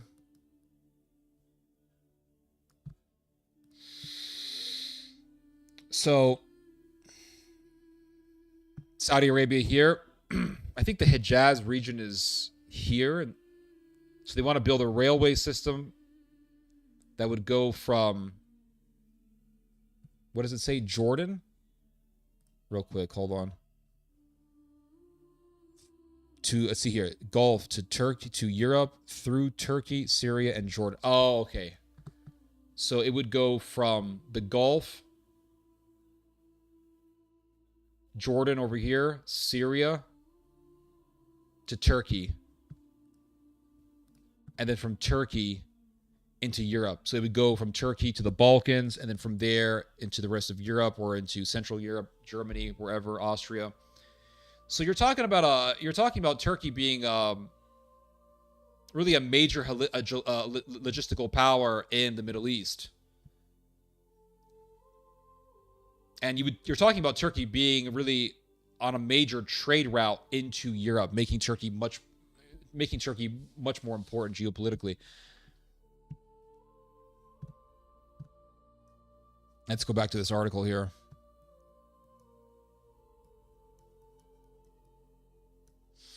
So it says here, yet the project's realization is hardly imminent. Financial and security obstacles could still prevent the railway from ever materializing. The Saudi starting point of the proposed route has not yet been determined. Historically, the Hejaz Railway began in Mecca and ran north to Medina. The revived route, however, would run from Saudi Arabia to Jordan's Red Sea port of Aqaba. Hold up a second. Let's go back to the map, guys. Aqaba.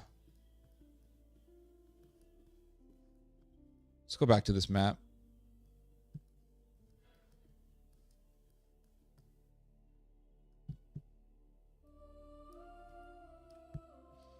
So let's see. Aqaba is right here. You see this little slit right here? This little water slit that connects to the Red Sea? This is called the Gulf of Aqaba. And so the Gulf of Aqaba borders with Jordan and Israel. So they want the railway system to go from Saudi Arabia to here, to the Jordanian part of the Gulf of Aqaba. So imagine this revived Turkish power with this railway system, and it's moving from Saudi Arabia to the Gulf of Aqaba on Jordan, and then from here going all the way to Syria, from Syria to Turkey, from Turkey into the rest of Europe. Man, that is going to totally undermine Israel. That would be a humiliation for the Israelis. Because imagine this, just imagine this. Israel's most important port city, what's it called? Aliyat, is also on the Gulf of Aqaba. It's right here on Israel's most southern point on the Red Sea. It's right next to Jordan on the Gulf of Aqaba. This port is closed down. The whole thing is closed down because the Iranians have shut down the Bab el-Mandeb. The Bab el-Mandeb Strait, which is on the southernmost point of the Red Sea. So the Israelis are no longer able to import and export commerce from the Gulf of Aqaba. It's shut down. It's totally shut down, guys, because of Iran.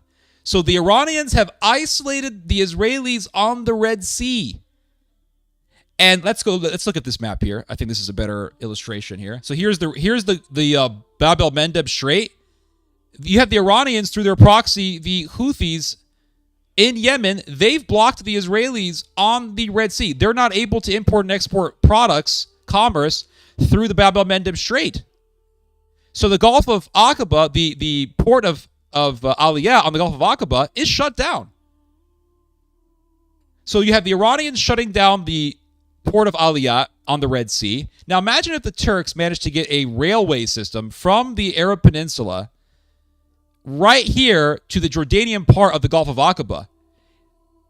And then from here into Syria, from there to Turkey, from there to Europe.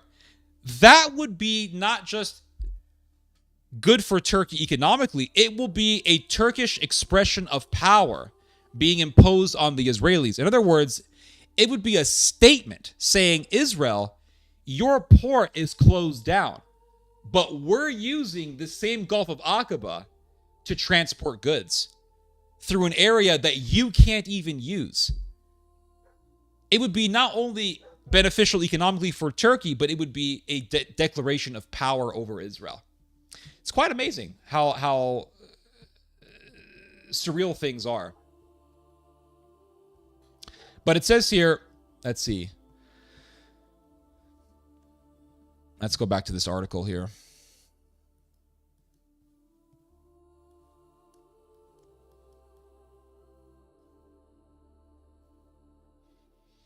So it says here, with Turkey already promoting itself as a major transit country, touting projects including the Middle Corridor and the Iraq Development Road, the revival of the railway serves two main objectives. First, it would deepen Turkey's influence across the Levant. Second, the Hejaz Railroad is a potential competitor to the India, Middle East, Europe Economic Corridor project, which envisions Israel as a central transit hub connecting the Gulf to Europe. Ooh. So the Israelis got their own plan. They want Israel to be a corridor by which to transport commerce into the Mediterranean Sea, from there into Europe. But the Turks are saying, no, no, no. The Israeli plan is inferior to the Turkish plan. Why? Well, imagine, if you want to import stuff from Israel, you got to go through the Mediterranean Sea. That means you have to transport everything by boat through the Mediterranean. If you use Turkey, it's much better, because with Turkey, imagine this, with Turkey, you get all your commerce from the Persian Gulf, whatever. It gets transported into the Arab Gulf, Arab Peninsula. From there, it goes into Jordan, Syria, Turkey. And look, from Turkey, you're in Bulgaria. You're in Europe. No ships needed. No ships necessary. It's a continual train ride into Europe. So it's actually much more effective than Israel's project, really. Let's see here. Let's go back to this article here.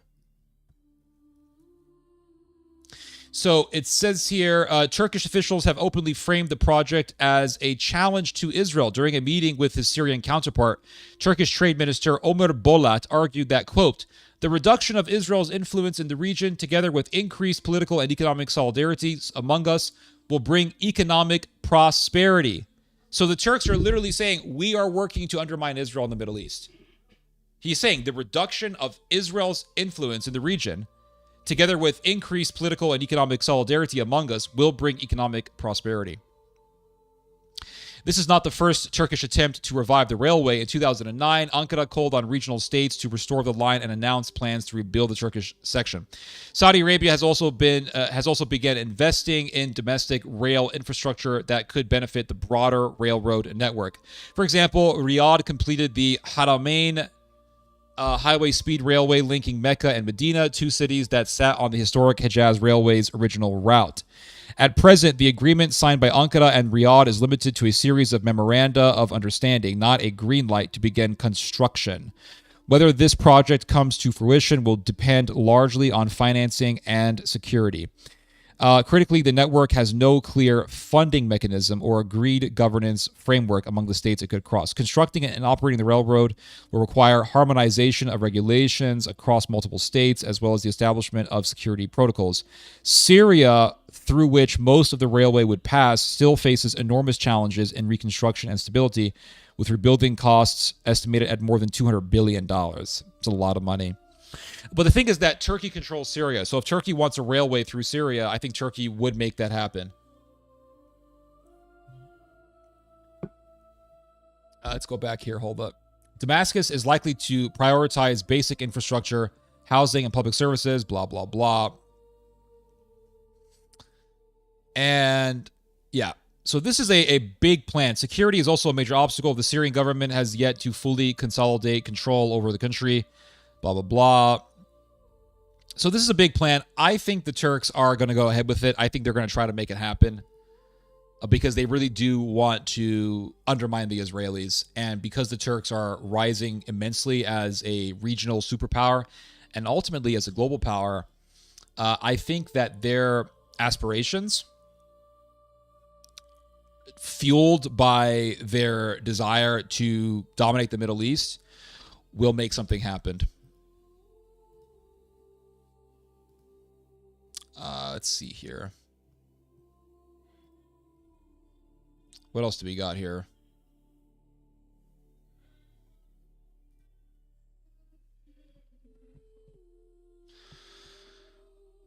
Rothschild has a bunker in Switzerland. Damn, not Susanna. Are you talking about somewhere else? Turkey is Israeli-controlled opposition? Not really, dude. No, they're two rival powers. The Albanian Sazan Island, Kushner is expanding in his southern Albania. Yep. Yeah, the Albanians are resisting. Theo, did you know that Jared Kushner's planned residence is an Albanian island? Yes, I did. I talked about this in my last stream, actually. Yeah, I'm aware of this. Let's see here. It's a sign, definitely. Israel definitely wants to have power in the Balkans, and Turkey and Israel are definitely rivaling over who's going to dominate the Balkans. And so I think Kushner going into Albania is sort of Israel's way of putting a foothold in that region. Theo, did you know that Jared Kushner, okay, I already read that, all South American countries made the same stupid mistake. Chile made the same mistake. Turkey and Germany shook hands in World War I. They were friends. They were allies in World War I. The Jews collab with everyone. Look up what happened in 1967 in Argentina.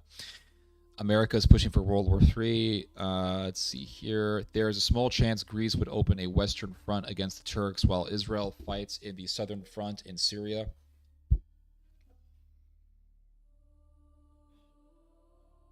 I could see that, yeah.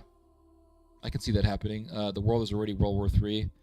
Turkey should take revenge unless if NATO decides to back Greece, if they also invoke Article 5 alongside Turkey while Israel uses their influence of Greece. Well, that's why I think Israel wants NATO to end. That's why I think they do, because with NATO gone, then there's no longer any sort of contract that requires Greece and Turkey to be at peace with each other.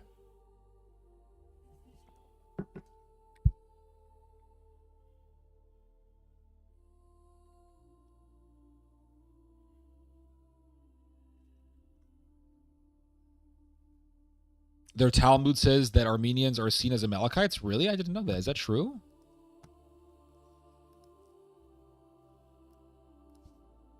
Armenians in the Talmud. I didn't know this. Amalek. I don't know if this is true or not.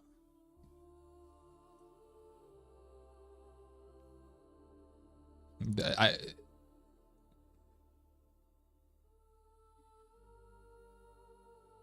Oh, damn. So it says here, the Talmud does not identify Armenians as Amalek. However, in medieval and later Jewish literature, the term Amalek was sometimes used metaphorically for various perceived names of the Jewish people, and in isolated instances, some medieval commentators applied the label specifically to Armenians.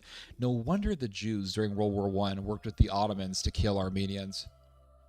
Yeah, George Balakian, or Grigoris Balakian, talks about how there were many Jews in the Ottoman government who would just find out where the Armenians were hiding, and they would report them to the Ottomans to have them killed. It's that makes sense, actually.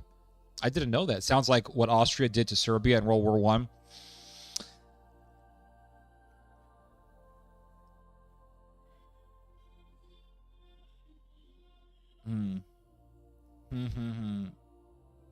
Eddie Rama is a complete simp for not. Yeah, he is. Yeah, he's big time in bed with Israel. That's a fact. That's an absolute fact. It's pretty pathetic, but it just goes to show you how widespread Israel's influence is. It's pretty pathetic, guys. Let's see here.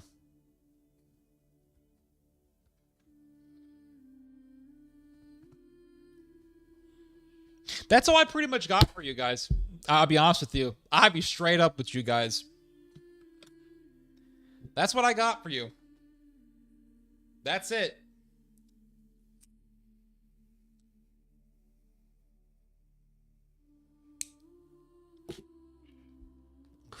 It was a dry ass day.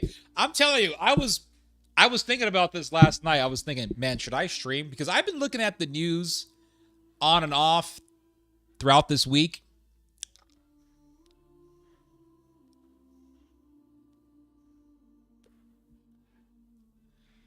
And I'm thinking, man, for the most part, what is being reported was pretty much being reported last week. The news has this way of acting, and I guess this is just natural because the news just reports what's happening, albeit many times in a biased manner, but it does report current events nonetheless.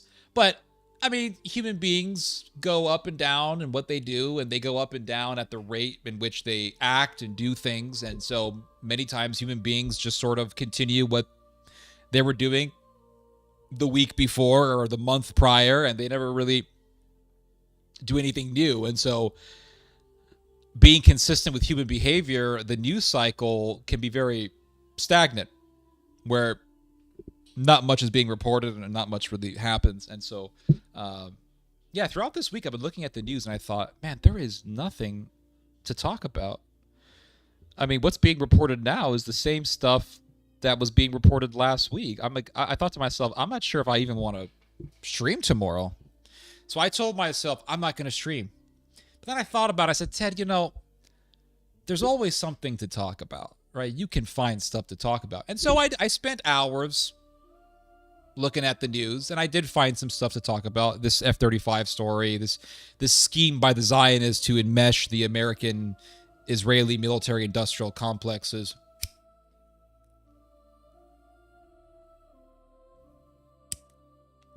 You know what? I want to talk to you guys about something that is not really talked about all that much. I want to talk to you guys about Buddhism. Because for too long, people have been bashing Islam all the time. Islam was singled out as the most hated religion in the world in the early 2000s because of 9/11, going all the way into the late 2010s. Okay, Islam was a religion that was singled out for hatred and for criticism. And yes, there are definitely legitimate criticisms for Islam. But here's the thing. I have no issue with criticizing Islam. My father is an ex-Muslim who criticizes Islam. He's been criticizing Islam since the early 1990s. 1993 is when he left Islam. So I've been a critic of Islam. I've written a lot about Islam. I've talked a lot about Islam and all the horrors of ISIS and Al-Qaeda, the Chechen Mujahideen and all that stuff. But here has been one of my biggest issues with the counter jihad movement. So there was a movement that sprung up after 9/11.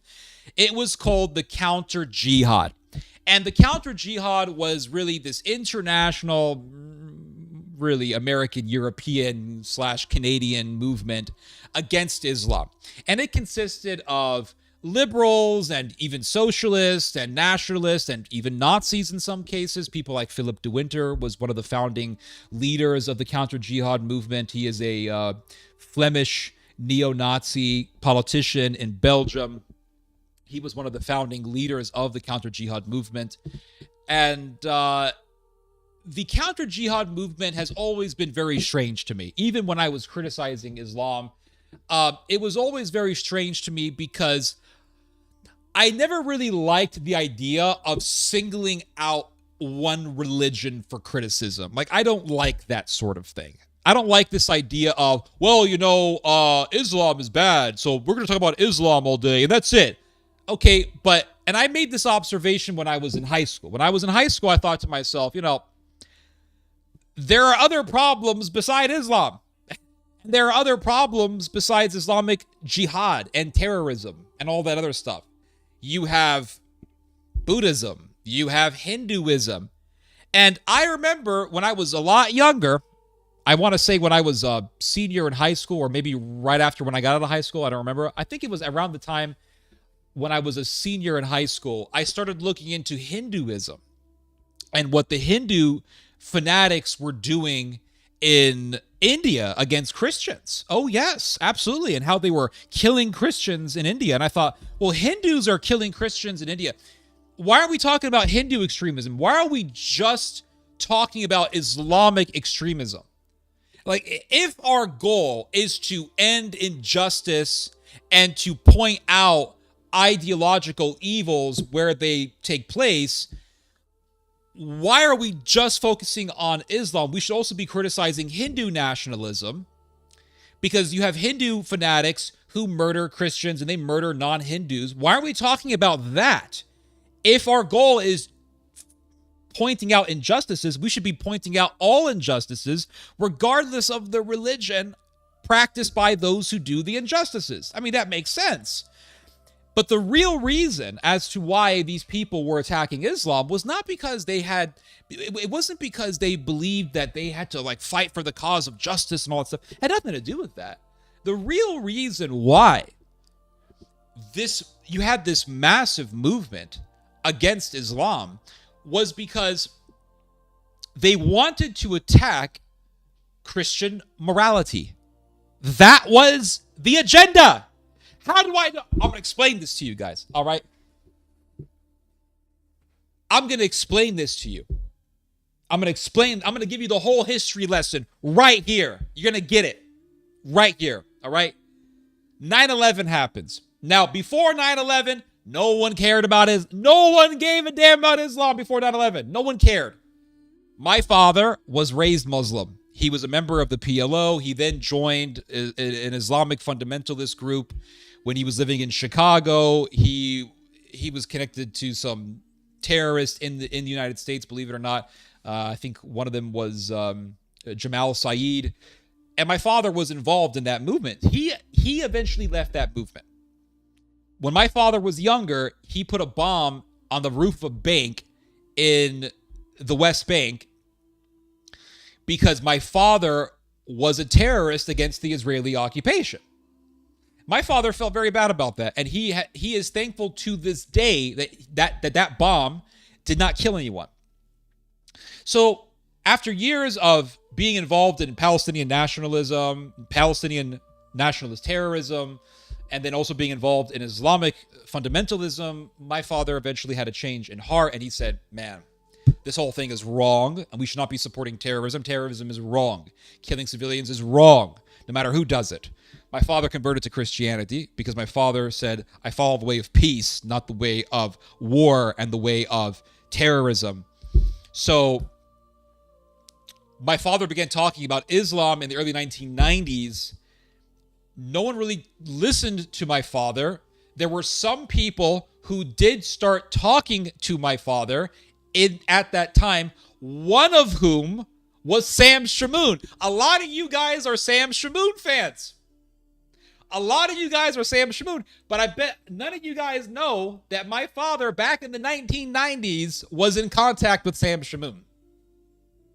He was. And Sam Shamoun visited us when I was a little infant. Isn't that crazy? I find that so crazy. When I was a little infant, Sam Shamoun visited us.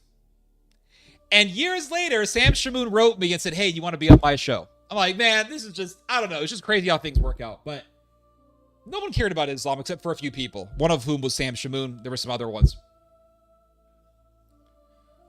So 9/11 happens. Boom. 9/11 happens, right? Thousands of Americans die. It's horrible.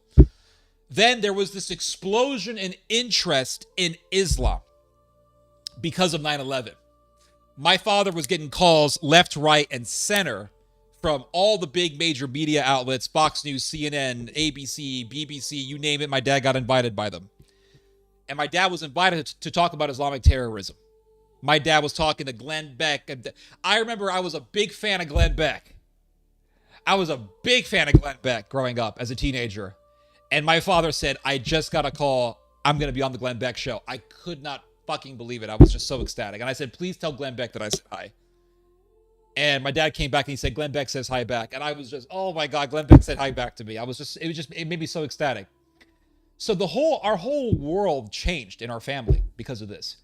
And all of a sudden, like, I'm on the phone with Gary Sinise, and Gary Sinise is talking. The Lieutenant fucking Dan from Forrest Gump was talking to me on the phone. I couldn't believe it. Like, here I am, I'm on the phone talking to Gary Sinise, the dude who plays Lieutenant Dan from Forrest Gump. And I'm like, this is Gary Sinise? He's like, yeah. And it's, dude, he had the same Lieutenant Dan voice. Like, hey, how you doing? I mean, the Lieutenant Dan. I was like, I can't believe this. We talked about Forrest Gump. Like, how did you do the scene when you were on the ship and you had no legs? Oh my God. Like, he's like, well, you know. And Gary Sinise sent me this little DVD case of the movie Forrest Gump. And it was like a special edition DVD that had a video on the making of Forrest Gump. And he signed his autograph on it. I mean, it was just like, I couldn't believe it, right? This is just crazy. So we were in this thing, and it was about talking about Islam and all that stuff, right? Terrorism and all that stuff. And all of our criticisms were legitimate. I don't want to say that we didn't make legitimate cases. We made absolutely legitimate cases.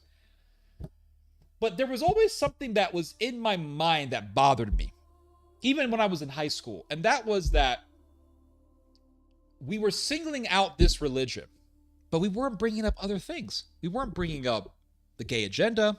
We weren't bringing up Hindu fanaticism. We weren't bringing up Buddhist fanaticism. We weren't bringing up any of these things. We weren't bringing them up.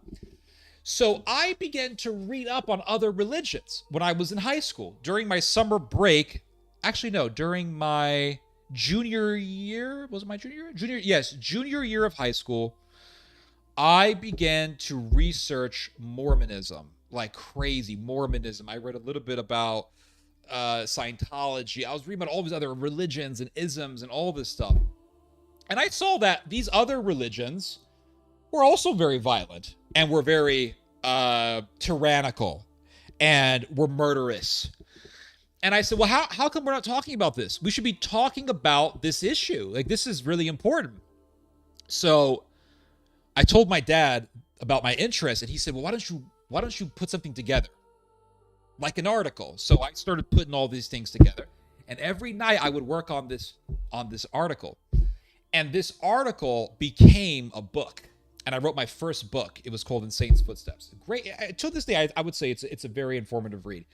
And it's about comparing Islam with other religions. It's about comparing all these different religions. And I began to think, why are all these anti-Muslim speakers just talking about Islam all day, but they're not talking about Hinduism, Buddhism? They don't bring up any of these things. They're not bringing up, well, they'll say, well, Muslims are killing Christians. Well, that's true, but so are Hindus. So are Buddhists in Southeast Asia. Why aren't you bringing this up? So they didn't really care about injustice. They only cared about injustice when it was done by Muslims. And if you just care about injustice because it's done by a certain group that you don't like, you don't really care about justice. You're only using the injustices of that particular group as a way to garner hatred towards that particular group. That's your goal. That's your agenda. And this was something that I began to notice very early on. And so the older I got, the more I began to notice this. And I began to notice that, for example, these anti-Islam people will just talk about how bad Muslims are or how bad Islam is and Sharia law is going to take over America and all this stuff. But then they will hold hands with activists of the LGBT agenda. And I saw this, especially in 2017. Was it 2017? Yeah, 2017. This is just one example of what I'm talking about. There was this speaking conference that took place in Florida,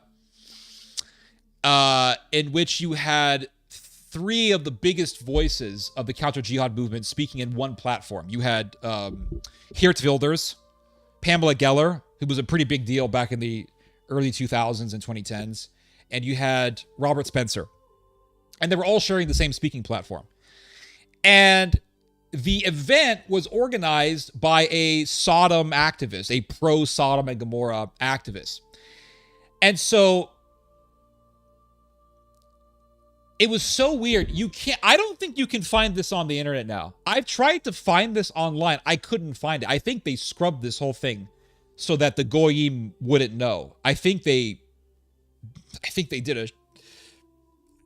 purged out the images. But I remember when this event first happened, seeing the photos from the event. It was insane.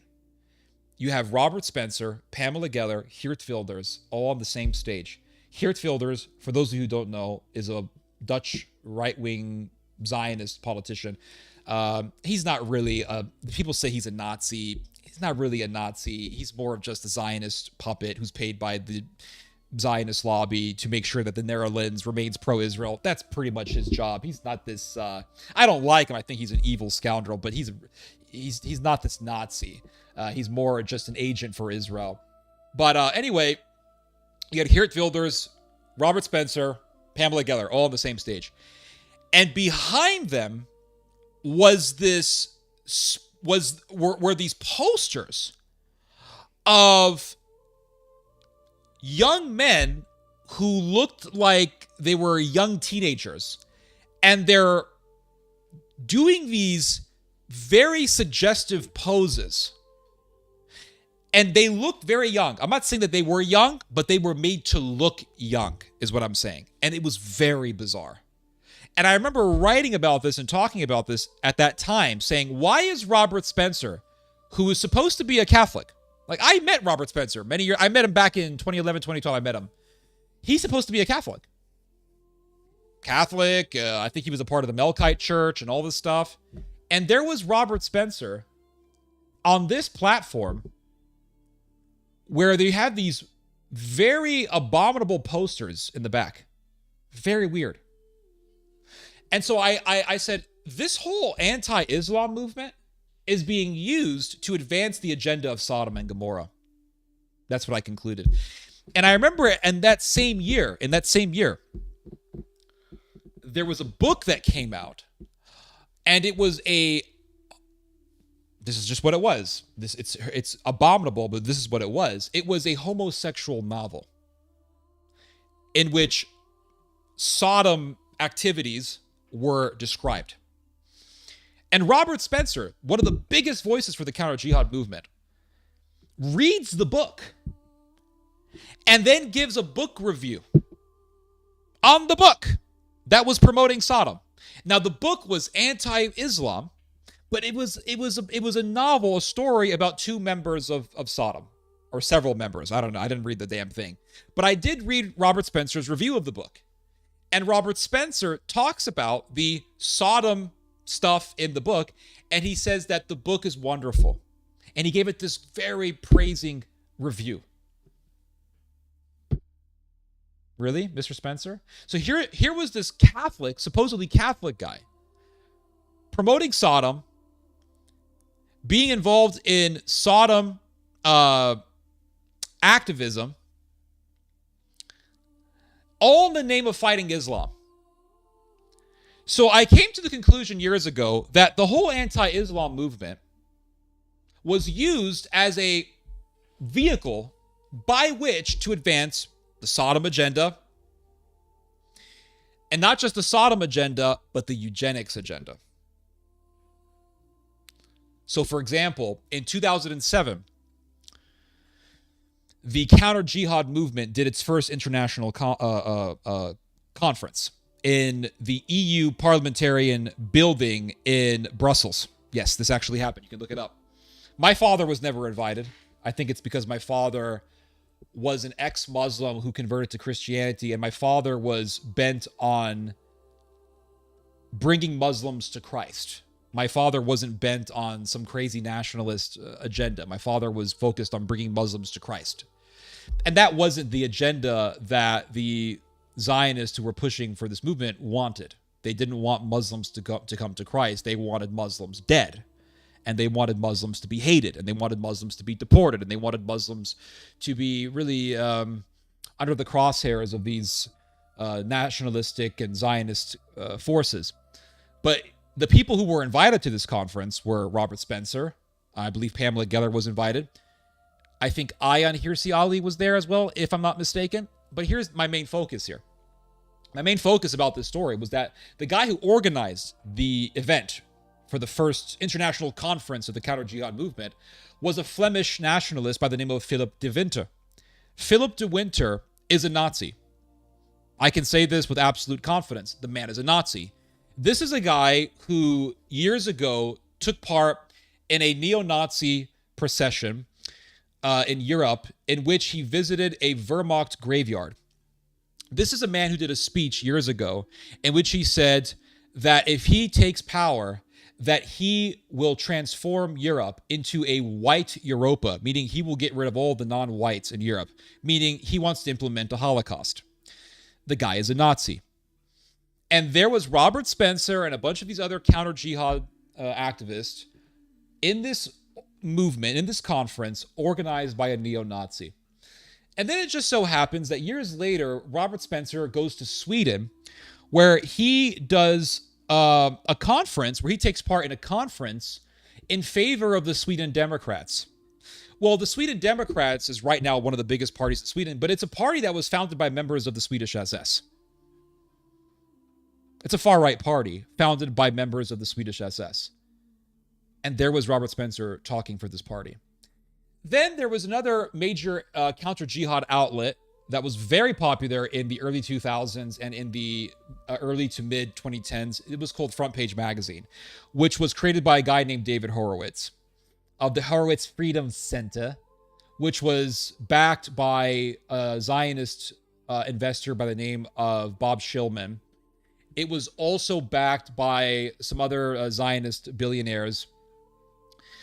And Front Page Magazine, I'm not sure if they still do this, but years ago, Front Page Magazine started publishing articles in favor of eugenics. They would talk about the different genetic makeups of, they would talk about the different genetic makeups between Middle Eastern people and European peoples, and how Europeans are more intelligent than Middle Eastern people, and how Europeans, because they were born in colder climates, somehow have better IQs than Middle Eastern people do. Like real crazy shit. Like this is just it's some Nazi shit, right? But they were publishing these articles. I remember reading through them, and it was just so disgusting. And all of these counter-jihad people, they had no issue with working with people like Milo Yiannopoulos back in 2016, 17. And Milo Yiannopoulos was a guy who was saying that homosexuals had inherited genetically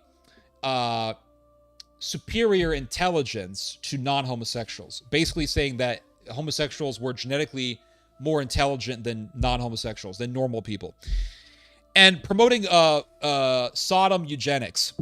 And Milo Yiannopoulos openly was promoting pederasty. He was promoting pederasty, and he was saying that a relationship between older men and younger boys could actually be very beneficial to young boys. I mean, this is so sick. It's sickening. It's sick. But everybody wanted to work with Milo. No one had an issue with Milo. Not even Michael Voris had an issue with Milo Yiannopoulos. And I confronted Michael Voris on this. Michael Voris was a big figure in the American Catholic movement. He was the main face of American Catholicism for many years. And I knew Michael Voris. I have his number. I have his cell number. I've talked to him on the phone. And I remember calling him up saying, Michael, what the hell are you doing working with Milo Yiannopoulos? And Voris said, oh, it's no big deal. And I said, no, it is a big deal. You're a Catholic and you're working with someone who promotes homosexual eugenics and who promotes pederasty. What are you talking about? What do you mean this is not a big deal? Well, you know, and he eventually hung up the phone on me. It's on YouTube. You can find it. We put it up online. But the entire movement, the entire Western right-wing movement, is nothing but a bunch of opportunistic, power-hungry, vile people who will promote evil agendas under the facade of some kind of noble cause, be it, you know, fighting Islam for the West, be it fighting to revive Christendom, be it fighting to bring back Catholicism or bring back Catholic Europe, fighting to have Catholic America rise up, right? All of these different movements that you see, they're all evil. I'm just going to tell you right now, guys, they're all evil. I don't care if they're Catholic. I don't care if they're Protestant. I don't care if they're right-wing, based, Christian, whatever. They're all evil. All of them. They're all power-hungry people. Look at all of them. Investigate all of them. You'll see that I'm right. They're all evil. Believe me, I know this. I was deep in the trad Catholic movement. My dream, I kid you not, this is the truth, guys. This is the God-honest truth. My dream was to have a trad Catholic wife. I wanted to have a trad Catholic wife with a trad Catholic wedding and the whole thing. Like, I was in that movement. I knew Michael Voris. I knew Jesse Romero, whatever his name was. I knew all these guys. I knew not all of them, but I knew a number of them. And I would get connections with certain people. I mean, I was in that movement. And the thing is that when you see, wait, Michael Voris. Now, let me just reminisce a little bit with you guys here, okay? So I converted officially to Catholicism in 2013. And before that, I had been studying Catholicism since I was a junior in high school. That's when I started studying Catholicism. I started when I was a junior in high school, and then eventually in 2013, I got confirmed into the Roman Catholic Church.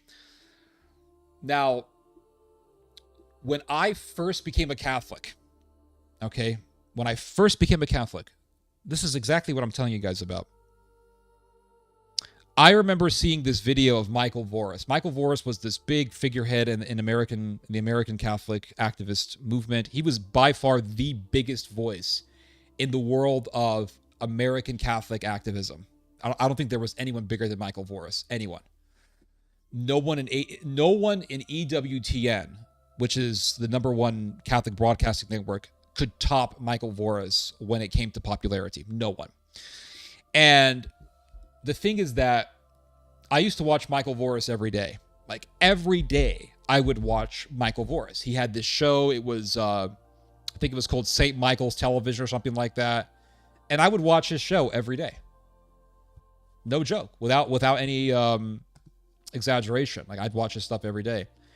And I remember watching him, and he was talking about the corruption in the Vatican. He was saying that the Vatican is evil. He didn't say it was evil, but the Vatican is full of corruption. The church is full of corruption, et cetera, et cetera. And I remember Michael Voris made this statement that to this day stays in my head. And he said, if you are truly a Catholic, ask yourself this question. Are you willing to take up the whip and drive out the merchants from the temple? So there's a story in the gospel in which Jesus is in the temple. It's one of the most beautiful stories in the whole Bible, really. Jesus is inside of the temple, and he sees all these merchants, and they're selling pigeons, and they're selling other goods in the temple. And they're selling the goods specifically in the area of the temple that was designated for the Gentiles to pray. And Jesus took up a whip, and he drove the merchants out of the court of the Gentiles. That's what that area of the temple was called. He drove them out with physical force. He drove them out.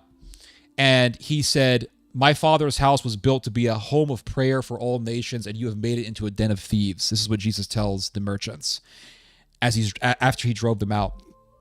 It's a very beautiful, very powerful story. And Michael Voris said, if you are truly a Catholic, ask yourself this question. Are you willing to take up the whip and drive the evildoers from the temple? And I thought about that. I thought about it real deeply, and I said, that guy is right. That's a really good question to ask yourself. And I asked myself the question, am I willing to take up the whip and drive the merchants out? Like, is my dedication that deep? Is my dedication that deep? And so I remember, I remember in 2014, I want to say, was it early 2014 or late? It was somewhere around the time of 2014. I went to this church in Texas, and I met this priest, and this priest and I started talking. So we start talking. We're talking about spiritual things, and I was a very new Catholic, and I was very excited about my faith. I had what you would call convert syndrome. And we started talking, and at the end of the conversation, he said, how about we talk privately? He said, you can find my number in the church bulletin or wherever. So I thought that was kind of weird. I thought it was weird. And I remember going home that day wondering if I should take him up on his offer. So his name was Monsignor Michael Yarbrough. That was his name, Monsignor Michael Yarbrough. And a Monsignor, for those of you who do not know, is just basically, it's a priest who's got a higher rank than a regular priest. So you're just one step above a regular priest if you're a Monsignor. And so I Googled his name, Monsignor Michael Yarbrough. And I found an article online about how some years prior to that point, he had invited a young man by the name of Hector Escalante into his office. And when that young man entered his office, Monsignor Michael Yarbrough sexually assaulted him. He groped him, and he grabbed his head and proceeded to kiss him, I believe on the lips. I believe it was on the lips. It was definitely sexual assault. And Hector Escalante was a young man who was easily impressionable, and he was a little bit slow in the head. He was psychologically very vulnerable. And Michael Yarbrough took note of this, and he believed that Hector Escalante would be an easy victim. So I found this story online, and I was very disturbed. And I told myself, well, I'm definitely not going to want to meet that guy privately because he definitely has evil intentions. But then I thought about it, and I said, you know, what if I did take him up on his offer, and I did call him up, and I confronted him, and I filmed the confrontation, and then used that video to instill terror not only into the heart of Michael Yarbrough, but into any priest who would dare ever try to prey on anyone, for that matter. So I called him up, and I said, how about we meet at this cafe? And I remember the hair on my arms just rising up when he told me this. He said, well, I would much rather meet in my office. And I remember the hair on my arms just standing up because I knew exactly what he wanted to do, because that's exactly what he told Hector. Come to my office. He didn't want to meet in a public place. So I said, well, I would much rather that we meet in a public place, in a cafe, because the cafe is near where I work, is what I told him. And he bought that. And he said, okay, fine, let's meet there. So I remember we met on a Saturday afternoon. And it was bizarre because Saturday afternoons, priests are very busy on Saturday afternoons. If you're a Catholic and you're someone who participates in the sacraments, you know that Saturdays are a really busy day for priests because Saturdays tend to be confession days. They tend to be days designated for the sacrament of confession, in which Catholic people go to the church to confess their sins to gain forgiveness. And confession takes a long time. And sometimes they will have confessions for hours. And you have also multiple masses that will take place on a Saturday. And so Saturday is always a really busy time for priests. So I'm thinking, why? You have to think to yourself, why is this priest, who's a Monsignor, who is the head of a church which contains a pretty big congregation, meeting a random guy who's in his 20s on a Saturday afternoon? And this priest has a history of committing sexual assault on young men. You put all these things together, you put all these factors together, it's quite obvious that this was just a big, bright red flag. So I remember meeting him at this place, and I said, well, how much time do you have? And he said, I got all the time you want. I mean, that's pretty creepy, right? And he said that. He said, I have all the time you want. So we started talking, and we talked for a good 2 hours. And I started talking to him about demons at the end of the conversation. And he said, well, we don't really know if demons exist. I said, you don't know if demons exist? What are you talking about? And he said, well, a lot of these stories in the Bible are just outdated. He starts to actually undermine the Bible. And I said, but Jesus exorcised demons out of the souls of people. He ordered the demons to possess the pigs. What are you talking about? It says in the book of Revelation that there was a war between the angels and the demons, and the angels defeated the demons, and they cast the demons out of heaven. Are you saying that didn't happen? And he said, well, I don't know. I said, you don't know? I said, you're a priest? You're a Monsignor? You're a rank above a priest? And you're going to tell me that you don't know if the story of Michael defeating the demons happened? You're going to tell me that you don't know if the story of Jesus doing exorcisms didn't happen? You're gonna tell me that we don't know if the story of Jesus casting the demons into the pigs actually happened? Yeah, we don't know. I said, well, you're a heretic. This was all recorded, by the way. You can find the video on BitChute. It was on YouTube, but YouTube took it down because it constituted as bullying. I don't know how, but that's what happened. But I said, you're a heretic. He said, oh, okay. He tried to sort of, wave it off. Oh, okay. And he said, well, I got to get going. And I said, no. I said, you told me that I have all the time in the world. Now you got to go. What happened? He said, well, I'm very busy. I got to go. And I said, before you go, I have one more thing to bring up with you. I said, does the name Hector Escalante ring a bell? Oh, his face turned red. And he got very nervous, I remember. And he said, I got to go. I said, you sexually assaulted that young man, Yarbrough. And Yarbrough gets up and he starts to power walk his way out of this cafe. And I said, as he's walking away, I made the biggest, this is all on video, by the way. I made the biggest scene ever. I said, this man sexually assaults men. He's a sexual assaulter. He's a pervert. It was just classic. It was great. And he ran away. And I watched as he got into, well, I didn't see him, but he had this little Corvette. He got into his little Corvette and drove off, and it was crazy. So we got all this on film. And I remember I wrote the producer of St. Michael's Media. And we were friends on Facebook. And anytime I wrote him, he always wrote back to me, the producer. So Michael Voris's producer, he would always write back to me. If I wrote him something, he'd always write back. And at this point, I had been on Michael Voris's Church Militant radio show twice. And so I contacted the producer and I said, would you be interested in seeing a video of me confronting a sexual predator priest? And he said, yeah, absolutely. So I sent him the video and he didn't get back to me. So I gave him some time. I waited. A day passed, 2 days passed, 3 days. Eventually about a week or so passed. And I wrote him and I said, hey, what happened?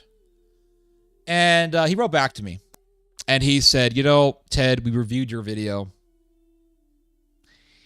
And he said, everyone in the studio wanted to air your video except for one guy. One guy objected. And so we couldn't post it up. And I think that one guy was Michael Voris. I think Michael Voris didn't want to post up that video. And I thought to myself, I don't understand. This was the guy who said, if you are truly a Christian, are you willing to take up the whip and drive out the evildoers from the church? This is the man who inspired me to do what I did. And when I did what he said we should do, he didn't want to support me, didn't want to play a video, didn't want to show the video to his audience to say, hey, this is what we all should be doing as Catholics. We should all be confronting these evildoers. He didn't want to do that. And so I've been in that world, the activism world, all that. It's evil. The whole thing is evil. And years later, Michael Voris began to collaborate with Milo Yiannopoulos, the guy who believes in homosexual eugenics and he believes in pederasty. And I confronted Michael Voris. I got it all on recording. You can see it. It's on YouTube. And I said, Michael, what are you doing? Why are you bringing Yiannopoulos? Don't you know he promotes eugenics and he promotes pederasty? Oh, and he starts defending Milo Yiannopoulos. We got into this big argument. And he eventually hung up the phone on me. And I posted that conversation up on YouTube. And I got a call from Michael, and he left a voice message. And he said, Ted, you have exactly until, I think he said, you have exactly 1 hour to pull this video down, or else we're going to sue you. You're going to be in trouble. And I didn't do a damn thing. In fact, I took his little voice message, and I posted it up on YouTube. And I said, I'm waiting, Michael. What are you going to do about it? He didn't do a damn thing about it. But I was in that world, and I was very naive, and I was very idealistic. And I really believed that there was this, this growing Catholic movement that was going to revive Christendom, and it was going to take over Europe and America. We're going to unite. We're going to make the Western world Christendom again. And I had this idea, a very naive and very idealistic idea. And I remember, I remember dealing with the Vatican. I remember there was a priest that I knew by the name of Robert L. Kinsel. And Robert L. Kinsel quite literally tried to cover up for a convicted pedophile priest by the name of Robert Hrdlicka. And I read an article, I think it was published by the Washington Post or Washington Times, but there was an article about Kinsel. And this was a guy that I knew personally. This was a guy whose church I attended. And he was covering up for a pedophile by the name of Robert Hrdlicka, who was found guilty of child molestation. And I remember reporting him to the Diocese of Austin where he worked, because I said, this guy he was participating in Mass. He was actually helping to do the Mass in this church in Austin, Texas. And I said, this guy should not be here. And I remember going to the Diocese of Austin, and I said, you got to do something about this guy. And they said, well, what's your evidence? And I gave him all the evidence, and he said, okay, well, they said, let's have a meeting. So we had a meeting early one morning in some house that was owned by the Austin Diocese. We had about a 2.5-hour meeting, I remember. And the diocesan representatives who were there to talk to me were, it was, I think, a guy by the name of Danny Garcia, who I believe is a bishop right now. And there was another guy, his name was Deacon Ron Walker was his name. And they heard me, and we talked for a good 2.5 hours, and they said, well, there's nothing we can do about it. I said, there's nothing you can do about this. And Ron Walker starts to roll his eyes at me, and he says, what do you want us to do? And I said, well, excommunicate him. This guy can't be a priest. He's literally working as a priest in this church. And they said, well, there's nothing we can do about it. This guy told me, the only person who can do anything about this is the Pope. That's it. So I have seen firsthand the corruption of the Vatican. I have seen firsthand the evils of conservative activism. I have seen it all. And I'm here to tell you it's all evil, and don't trust any damn bit of it. It's all bad. I don't care if it's right-wing, European activism. It's all evil, guys. All of it. Trad-based Catholic, right-wing, it's all evil. There was one trad Catholic who I remember talking to. He was from Austria. His name was Martin Zellner. And he'll sit there and talk about, oh, Catholic Austria, yeah, we have to bring Europe, make Europe Catholic again, yeah. But then you look at Martin Zellner's website, you look at all of his articles, you look at the articles on his website's movement, his website being the Identitarian movement in Austria. It's all filled with Nazi rhetoric about the Jews this, and quoting Carl Schmitt, and quoting Heidegger, and looking up Yushio Mishima, who was a Japanese ultra-nationalist who fantasized about raping children and cannibalizing American babies. I mean, just really demonic stuff. And I confronted Martin Zellner. It's on recording. You can see it on YouTube. And we had about an hour-long debate. And the guy was just evil. Pure evil, these people. They're just pure evil. And so I'm telling you right now, a lot of this right-wing movement in the Western world is really just a mask under which is an agenda to advance Nazism or some sort of other insidious and destructive ideology. Be it Sodom and Gomorrah, be it eugenics, or be it just plain far-right Nazi nationalism. It's all bad. So what these nationalists have been doing, what these counter-jihadists have been doing, is using the threat of Islam to promote their evils. That's what these people have been doing, is using the threat of Islam to promote their evils. And so many years ago, I asked myself, all these people, they want to sit there and talk about Islam and Islam this and Islam that and Islam this. And they'll say, well, Muslims are killing Christians in Muslim countries.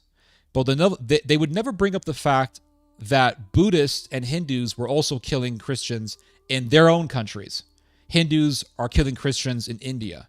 Buddhists would kill Christians and attack Christians in countries like Myanmar. But they would never bring that up, because their agenda isn't justice. Their agenda is to use the evils of Islam and the evil actions of individual Muslims as a way to promote hatred against those people so that they can revive nationalism, so that they can get people to support Israel by saying, you see, the Muslims are so bad. This is why we have to support Israel, because Israel is our only defense against these barbarians. And so they have all these insidious agendas. And you can see really the ultimate result of this type of agenda in Gaza, where you see the Israelis just incinerating people alive and committing mass murder. And the Zionist agents in America, the Zionist activists will say, well, we're fighting against the jihad. And you see the Muslims are so bad and Islam is so bad, we have to support Israel. And then you see what Israel is doing. You see the endless miles of bodies and ruins and destroyed buildings, and you see the incinerated bodies, and you see the people with bullets in their corpses, and you see the father weeping over his dead son because an Israeli sniper has just shot his son. And you read about how an Israeli sniper murdered a mother and a daughter as they were simply standing in the plaza of a Catholic church in Gaza. And you look at all these horrors and you say, this is the agenda. The agenda is not, oh, we have to go against Islam because, we have to save Western Civ. The agenda is mass murder. The agenda is cruelty. The agenda is ethnic cleansing. That's the agenda. So that they can steal the land and use the resources and establish greater Israel. That's the agenda. The agenda is arms deals. That's the agenda. Oh, we have to go fight the war on terror in the Middle East. Meanwhile, we're actually helping Dick Cheney's stock portfolio. That's what we're doing. So they'll say, oh, we want to help Western Civ, but then they'll support Hindus. And you'll see people like Steve Bannon and people like Robert Spencer working with Hindu nationalists. Well, why are they working with Hindu nationalists when Hindus actually kill Christians in India? Because they don't care about Christians. They care about an agenda. It's an agenda of nationalism. It's an agenda of Zionism. It's an insidious agenda at the end of the day. And so that's why you will see like ultra-nationalist Hindus working with ultra-nationalist Jews, and those people will work with the European far right, people, or they'll work with the American far right, people like Steve Bannon. And that's why also you'll see people like Philip de Winter, who's a far right Nazi in Belgium, working with Turkish nationalists. They will work with Turkish nationalists. And we all know what the Turkish nationalists did to the Armenians in the Armenian genocide. They butchered over 1 million Armenians. We all know what the Turkish nationalists have done to the Greek minority within Turkey after World War II. They also did pogroms against Greeks. And these Turkish people were not necessarily religious people, but they were ultra-nationalist hardliners who believed in this idea of the Turkish race being superior and all this. So there is just this very insidious and nefarious agenda that is being done, and it's been going on since really the early 2000s. And if you want to go further than that, it's been going on since the Cold War, when the CIA backed ultra-nationalists and neo-Nazis in Europe and in Turkey and in Ukraine. But it's a very insidious agenda that is happening here. And ever since 9/11, they have been using Islam as a punching bag by which to expand their agenda. They will say, you see, the Muslim foreigners are evil. This is why we have to work with the Hindu fanatics, because the Hindus are fighting the Muslims. This is why we have to work with the Israeli fanatics, because they're fighting the Muslims in Gaza and in the West Bank. And so we have to support the settlers. We have to support the bombing of Gaza and the incineration of Gazan civilians. And then they'll say, oh, the Muslims are so bad. You see, this is why we have to support these neo-Nazis in Europe. Or here's a more recent example. They will say, the Muslims are so bad, we have to support these rioters in Manchester who will attack foreigners on the street and will burn people's homes and attack buses. And will burn down people's businesses because the business owners are foreigners. And you see, this is the insidious agenda that we're dealing with here. And eventually this agenda, and you're seeing this already, the agenda is being used against the Jews. They're saying, well, the Jews are the reason why we have all these Muslims living in the Western world. So now the nationalist movement in the Western world is shifting from, oh, we have to work with the Zios against the Muslims, to, hey, Israel is at fault because Israel wanted all these wars in the Middle East. So it's Israel's fault that we have all these Arabs and these immigrants living in Europe. So now our enemies are not just the Muslims or the Middle Eastern people. Our enemies are also the Jews. So you're actually seeing this whole agenda being shifted against the Jews as well. But they just never bring up things like Hindu nationalism. They never bring up things like Buddhist terrorism. And I want to show you guys some examples of what I'm talking about. For one thing, let's talk about the genocide that took place in Myanmar against the Rohingya Muslim people. I want to show you guys an article here that was written by Mr. Christoph, who also wrote the same article on the New York Times about the fact that you have IDF soldiers sodomizing Palestinian men. So here's the article here, and I just want to read to you guys some excerpts just to show you how horrific this is. So the Myanmar genocide is a genocide that recently took place. It's still ongoing, but not at the same scale that it was in 2017 and 18. But Nicholas Kristof wrote this article in 2018. And this was a genocide that was done by Buddhists. They don't talk about this. You have Hindu fanatics and you have Zionists who will say, well, we have to support the Buddhists. But they'll never bring up this. They'll never bring up what the Buddhists were doing to the Rohingya Muslims of Myanmar. And look at what it says here. Sometimes Myanmar uses guns and machetes for ethnic cleansing, and that's how Sono Wara earlier lost her mother and sister. But it also kills more subtly and secretly by regularly denying medical care and blocking humanitarian aid to Rohingya. That's exactly what Israel's been doing to Gaza. Blocking the Gazans from medical attention, blocking the Gazans from aid, and facilitating the starvation of the Gazan people, but also facilitating disease being spread within Gaza. And now you have people in Gaza being infected with things like hantavirus and Ebola because Gazans don't have access to adequate medical care. And this is something that was similarly done to the Rohingya Muslims in Myanmar by the Buddhists. But yet, you never heard about this. People didn't talk about this so much. And you had conservatives online saying, well, let the Buddhists kill the Muslims. I'm on the side of the Buddhists. I mean, this is the type of stuff that I remember hearing years ago. And you still hear this sort of thing from Hindu fanatics online. And so this woman, what's her name? Sona Wara, she lost her twin children because they didn't have access to adequate medical care. And so there is another example that I want to show you guys real quick of what I'm talking about. Real quick.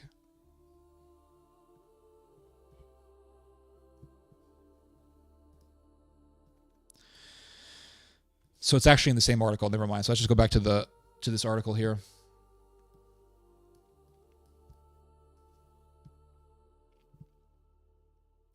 So it says here, Myanmar and its Nobel Peace Prize winning leader Aung San Suu Kyi are trying to make the Rohingyas' lives unlivable. That's exactly what the Israelis are doing to the Palestinians, while keeping out witnesses. So this woman, this Aung San Suu Kyi woman, she's an evil satanic individual. She looks possessed, and she is a Buddhist fanatic who won the Nobel Prize because she was this champion of democracy. And her father was a collaborator with the Japanese during World War II. That's all I need to know. I don't need to know anything else. Your dad was a collaborator with the Japanese, and here you are being a Buddhist fanatic. And the Japanese were Buddhist fanatics. That's another fact of World War II that they never bring up. The fact that the Japanese weren't just these fanatics who worshiped the emperor. They were fanatics who worshiped the emperor and were ardent believers in Mahayana Buddhism or Zen Buddhism. And in Myanmar, the fanatics are fanatical followers of Theravada Buddhism. There's some slight differences between Mahayana Buddhism and Theravada Buddhism. Theravada Buddhism is more absolute, and they have a closed canon of books. So basically, the Theravada Buddhists believe here are the books that belong in the canon of Buddhism, and that's it. We don't need to accept any traditions from outside cultures. This is Buddhism. Here is the canon of the Buddhist scriptures, and we're not going to add anything else to it. Whereas the Theravada Buddhists, who really dominate China, Japan, and Korea, they believe that there is no closed canon for Buddhism. They believe that you do have the official or the oldest books of the Buddhist canon, but that you can add other beliefs, you can add, I think, other scriptures, and you can also absorb the traditions and beliefs of other peoples.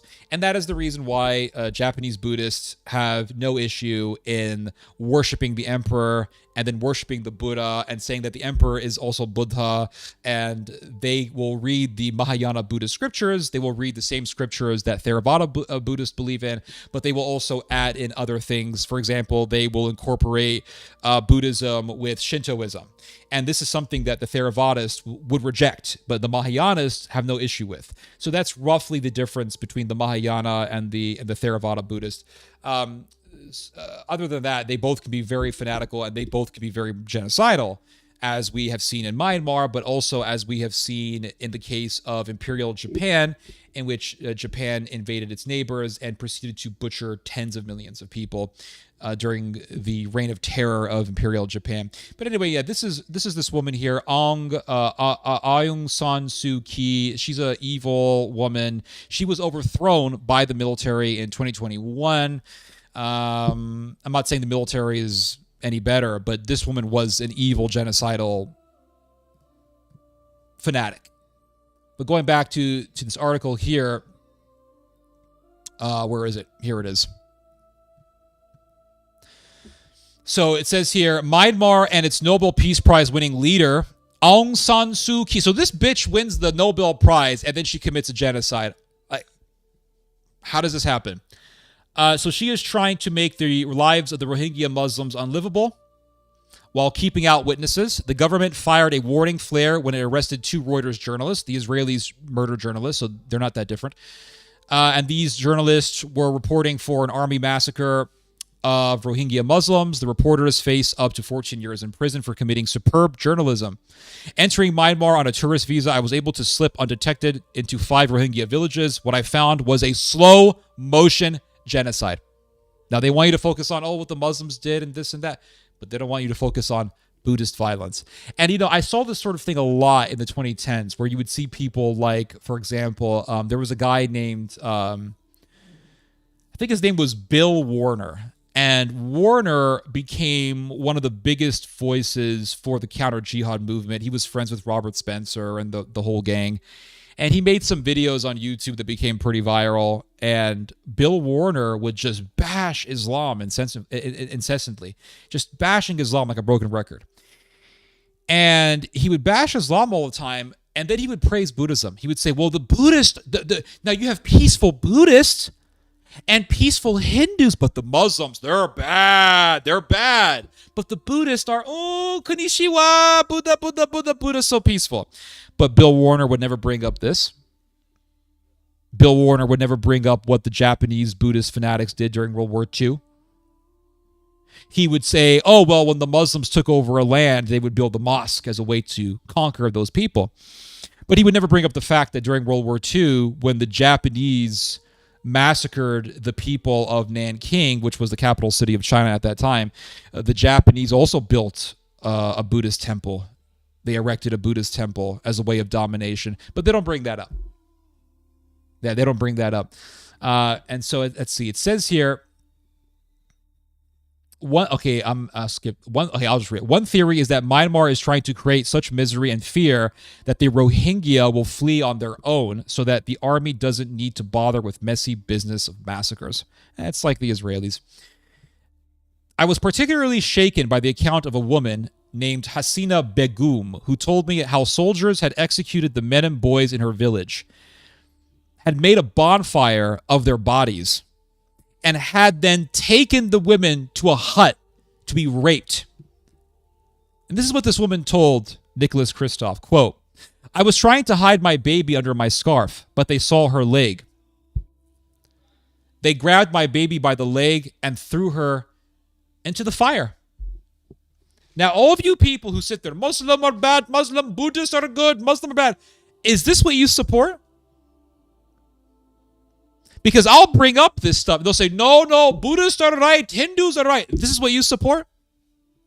This barbarity, barbarity, this evil, this cruelty, this is what you support? Taking an infant and throwing the infant into the fire because the infant's mom is Muslim? Really? But they'll never bring this up. They'll never bring this up. And it says here, what of the lady Aung San Suu Kyi, this Nobel Prize champion of democracy? Oh, she's a woman. Remember that bullshit they told you when you were in high school? Oh, if women... I heard this horse shit when I was in high school. If only women ran the world, it would be such a better place. I heard that horse shit in high school. I had a teacher who asked the class, what do you think would happen if women ran the world? We would be nicer to each other. Well, here you have a woman leader running an Asian country, Aung San Suu Kyi, this champion for democracy, Nobel Prize winner. And it says here, she is now the effective leader of Myanmar's government and has emerged as not only an apologist for this genocide, but also as complicit in it. Suu Kyi does not control the army, which committed the massacres, but she has helped keep aid groups away. She has also tried to erase the existence of the Rohingya, rejecting the term and saying that they are merely illegal immigrants from Bangladesh. Oh, that's what the Israelis say about the Palestinians. There are no Palestinians. There's no Palestinian identity. There were no Palestinians here. They're just Arabs who moved here. And going back to the Rohingya, Mr. Kristof notes, quote, in fact, a document from 1799 shows the Rohingya were well established here even then. And even if they were illegal immigrants, does that justify mass murdering them? Absolutely not. And it is here, and it is her government that is proceeding with the criminal case against the 2 Reuters reporters, et cetera, et cetera. So you have this genocide that took place against the Rohingya in Myanmar. Now, I want to show you guys something else here. I was doing research for this video, and I want to show you guys some excerpts from this book. This is a book that I read years ago. It's called Buddhist Warfare. Really good educational, scholarly book on Buddhist extremism. And it's very well referenced, very well documented, and it quotes from Buddhist scriptures and Buddhist monks on why it's okay to murder and torment people if they are deemed as enemies of Buddha, enemies of the Buddha. And I'm going to read to you guys some excerpts from this book. So it says here, Buddha's lecture on detachment and meditating on the loathsomeness of the body. So Buddha does a lecture on how the body is loathsome. The body is just disgusting. You know, it's very Manichaean Buddhism. Very Gnostic. The body is evil. It's disgusting. It's horrible. It's an abomination. Hatred of the body, which is something that was taught by the Manichaeans and was something that was taught by the Cathars in medieval France. This was something that was taught by the Gnostics, the Bulgars in Bulgaria, and also in, I want to say, Anatolia. And these people believed that the body was evil. And they actually took this idea from Buddhism. Manichaeanism is directly influenced by Buddhism. And Buddha does a lecture on why the body is terrible and disgusting. And it says here, shortly after the lecture, the Buddha, went into seclusion for 15 days and then returned to find that over 1,000 monks were dead, either by suicide or by asking a local recluse named Megalandika to kill them. So Buddhism is a murderous religion. It's a murderous religion. And you have here a story in which the Buddha says the body is evil and disgusting, and he goes into seclusion for 15 days, and he comes back and he finds over 1,000 monks are all dead because they've committed suicide. Now, some hipster will say, oh, Amitabha Buddha, so good. Oh, Buddha, so good.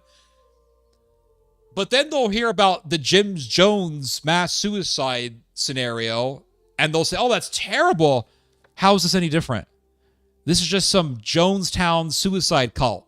That's all it is. And it's masqueraded as, oh, inner peace. Oh, Bodhisattva, enlightened one, Bodhisattva, Samadhi, Buddha. I know some of the lingo. I've studied Buddhism. All right, I know Samadhi is a Buddhist term. It means basically like unshakable. Your faith in the Buddha is unshakable. You have Samadhi. And it talks about, here's a section of the book, it talks about the killing of the Tamils who weren't Buddhist in ancient times. And it says here, in the contemporary Buddhist view, the killing of Tamil heathens did not constitute murder because Tamil warriors were neither meritorious nor, more important, Buddhist. So it was okay to kill Tamils because they weren't Buddhist. Japanese Buddhist military objectives in the early 1900s were to kill unbelievers and to convert their state to Buddhism. Now, they won't talk about, they'll say, well, you know, Muhammad, he was expansionistic. They don't talk about this. They don't talk about the history of warfare and Buddhism and how the Buddhists would expand militarily into Southeast Asia. My phone is ringing. Good grief.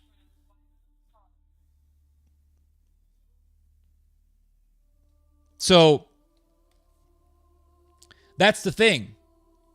They won't talk about this stuff.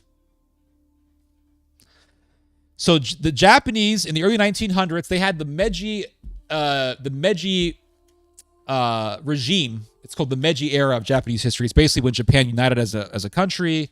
It removed feudalism and it removed the culture of the samurai. This is the context in which the film The Last Samurai takes place.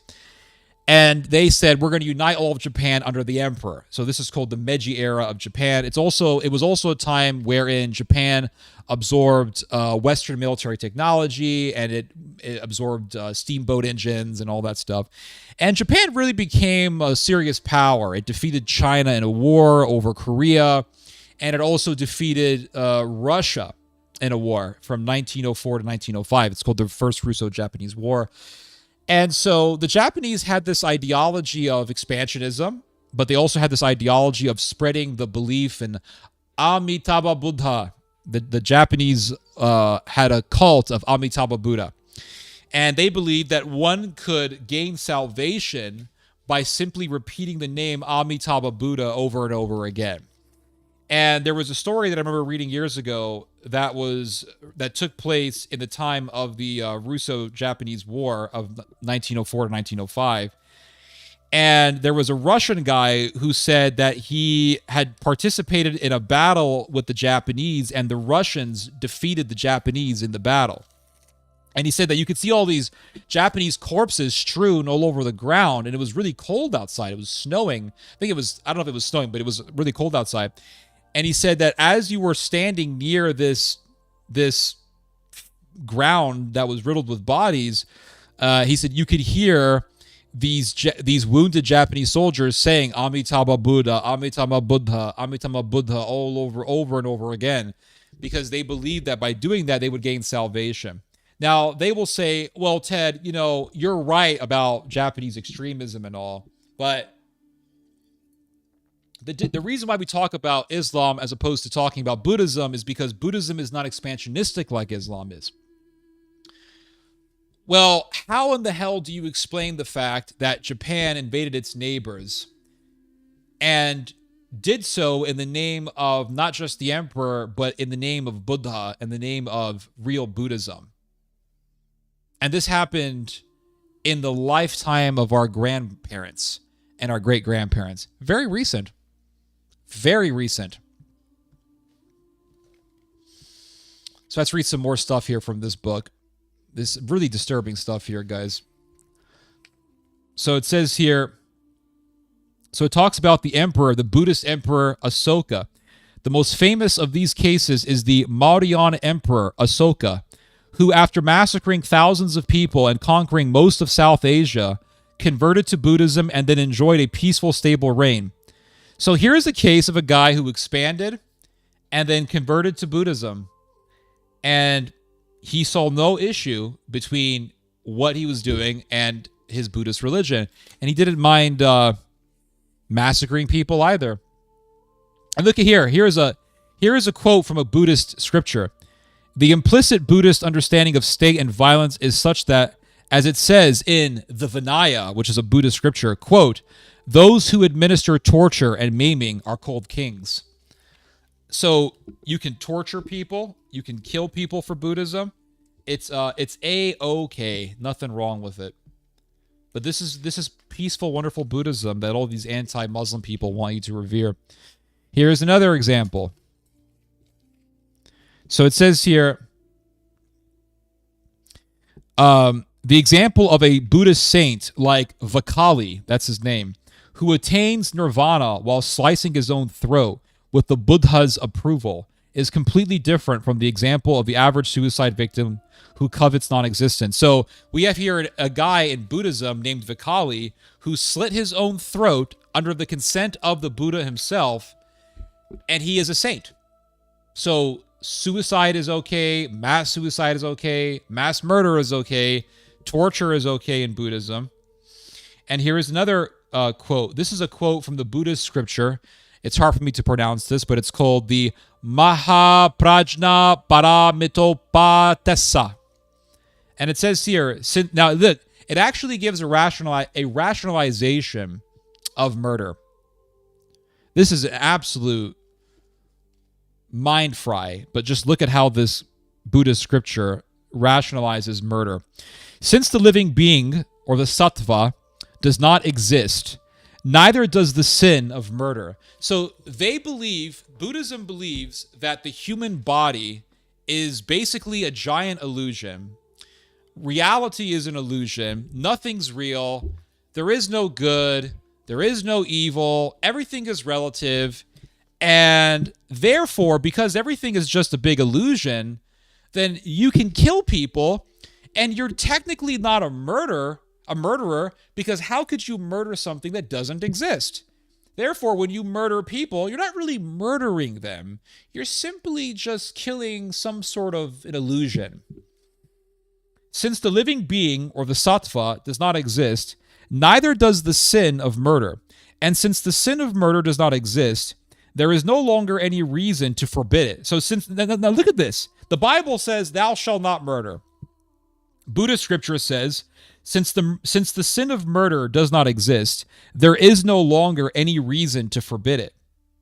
So murder is not forbidden. In killing, then, given that the 5 aggregates are characteristically empty, similar to the visions of dreams or reflections in a mirror, one commits no wrongdoing. So when the Japanese invaded China, or when they invaded Korea, or when they invaded the Philippines, or when they invaded Malaysia, and they massacred civilians by the millions, and they mass raped, according to Buddhism, there was no wrongdoing because, well, their bodies, or their sattvas, are just one big illusion. So you're not really raping anyone. You're just sort of in a dream. There's no murder. There's no rape. You didn't really kill millions of people in Nanking and the rest of China. You didn't really rape all those women in Korea. You were just sort of in a dream world, like in the Matrix. So how could you be guilty of any wrongdoing if your entire existence is just one big dream? You did nothing wrong because it's not reality. So they literally rationalize mass murder. I mean, it's satanic. This is a satanic religion. So it talks about the Turkish Mongol who converted to Buddhism. His name was Wei Topkach, whose dynasty was in control in northern China from 386 to 534. Topkach was the 3rd emperor from this dynasty under which Buddhism was to know various fortunes. And it says here, the court and the Topkach nobility raised taxes and increased the amount of civic duties owed them by the people. We can undoubtedly add to this, without risking anachronism, the Chinese reaction to the barbarians. So there was a guy named Fa King. That's his name, Fa King, okay? Fa King took the title of Great Vehicle and declared the arrival of the new Buddha. His lieutenant was a Chinese aristocrat and a friend of the people, to whom he granted the titles King who pacifies the land of the Han, Commander of the Demon Vanquishing Army, 10th stage Bodhisattva. Bodhisattva simply means enlightened one. There are 10 success stages, blah, blah, blah.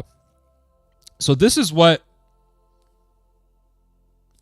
this guy taught, this fucking guy taught. He says, when a soldier killed a man, he earned the title of 1st stage Bodhisattva. The more he killed, the more he went up the echelon toward sainthood. With the 10th killing, he advanced to the 10th stage. Murder was a charitable act in the crusade against Mara. So the more that you killed, the more enlightenment you gained, according to this Chinese Buddhist named Fa King.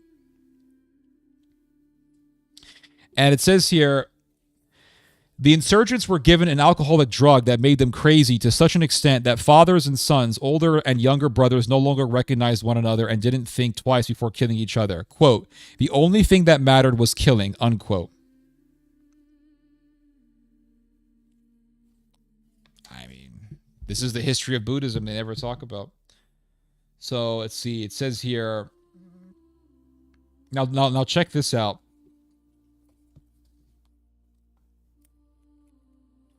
Now, I said that Mongolian guy was Buddhist. I could be wrong about that. But it says here, now it talks about the unreality of the person. Again, this is the further justification of murder. Nevertheless, the unreality of the person, of the living being, is perfectly in keeping with the most orthodox of Buddhist thought. The citation from the Abhidharma Mahavibhasa, which notes from the small vehicle, quote, so this is what this Buddhist text says. The sin of murder exists only insofar as one has the notion of a living being, even though such a thing does not exist. So it's only murder if you say it's murder.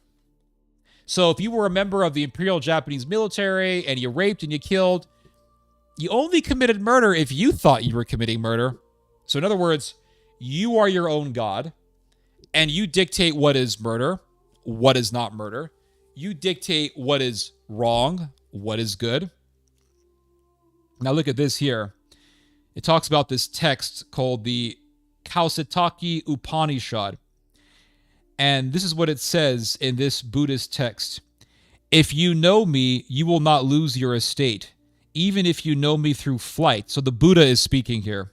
Even if you know me through flight, or through the abortion or murder of a Brahmin, or through the murder of your father, or through the murder of your father.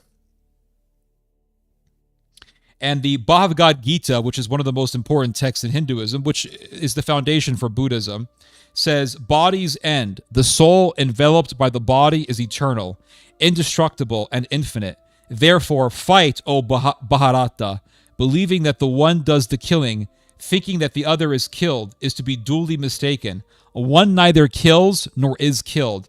So the Upanishad text says, in the Upanishad scripture, the Buddha or whoever is speaking here says, it doesn't really matter how you got to know me, even if you got to know me through murdering your own mother or murdering your own father. What all that matters is you got to know me. And in the Bhagavad Gita, which is a Hindu text, and this is for all the people who think Hinduism is a great religion, it says, fight, O Bharata, believing that one does the killing, thinking that the other is killed, is to be duly mistaken. In other words, you're not killing anyone. You're not killing anyone. You're just doing your thing. You're just sort of living in this illusion. It's only murder if you think it's murder.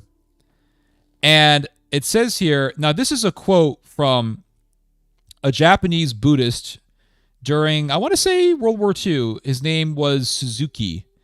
And it says, if every living being is just a phantasm or a dream, is it a sin to kill them? Now, these Buddhist monks in Japan were justifying the mass murder of the people who were living in Asia, the Chinese people, Koreans, Filipinos, Malaysians. And so these Buddhist monks were providing Buddhist justification for mass murder. And it says here, if every living being is just a phantasm or a dream, is it a sin to kill them? If one sees them as living beings, it is a sin to kill them. If one does not see them as living beings, then there are not any living beings that can be killed. So what the Japanese Buddhists were telling the Japanese soldiers was, if you commit mass murder or any murder, it's only a sin if you think it's murder. You determine who lives and who dies. You determine if it's murder or not. You determine if it's morally right or if it's morally wrong. You determine your own morality. You're God. That's Buddhism. You are God. Well, if you didn't think it was murder, was it really murder? Now, this would never work in the court of law, right? Well, Your Honor, I believed it wasn't murder, so I didn't commit murder. But for some bizarre reason, this made perfect sense to the Japanese soldiers. And the reason why it made sense to them is because they were evil. They were looking for any justification for what they wanted to do. They wanted to commit rape. They wanted to commit murder. And the Buddhist monks said, oh, that's fine. It's only a sin if you think it's a sin. Oh, I don't think it's a sin. Oh, banzai. Oh. And all you schmucks out there who are like, oh, Japan. I love Japan. I want to find myself a trad waifu. And then you read about what they were doing. It's like, this is a pretty satanic culture. Then they'll say, but that was a long time ago. But the Japanese still deny what they did, which means that they are defending through lying what their grandparents and great-grandparents did. Which means that evil is still there, which means that demon that possessed the soul of Japan is still there, lingering about, waiting for the right moment to really exhume itself. Let's read some more of this nightmare. Now look at this. It says here, we can see from the example of the Arya Bodhisattva Gokara Upayavisaya Vikuravna Nirdesa Sutra. This is a sutra, so it's a Buddhist scripture.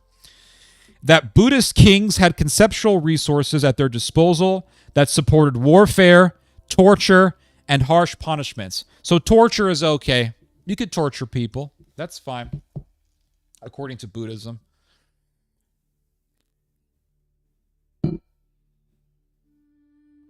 I mean, we were outraged when we found out that our own government was torturing people. And in Buddhism, there's no outrage. It's like, yeah, torture is totally in accordance to enlightenment and the ways of the Bodhisattva. Mm-hmm.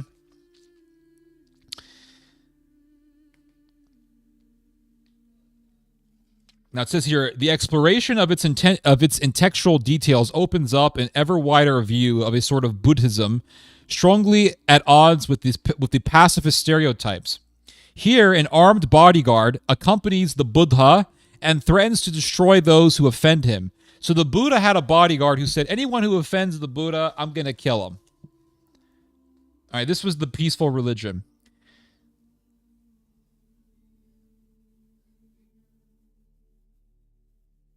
So it says here, the Buddha forces... So this is another story from the Buddhist text. The Buddha forces Satyavaka under threat of death to concede that an anointed king both has and merits the power to execute criminals. And it says here, now look at this. There is a Buddhist text called the Mula Sarvastivada Vinaya. And this text describes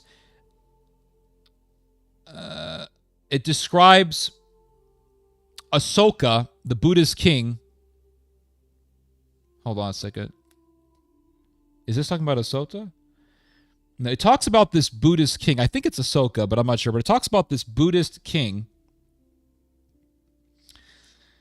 who massacred 80,000 Brahmins. And this was totally cool. It was totally okay in Buddhism to massacre 80,000 Brahmins. And it says here that the scholar Zimmerman notes that the king is described as ruling according to Dharma. Dharma is the Buddhist word for teaching. Dharma. So it says here that Zimmerman notes that the king is described as ruling according to Dharma, even though he is also seen as dangerously violent. This illustrates the usual Buddhist attitude of ambiguity toward kings. Ashoka, the Buddhist king, according to Buddhist legend, slaughtered 18,000 Jains. Jains are a sect of Hinduism. They're very, supposedly super pacifistic. But this guy slaughtered 18,000 Jains, among other atrocities, well after he became Dharma Asoka. So here was this Buddhist king butchering thousands of people. Hey, totally kosher. The Buddhist historian Taranatha records, for instance, that the great king Harsa trapped and burned alive 12,000 experts of the doctrine of foreigners. So because these people were of a different religion, they were trapped inside of some structure and burned alive. 12,000 in all, burned alive, barbecued alive. And it was totally okay. And then you wonder how these Buddhists in Myanmar justified the act of taking a baby from a mother's arms and throwing the baby into a fire and burning the baby alive. Well, according to the Buddhist lore, they burned alive a bunch of people because they were teaching a religion of foreigners. It says here there was this Mongolian guy named Gesar who was considered an incarnation of the god Indra in one of the Mongolian versions of the Gesar epic. Mongols and Manchus were intent on annihilating those whom they regarded as enemies of good. And it says here, hold up. So it talks about this Japanese soldier named Sugimoto Goro.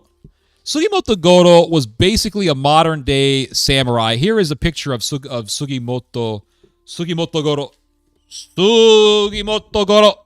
Banzai! Banzai! Sugimoto Goro! This guy was a far-right fanatic who worshipped the emperor, and he believed that the emperor was the great Buddha, and we should all worship him. Should all worship the great Buddha, the emperor. And here I'll show you a quote. This is what Mr. Sugimoto said. The Zen that I do is soldier Zen or Gunjin Zen. The reason that Zen Buddhism is important for soldiers is that all Japanese, especially soldiers, must live in the spirit of the unity of sovereign and subjects, eliminating their ego and getting rid of their self. So remove your ego, remove everything. You have no agency. You are only here for one reason, and that is to do the will of Buddha. In this case, Buddha is the emperor, who right now is getting a blowjob from a bunch of geishas, while you are fighting on the battlefield in the jungles of Okinawa somewhere. But you gotta fight for the emperor. And the emperor is the great Buddha. Remove all of your will, remove everything, sacrifice yourself for the great Buddha, for the great emperor. And if they tell you to murder civilians, don't feel bad about it. Don't feel bad about it at all. No, because your sense of self is disintegrated in the realm of the great Buddha. Nothing matters. Everything's an illusion. There is no right. There is no wrong. There is no absolutes. Everything is just relative. Who cares? Through my practice of Zen, I am able to get rid of my ego.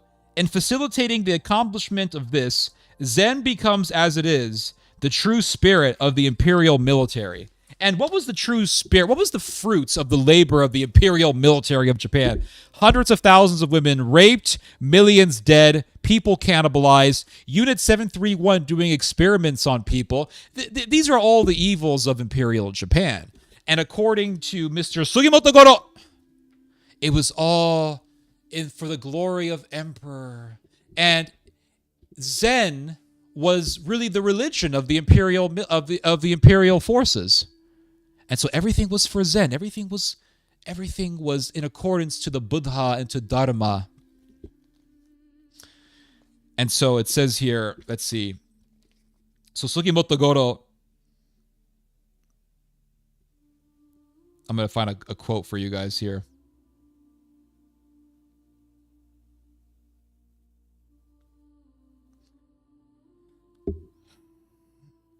So Sugimoto Goro says, the wars of the empire are sacred wars. They are holy wars. They are the Buddhist practice of great compassion. Therefore, the imperial military must consist of holy officers and holy soldiers. Yeah, a real holy war. Forcing women into sex slavery, doing experiments on people, infecting people with malaria, infecting people with bubonic plague. That's what the Japanese did. Oh yes, a real holy war. Sugimoto Goro said, if you wish to penetrate the true meaning of great duty, the first thing you should do is to embrace the teachings of Zen and discard self-attachment. Have no sense of self, destroy your conscience, burn your conscience out of your mind.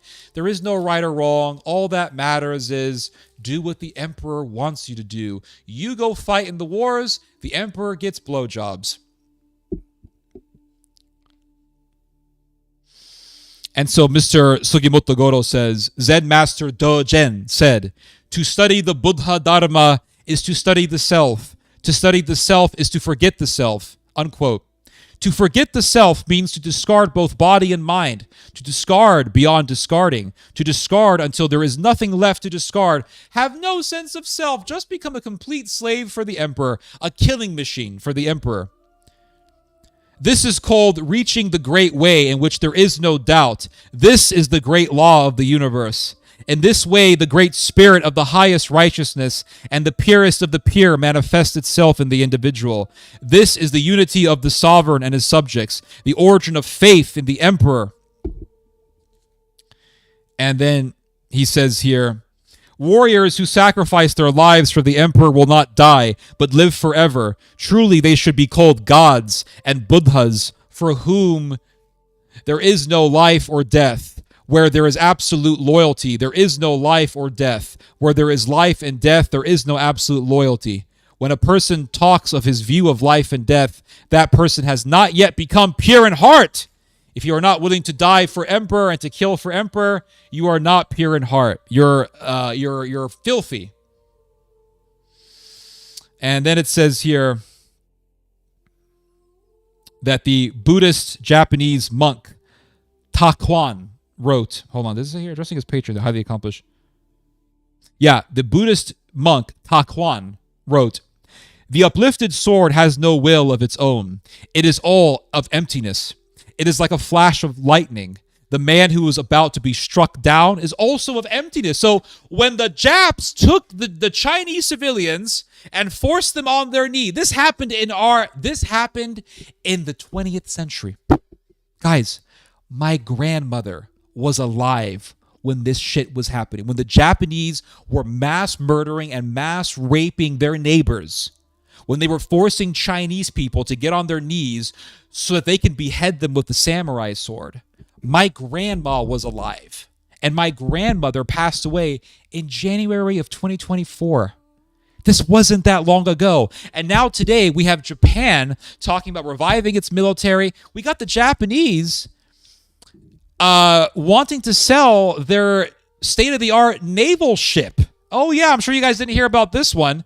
And this naval ship is very advanced. It's one of the best naval ships in the world right now. I actually have the article. It was published by the Wall Street Journal.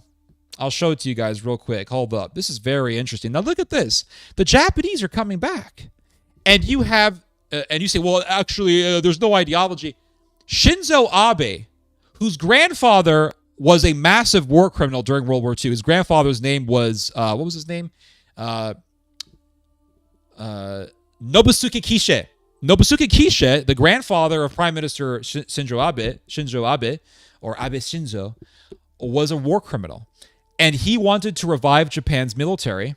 He wanted to remove the rule of enforced pacifism, which was imposed on the Japanese by the Americans after World War II. And he wasn't able to complete his mission because, you know, the nuking of Japan was still very fresh in people's memories. And the Japanese were not interested in war in the 1950s, not even in the 1960s, nor the 70s, nor the 80s. But right now, Japan is becoming more and more militaristic. And when Shinzo Abe was the prime minister of Japan, he visited the Yasukuni Shrine, where it is believed that the souls of Japanese Class A war criminals, we're talking about people who murdered tens of millions of people, live. They believe that the souls of Class A war criminals, including Tojo himself, reside. That their souls live there, and they are kami, meaning that they are divine spirits. And you can go to the Yasukuni Shrine, and you can light a candle for them and all this crazy shit. The fanatical religion of Japan is still there. They want to bring it back. Shinzo Abe wants to bring it back.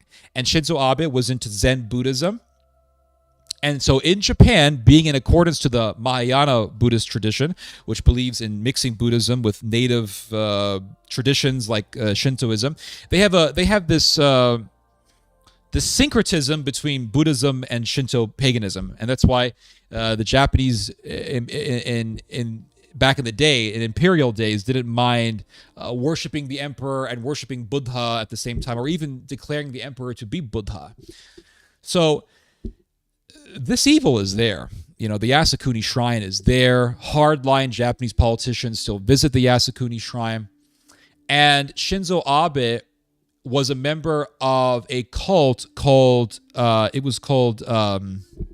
Nippon Kaigi, which is a major cult that a lot of Japan's politicians are members of. And the goal of this cult is to revive emperor worship. And the current prime minister of Japan, Mrs. What's her name? The woman, I forgot her name. Prime Minister of Japan, Sane Takaichi. She's also a member of the Nippon Kaigai cult. They don't talk about this, but this is the truth.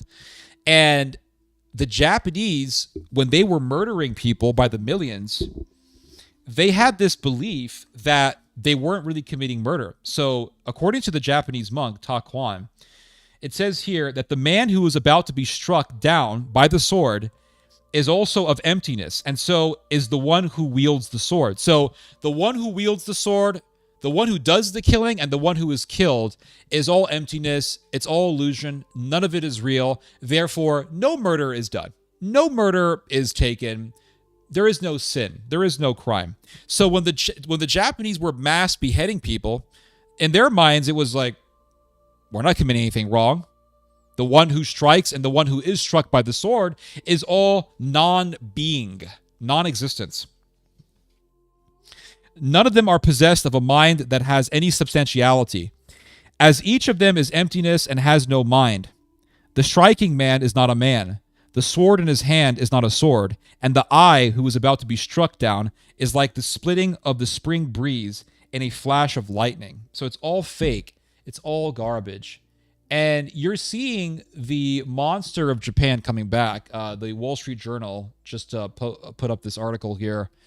The futuristic Japanese warship is on the market and winning fans. Japan looks to export to revitalize its defense industry, strengthen regional deterrence against China, and help meet global demands for arms.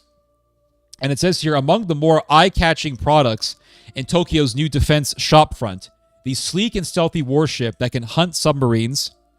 It can deploy underwater drones and operate with a lean crew.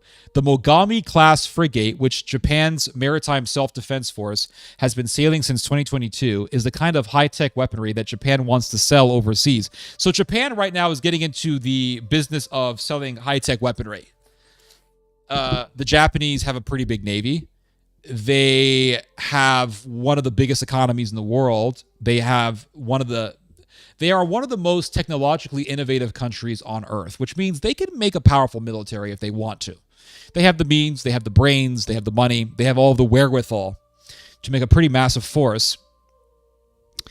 And it says here that global demand for new arms is booming as countries rebuild their defenses in response to rising threats and decades of underinvestment. The U.S., the world's largest defense exporter, is struggling to supply weapons to allies because of manufacturing bottlenecks and the demands of recent conflicts such as the Iran war. So the Americans are saying, hey, we ran out a lot of ammo fighting Iran. A lot of our bases got demolished. We still have to rebuild. We still have to refill our munitions stockpiles. We're not going to be able to be exporting a lot of stuff to you guys. And so Japan is saying, okay, we're just going to make more naval ships. We're going to make better weapons. And we're going to sell them. So what we are seeing as a result of the Iran war, not really as a result of the Iran war, there's a better way, there's a more accurate way to say it. What I will say is that what the Iran war exposed was the decline of the American empire. That is what the Iran war exposed. The Iran war exposed the decline of America. And the fact that just a 2-month conflict was able to expose the weaknesses of America to the point where America ran out of a huge number of its munitions. The fact that America emptied out so much of its munitions stockpiles to the point where they told the Japanese, hey, we really can't be helping you out. We really can't be giving you a lot of weapons because we have run out dry ourselves because of the Iran war, really indicates the weakness of the United States. And so the Iran war exposed all the holes. That's what it did. It exposed, I mean, this wasn't even a major war. This was the Iran war has been a very minor war. It's not a major war by any metric. It's not a major war at all. A major war is World War II. A major war is Korea War, Vietnam War. That's a major war. Iraq War was a major war. This is not a major war. And the fact that this very brief war was able to expose pretty much all the weaknesses of the United States indicates that America was already declining as a global power before the Iran war was even done. And so the Americans have told the Japanese, we really can't help you. And Japan said, that's fine. We're just going to make more ships and we're going to make money doing it. So it says here that the U.S., the world's largest defense exporter, is struggling to supply weapons, et cetera, et cetera. Okay, we got that part.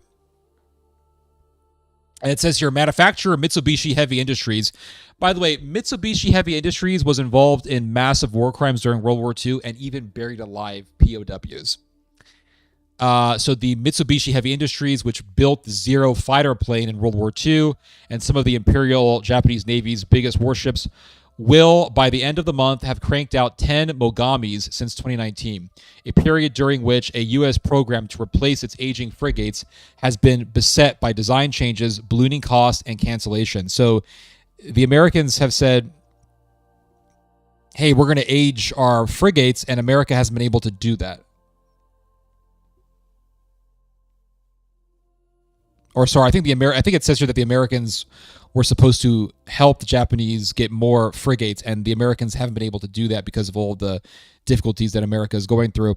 The pivot to export marks another step away from the pacifism that Japan adopted following its defeat in World War II. So Japan is coming back, not just as a military power, but as a defense exporter.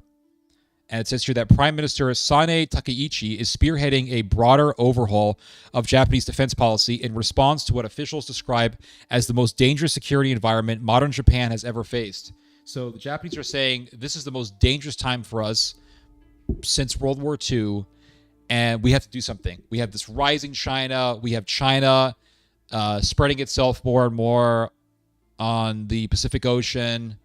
And really what this is a rivalry between Japan and China for who's going to dominate Asia. So Israel and Turkey are rivaling over who's going to dominate the Middle East. Germany and Russia are rivaling over who's going to dominate Europe, who's going to dominate Eurasia. And Japan and China are rivaling over who's going to dominate Asia. Because really the two most powerful countries in Asia, in East Asia, we'll just say that, because Russia is also part of Asia, but the most powerful countries in East Asia are China and Japan. And they are amongst the biggest economies in the world. China is the second single biggest economy. And the reason why I make that distinction is because the second biggest economy is the European Union. But Japan has like the third or fourth biggest economy in the world. So Japan's a pretty big deal. They have a population of around 120, 130 million people. And yes, they do have a dying population. They do have an aging population. But so does Russia. And Russia is in the middle of a war. You see, that's why this is where I disagree with a lot of people. They say, well, Japan has a birth rate shortage. A lot of countries have birth rate shortages. Ukraine also has a crisis in its low birth rate. So does Russia. And Ukraine and Russia are literally in a war as we speak. So having an aging population and having a low birth rate isn't going to stop countries from going to war, as we have seen quite clearly in the Russo-Ukrainian conflict that we are currently witnessing. And so it says here that Prime Minister... Okay, I've already read this. So it says here that China is rapidly building up its navy and is increasingly assertive in pressing its maritime claims with neighbors, including Japan, the Philippines, and Vietnam. At the same time, President Trump's efforts to improve relations and win a trade deal with Chinese leader Xi Jinping has stoked anxiety across Asia about the strength of America's commitment to Asia's defense. So because America is still insistent on making trade deals with the Chinese, Japan is saying, well, can we really trust the Americans? Let's bring our military back. Trump has scolded allies about not spending enough of their military on their militaries and relying too much on the U.S. for security. Japan is slowly beefing up its military, known as the self-defense forces, and has spent years fortifying vulnerable islands stretching down to Taiwan. So here's the thing: is when Japan rose as a power in the early 1900s, Japan took over Taiwan. It took it over.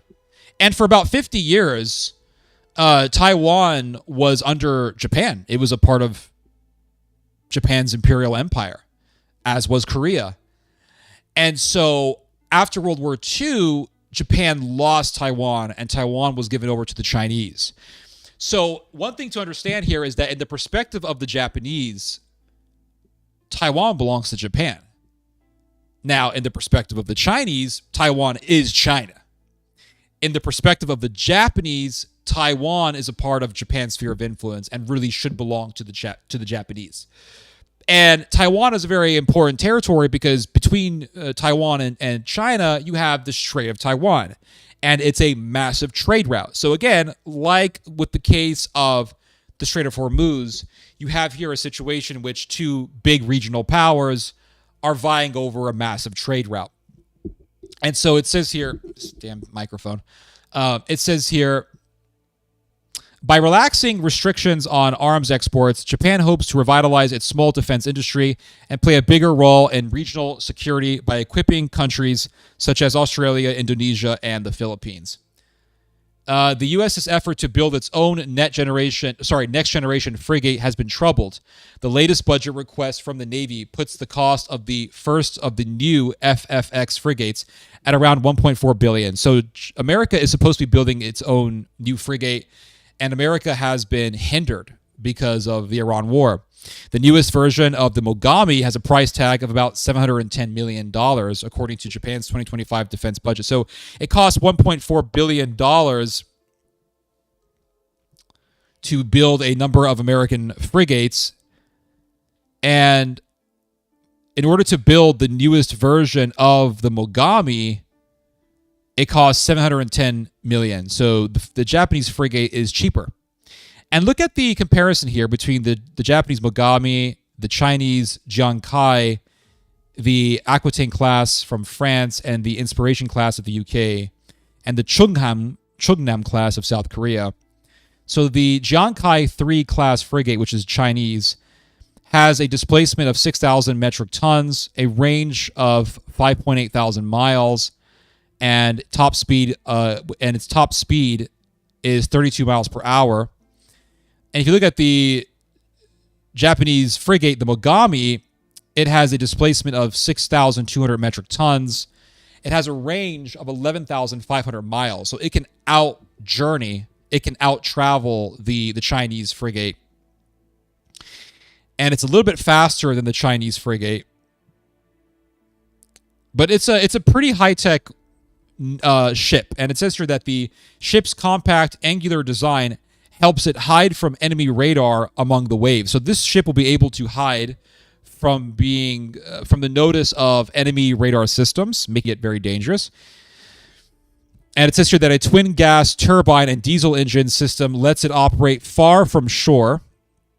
And this guy, John Bradford, who commanded U.S. Navy destroyers in Japan, says, quote, hands down, the Mogami Japanese frigate is the best in class. So he is saying that the Japanese frigate is the most superior of the frigates right now. So the Japanese are developing some pretty serious weaponry. And so it says here, the Mogami is a multi-mission frigate that can operate far from land with a minimal crew. It can deploy drones, hunt submarines, detect mines, and escort other vessels. Capable of detecting and destroying enemy submarines. Able to launch the MH-60R maritime combat helicopter. And it says here that it's equipped with interceptors, torpedoes, and anti-aircraft missiles. Japan has already found one eager buyer for the Mogami in Asia. Australia in April signed a deal to get 3 of the upgraded frigates that feature a longer range and a 32-cell missile launcher. The first is scheduled for delivery in 2029. As part of the $6.5 billion deal, Mitsubishi Heavy Industries agreed to build the 3 vessels in Japan before transferring technology and know-how to Australia, etc., etc. So Japan is becoming a serious force, and it's growing to become a serious power again. And this is all being done at the behest of the Americans. They want the Japanese to revive their strength. And the question is, what monster are we reviving here? Well, looking at what the Japanese did during World War II, with its butchering of millions upon millions of people in neighboring Asian countries, with its mass rape of hundreds of thousands of women, with its forcing of women to be sex slaves or comfort women, with its massive with its massive project of human experimentation, which it did under by the hands of Japanese scientists who were part of a unit called Unit 731, in which they infected people with bubonic plague and malaria and did other gruesome experiments on civilians and on POWs. I would say that we are reviving the demons of Japan. That's what I would say. Let's see here. Space, it seems the safest choice. Anything can be tracked. Still looks like a sitting duck to me. Okay. Birth rate is insignificant in these days. Most of the Western countries have rather low birth rate overall. True. I encourage everyone to read the Bible, etc. Okay, thank you. Well, you're on a roll, Sir Ted. Thank you. Thank you. Yep. Thank you. You can pull a psycho out of a cult, but you cannot pull a cult out of a psycho.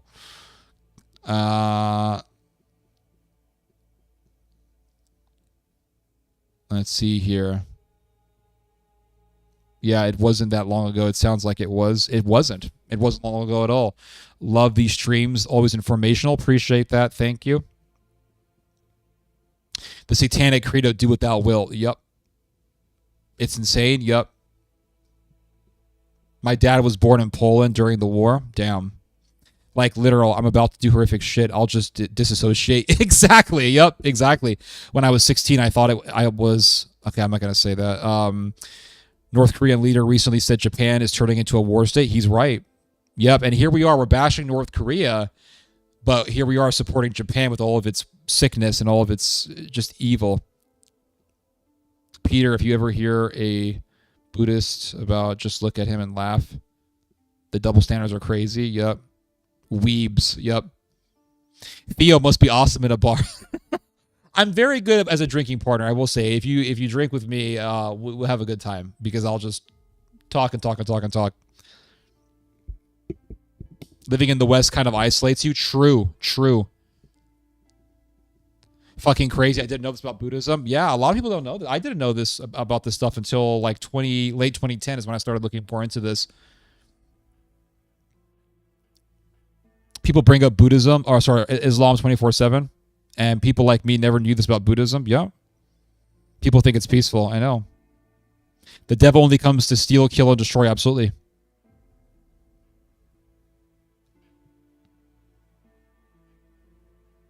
Savages, I tell you. Yep. What the fuck? Yep. Now, I want to read to you guys a description of a Japanese war crime. Okay, I'm going to read this to you. Look at this.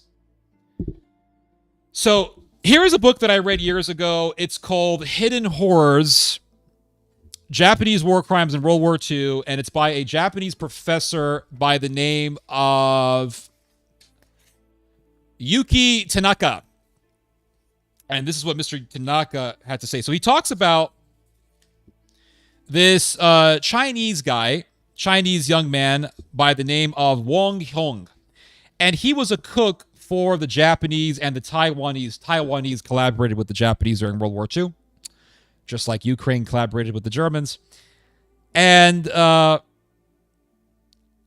this Chinese boy was a chef. He was a cook for the Japanese military between October 1944 and August 1945 at a place called Sandakan. And it says here, according to Hyung's testimony, early one morning, while walking back from the latrines, he saw a prisoner being dragged away by two guards named Hinata and Fukuta. An officer Hyung called Moditake, etc., etc. And so here was Hyung. He just came back from the toilet.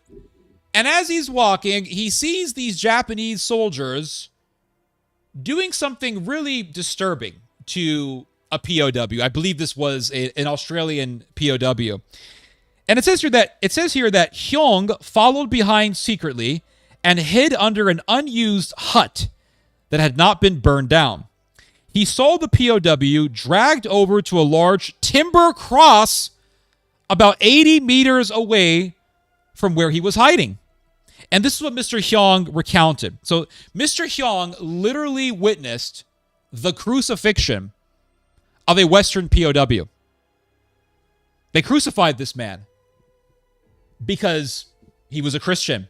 Now, they could have just shot him, but the Japanese decided to crucify him, to literally nail him on a cross like the Sanhedrin did to Jesus, because they wanted to mock his religion. No one talks about this stuff. It's all just, oh, well, Japan. Anime, God, anime. Oh, anime. Pikachu, guys. Anime girls. I want my Japanese waifu. So this is what Mr. Hyung recounted. Quote, this is what he said. The prisoner was made to stand with his back to the cross and was supported in this position by Hinata. I then heard the Japanese officer give a shout, whereupon a Japanese soldier by the name of Nishikawa emerged from the administration office carrying a stool and a knife with a blade about 8 inches long. Nishikawa took the stool and knife to the Japanese officer who was standing near the cross with the prisoner. Nishikawa then returned to the office. The Japanese officer then stood on the stool with the hammer in his right hand. He then raised the prisoner's left arm and, driving a nail through the palm of the left hand, fixed it to the left arm of the cross, which was the height of the prisoner's shoulders. Literally nailing this man to a cross, like they did to Jesus. And this was done by the Japanese. And this happened in the lifetime of your grandparents. This happened in the lifetime of my grandmother, who passed away in January of 2024, just 2 years ago. When the officer commenced to pierce the palm of the prisoner's left hand with a nail, the prisoner tried to wiggle and scream, whereupon Hinata held the body of the prisoner against the upright post of the cross and put a piece of cloth into the prisoner's mouth. The Japanese officer then placed the stool towards the prisoner's right and nailed the prisoner's right hand to the cross in the same manner by standing on the stool. He then put the stool aside and nailed both of the feet of the prisoner with 2 nails to a horizontal wooden board on which the prisoner was standing. Thereafter, the Japanese officer again stood on the stool and fixed the prisoner's head to the cross by driving a large-sized nail through the prisoner's forehead. So he hammered a nail into the man's forehead to nail the man's head into the wood of the cross. The Japanese officer then took the knife and first cut a piece of flesh from the left side of the prisoner's stomach and placed the flesh on a wooden board nearby. He then cut another piece of flesh from the right side of the prisoner's stomach and also placed it on the board. He then put a rubber glove on the right hand and pulled out the intestines of the prisoner, which were also placed on the board. Taking the knife again, the officer then proceeded to cut bits of flesh from the prisoner's left and right thighs, both arms and neck, all of which were placed on the same wooden board. I mean, they could have just shot him. They could have just beheaded him swiftly, but they decided to crucify this man alive. And we want these people, we want Japan to come back and be a great power. This is like what America is doing with Turkey. Turkey is a country that used to do mass impalings of civilians. This is a country that committed a genocide of over 1 million Armenians and still denies it. This is a country that facilitated and led the ethnic cleansing of Armenians in the years 2020 to 2023. And we're enabling this country to come back as a superpower. And we're doing the same thing with the Japanese. We are literally reviving monsters from the dead. Quite literally, we are reviving monsters back from the dead. That's what we're doing.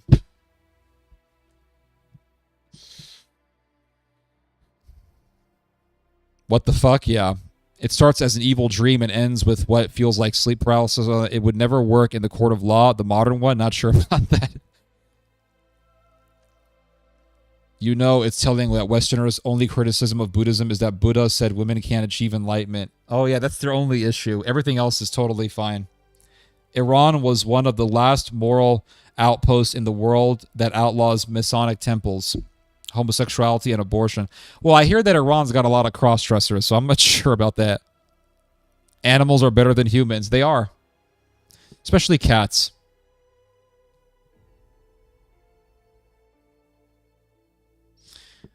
We have a restaurant called Fuck It.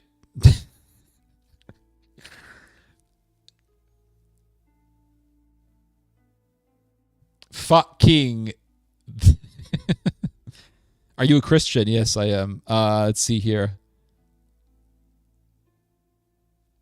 Thanks, Theo. Buddhists can justify anything with belief. The thing is that with this ideology of everything being an illusion, you can justify anything. That's an extremely dangerous ideology. Absolutely. Jeez Louise. Yep. Waleed is the father of Theo. Yep.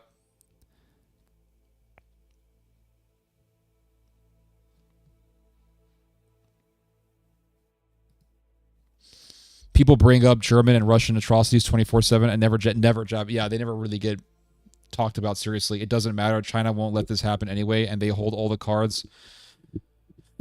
I don't know. I think Japan's got a lot of money, man. They got a lot of money. I'm out. Yeah, the forehead. Yep. Crucifixion is not copyright. Story time with Uncle Theo. I don't want to hear this evil shit. I mean, dude, this is the reality. I'm sorry. Theo needs a new mic. It's a pretty good mic. It's a solid mic. It's a heel mic. This was considered the top of the line mic in 2009. That's when I bought this mic. I bought this mic in 2009.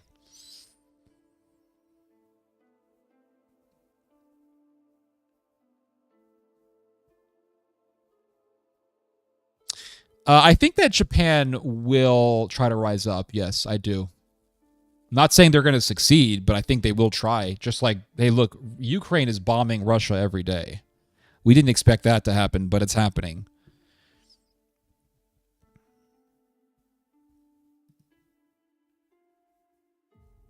Buddhism is spiritually Israeli. That's a very good observation. I agree with you. Will Houthis attack Somaliland if Israel builds bases? That's a good question. I think that's very likely. Yes. 17-year-old Mike. Yeah. Oh man, this is some ancient technology. This is ancient technology. Still got the same mic from 2009. Have you been watching the World Cup? Only when Iran plays. I'm rooting for Iran, by the way.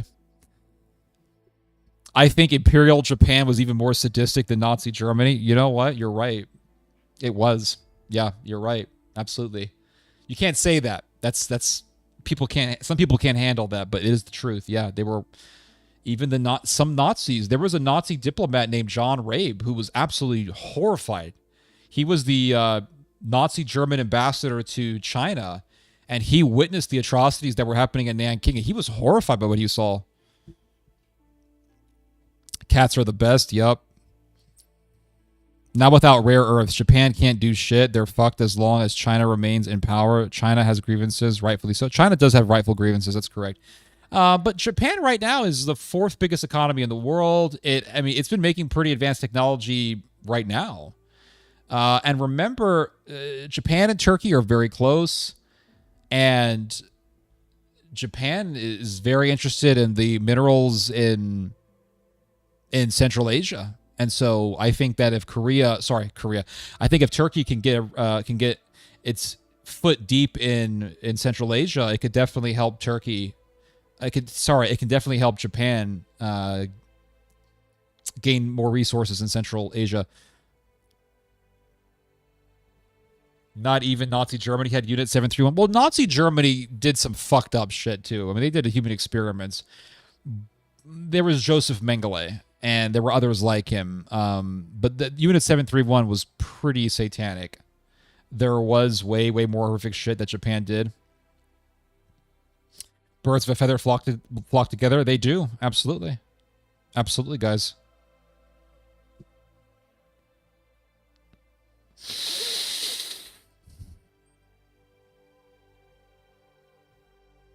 Absolutely. Yeah. It's been a weird stream, guys. Really weird stream. I started this stream out with my brain totally glitched out. My head was not in the stream. I don't know why. Just didn't feel confident in the beginning. And I feel a lot better now. Feel a lot better. Because to be honest, I don't know.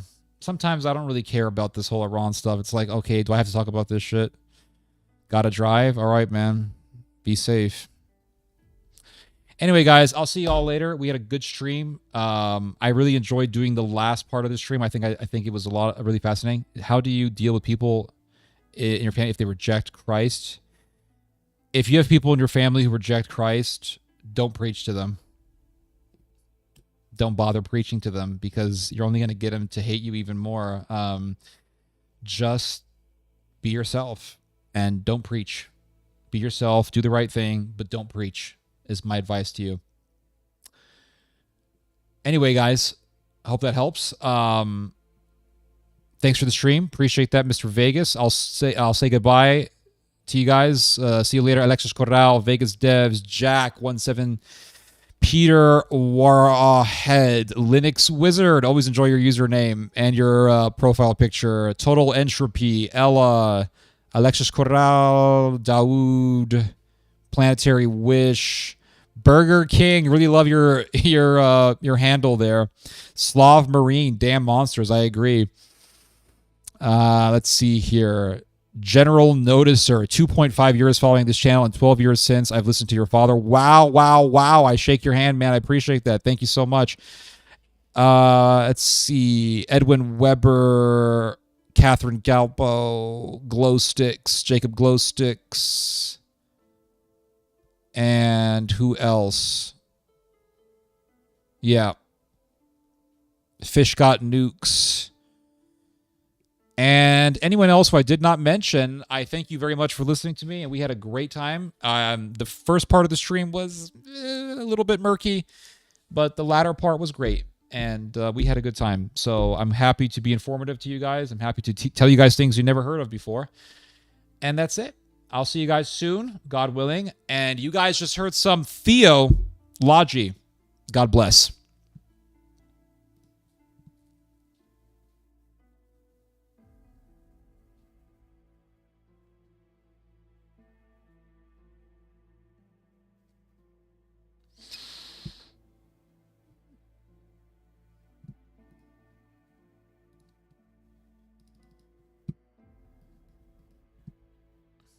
Gosh, this computer is such a piece of shit.